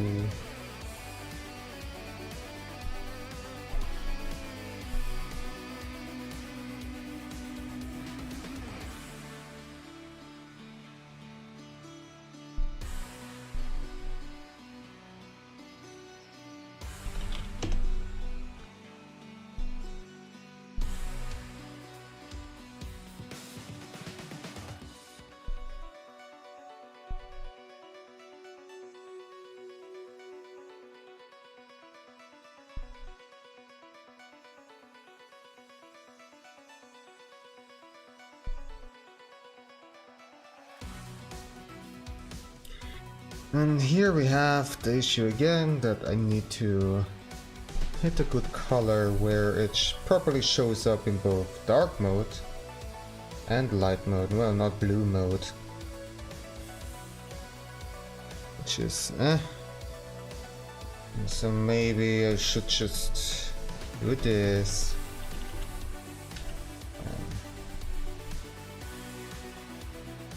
Merge. Merge.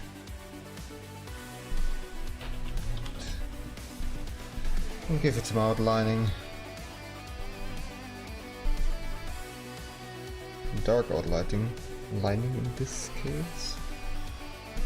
There we go. Too much.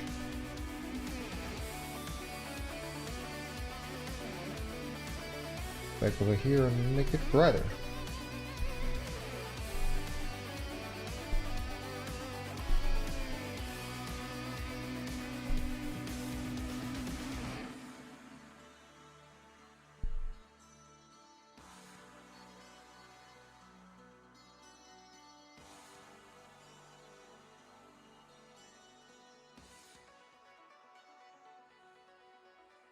Maybe a little bit darker.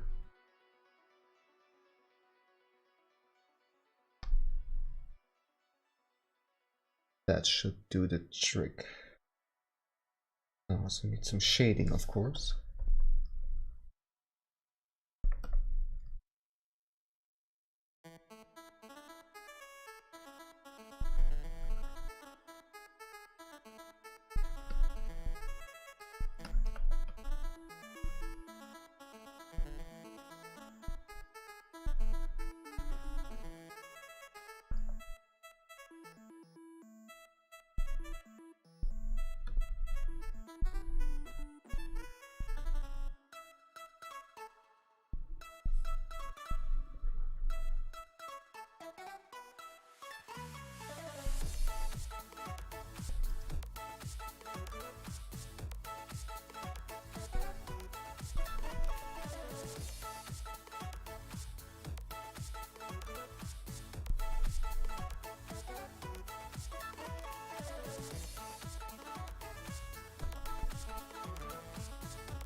Does that work? I mean, racing. What is happening over there?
Hmm.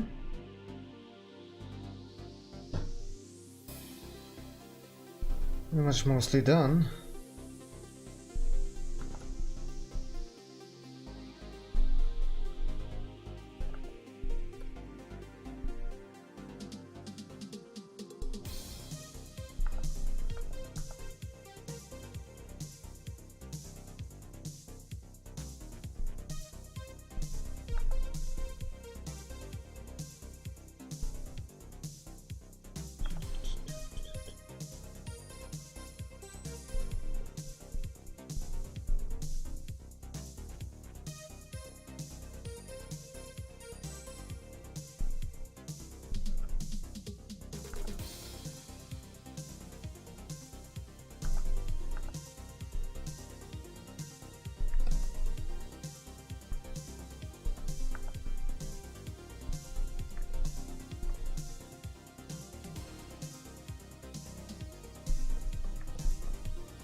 Alright.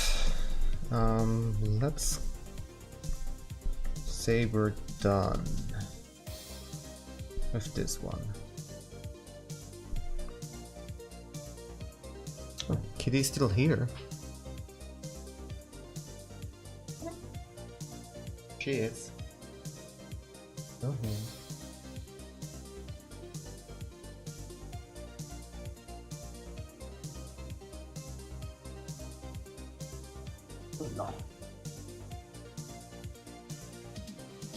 Okay, so we're done with this one, and I want to make one more.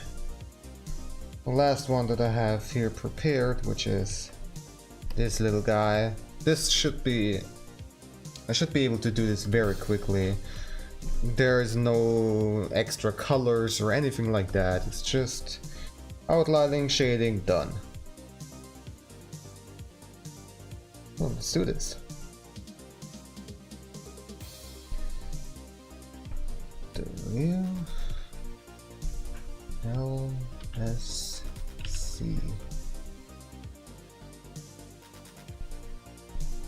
Bam bam. Slowly starting to feel it in my hand. Well, before I'm gonna start here, I do have to excuse myself. I need to go somewhere. I'll be right back, and it's a very short break from my fingers, so that's good.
Alright, and I'm back.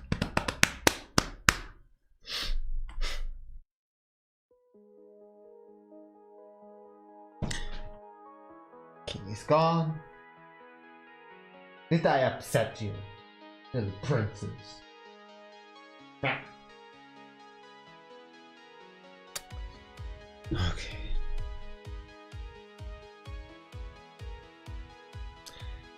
Alright. Let's do this real quick, and we'll be done. Then we have 5 new emotes. That's quite a lot.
And that's pretty much it. Alright. Trying to think. But yeah, I think it's pretty much done. Now that reminds me also that I had another idea that I wanted to do, but now it's not enough time left anymore, so... but there was like kind of a shifty eye emote I wanted to do, similar to, you know...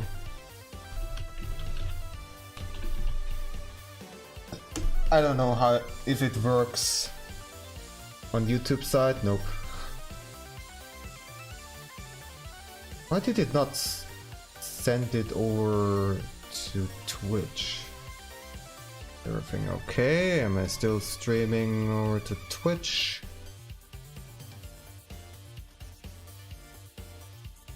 Seems like it. Let's try this again. Directly. Why does it not do the thing? Normally it should. It does it. You know what I mean. The shifty eyes. Anyways.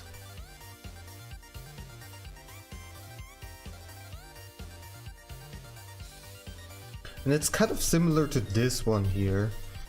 But I would probably do it a bit different. Without the feet, for example. And looking a bit more straightforward.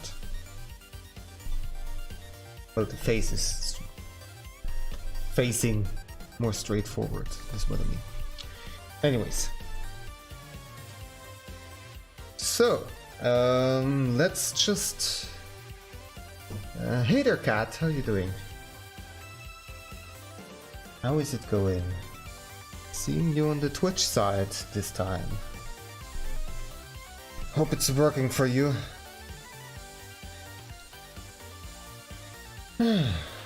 I am pretty much done here, and the last thing I'm gonna do is just export everything and then put everything on one screen so you can have all of them next to each other.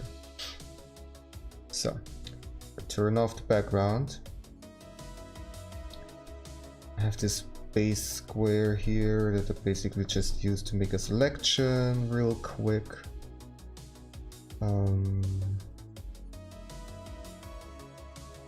Then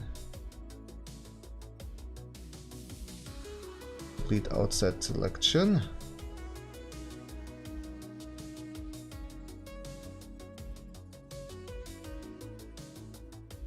Then export it. You're not gonna be able to see that because I don't have those. Oh. What's going on over here? There's this. Oh, okay. I still had the sketch on. Good that I noticed that. I'm doing good. I'm glad to hear that. It works. Let's hope it will keep on working. What emotes do I plan making? Well, I already made them. I'm pretty much done. So you will see them. This is the first one, is like kind of like a peeking emote. Also, you could use it for some kind of lurk emote, but since they are mostly for Discord and not for Twitch, it's just lurking. Doesn't make much sense. So it's just peeking or just being cute. So now I'm going to export it. I'm gonna try to do this very quickly because this is not a very interesting part to watch. Link peak.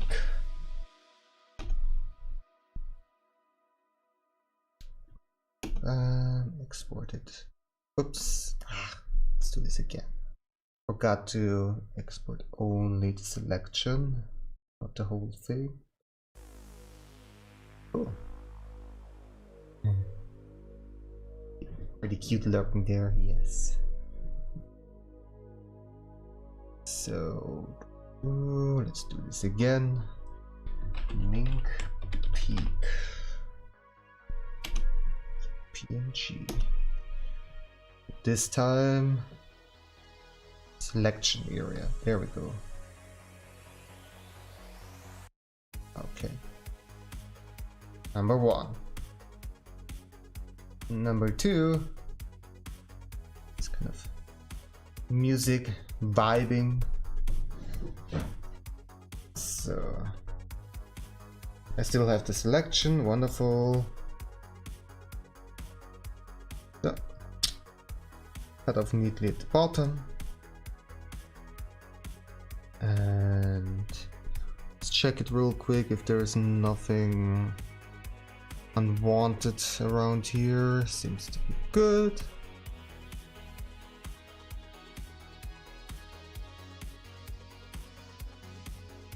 Export it. We're gonna call it Mink. Vibe or tune? Glad you like them so far, Cat. Vibe is a very broad term and doesn't really apply only to listening to music. The tune is probably better. Tune.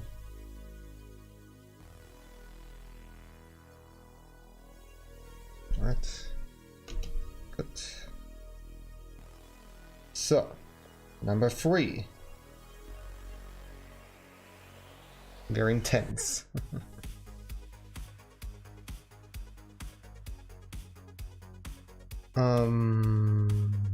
Yeah. Off at the bottom. Export it.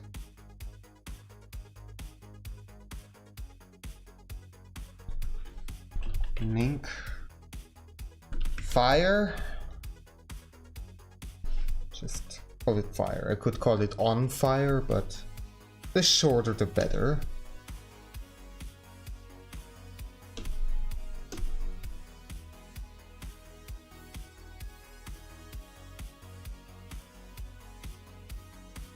And then number 4, we have this kind of confused what face? Wood?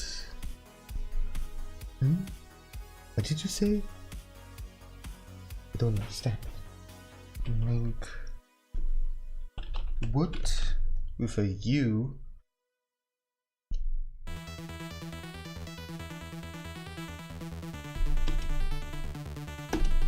Okay. And the last one is cheer.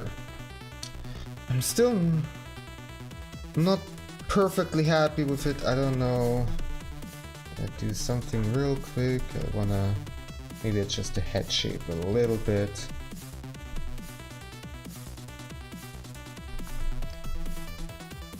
There, it looks a bit too round.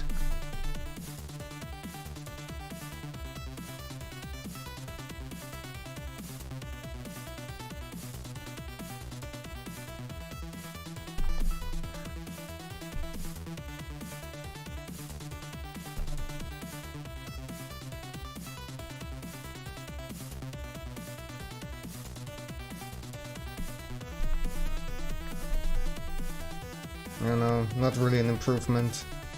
Oh! Oh my god! Now I notice what's missing. And it's once again something that I miss so freaking often. The goddamn whiskers! Huh?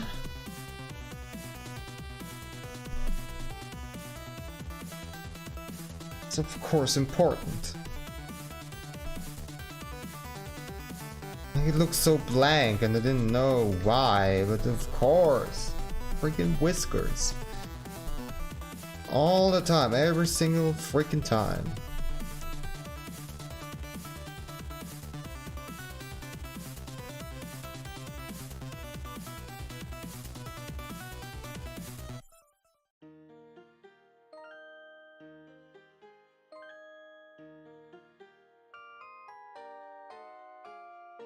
Kitty.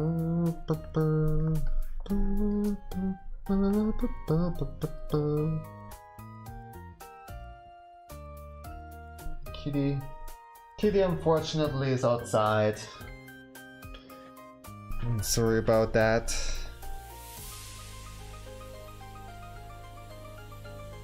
Today she decided not to be with us. Not to bless us with her presence.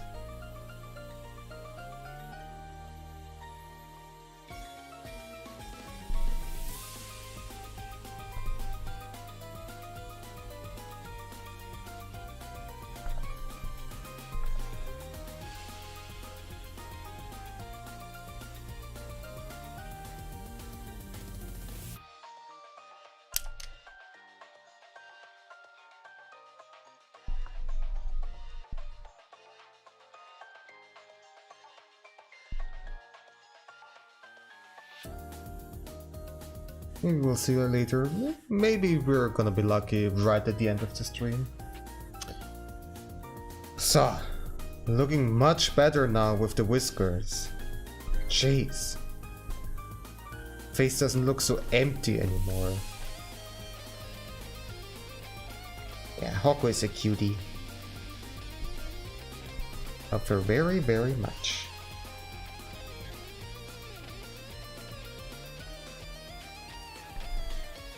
Okay, well, this is a large improvement. Then let me also check real quick if everything else also has whiskers, and because now I'm paranoid. Okay, everything's fine.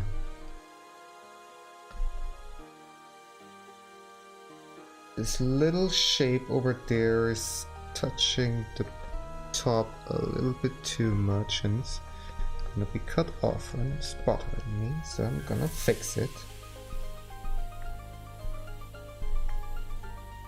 Move it a tiny little bit. There we go. Make the selection again. There. And export it.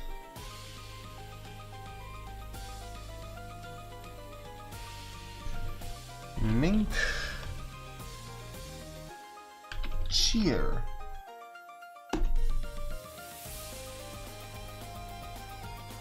Yes, yes, yes. Alright.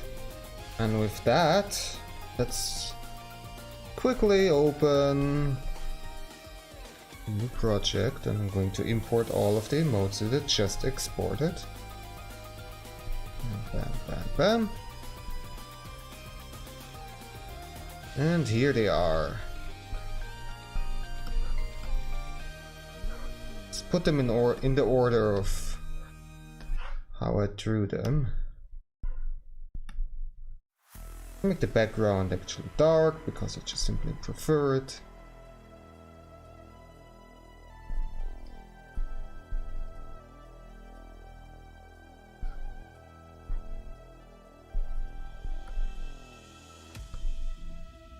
There we go, nicely arranged.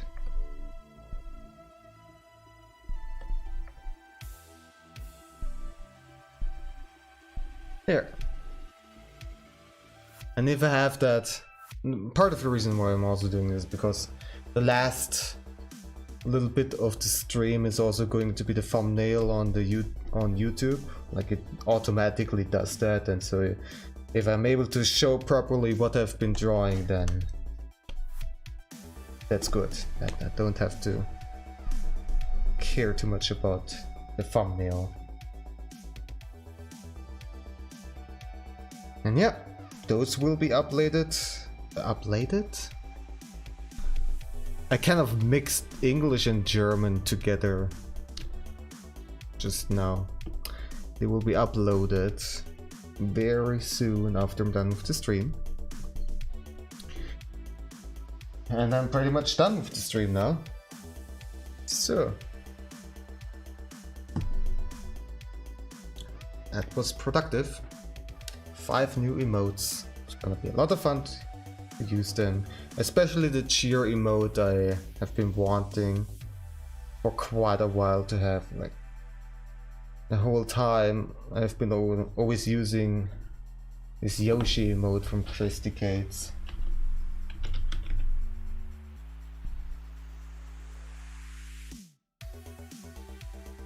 Which is also what inspired me.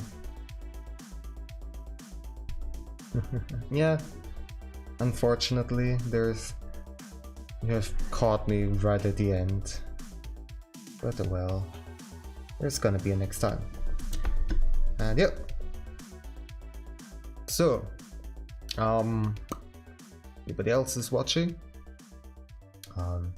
Feel free to join the Discord server where you will be able to use these emotes together with a lot of other emotes that I made, and I love them very, very much, and I use them myself quite often. So it's fun. It's fun. So gonna just over here. I don't know if this is working right now. Yes. Okay. Good. So join the Discord server. Everybody's welcome. And also, if you want to get updates, you either can get them through Discord itself.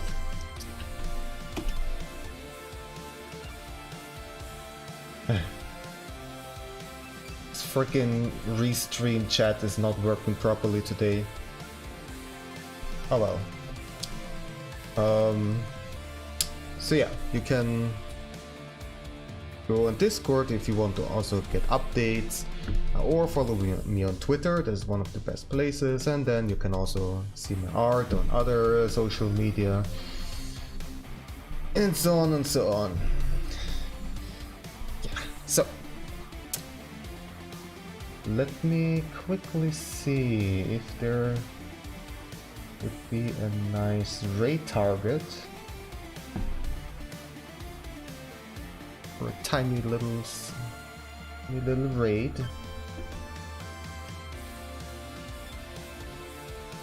Yeah, how about we raid this guy here? Very chill dude, and he does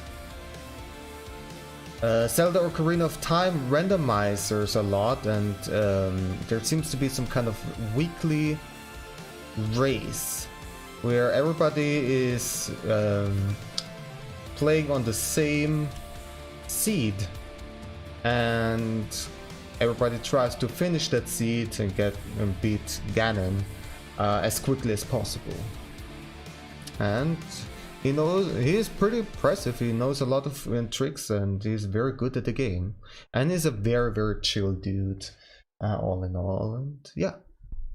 So I'm gonna start a raid. How about that? That would be a good idea.